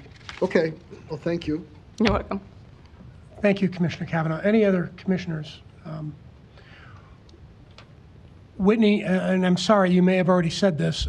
Can I ask you, what did the, and I don't think I've asked you this offline, the replacement of the sirens and the understanding of what type of critical nature we were in, was a lot of that exposed last year during the storm season? I mean, did we, and I'm not going back 5 years and saying, oh, we should have anticipated this. No. What I'm asking is, did we see things that we may not have seen had we not had? No, actually the sirens were good. The crisis brought by this was just learning this year that parts are no longer available for those 17. If not for that, I wouldn't be recommending replacement at all. When lightning strikes ahead like that, and that's the problem with the sirens, and I know it's probably confusing to you when we come this year and we need a lot, and this year we don't need much. We're completely at the mercy of a variety of things with those sirens. So the heads of those are where the mechanical difficulties are, and if that gets hit with lightning in such a way that it's Murphy's Law, there's really no control over that. So The urgency this year is purely because parts are no longer replaceable for those particular sirens. Okay. And again, not every damage to a siren affects the head. Much of it's with the computer board, which we can still fix with those. But if we lose a head with that, we lose a head with one of those. Okay. Commissioner Borgeson. Can you just review, thank you, can you just review again, well, not again, but review budget and where your money comes from? Yes. All of our money comes from the general fund, except the Emergency Management Performance Grant is a federal emergency management grant that passes through to us. When I first started with the agency, it paid for half of our budget, but that's scaled back over to the years now where it's down to $88,000. It's in our numbers here. That's discretionary. That's however much the state chooses to pass on to us. So it's a number I'm always reluctant to commit to. So what I give you each year is whatever we had the last year with the hope that they'll continue that. So I don't know. So aside from that, it's general fund money and approximately $88,000 to $90,000 that the state puts that goes towards half of our personnel costs. At one point, did not the SIDs participate in the cost of sirens? They do put the sirens in, but then we maintain them. They put them in completely? Yes, and then we maintain them. And that's still the case. When a developer puts in, yes, they send the plans to us, and if it's not, if a portion of that SOD is not covered within an existing coverage area, we do require them to put one in. But then once in, we do maintain them. And as I was looking back through research to prepare for this, I found the initial presentation, it'd be about 2002, from that emergency manager proposing that we do it that way, because at first blush you might think, well, they should fix the sirens. But what he was proposing made sense in that you can't assure that the sirens get fixed in a timely manner unless you're managing it yourself. So if an SID would have a siren that would fail and they didn't make it a priority or were not able to fix it at that time, it could sit without us having the ability to do this. So the proposal was made at that time, and it does make sense in hindsight. By having all the sirens maintained under the same system, you can make sure that it's done efficiently and in a timely manner, as opposed to leaving it to the individual jurisdictions to do that.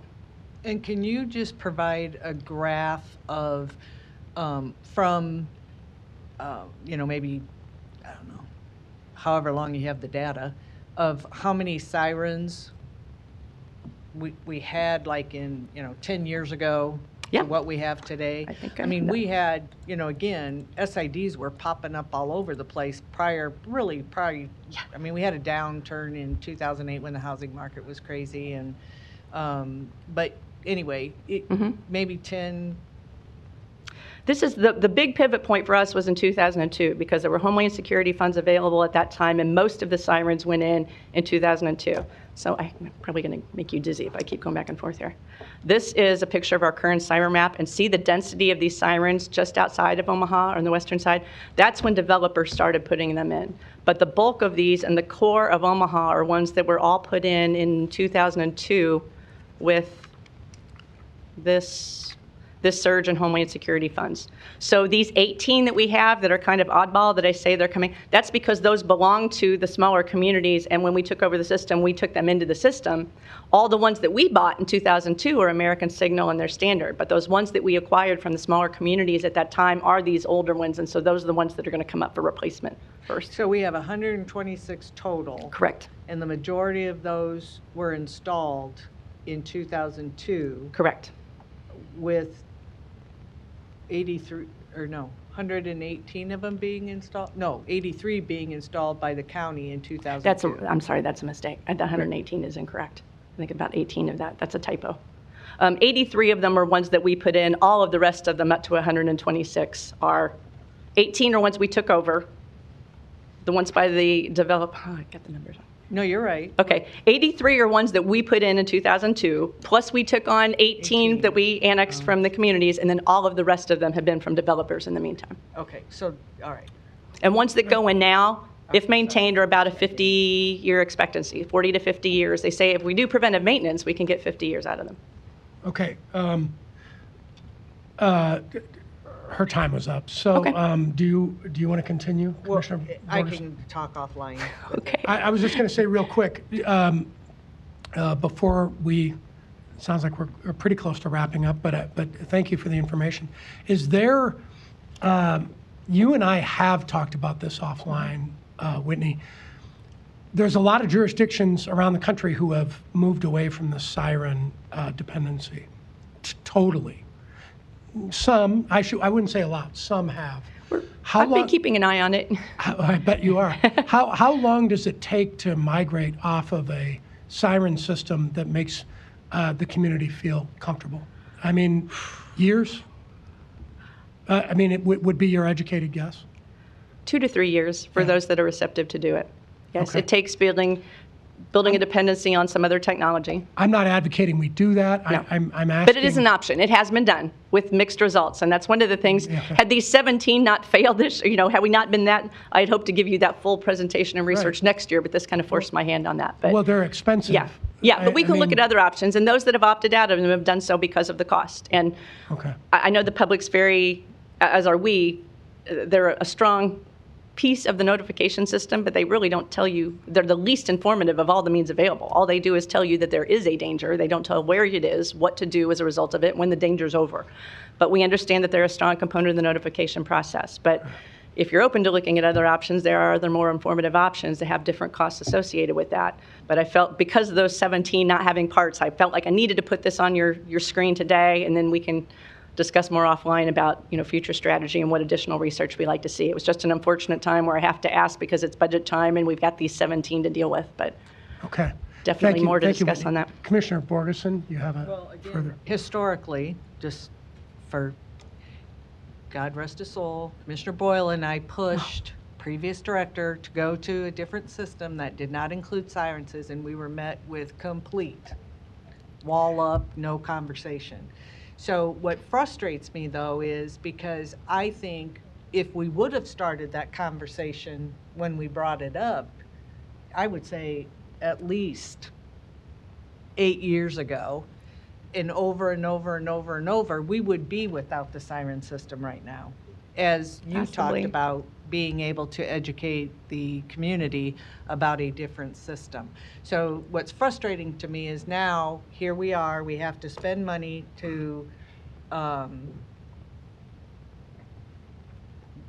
maintain the sirens, and then I believe we should have that conversation, but you're spending money, and now everybody's going to say, well, we spent the money, so we don't want to replace it. So again, historically, I just say that because we would have been way farther ahead if we would have talked about it back then. I still think it's worthy to have that conversation, to take a look at those communities that have gone away from the siren system, because there are successful ones, and have that conversation to maybe start planning, again, like you say, 2 to 3 years from now, because of the educational piece to the community. Understood. I agree. Any other questions from commissioners? I don't see any, Whitney. Okay, thank you. Thank you for coming over, and that concludes our presentations. I will say the committee discussion and action, the letter G, Human Resources Weekly Personnel Report from Civil Service as presented. It's my understanding we do have need for an executive session, is that correct? To deal with Litigation, contract negotiation, and legal advice. Actually, I apologize, labor negotiation, contract negotiation, and legal advice. Thank you, Teresa. Motion by Commissioner Borgeson, second by Commissioner Morgan. Please vote.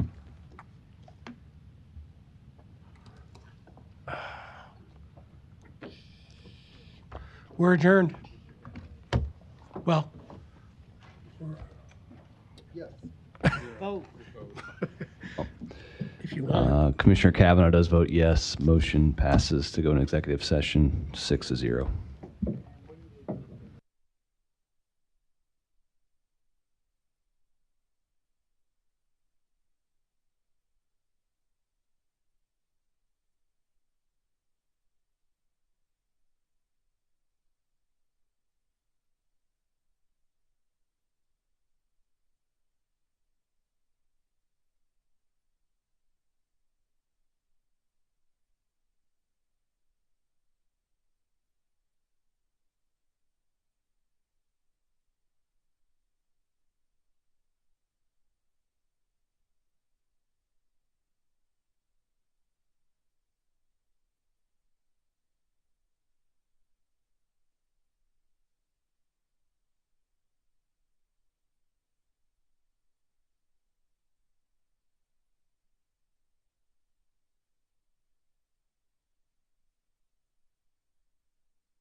Motion by Commissioner Borgeson to reconvene and adjourn, second by Commissioner Rogers. Motion passed 6-0. The meeting adjourned at 2:18 p.m.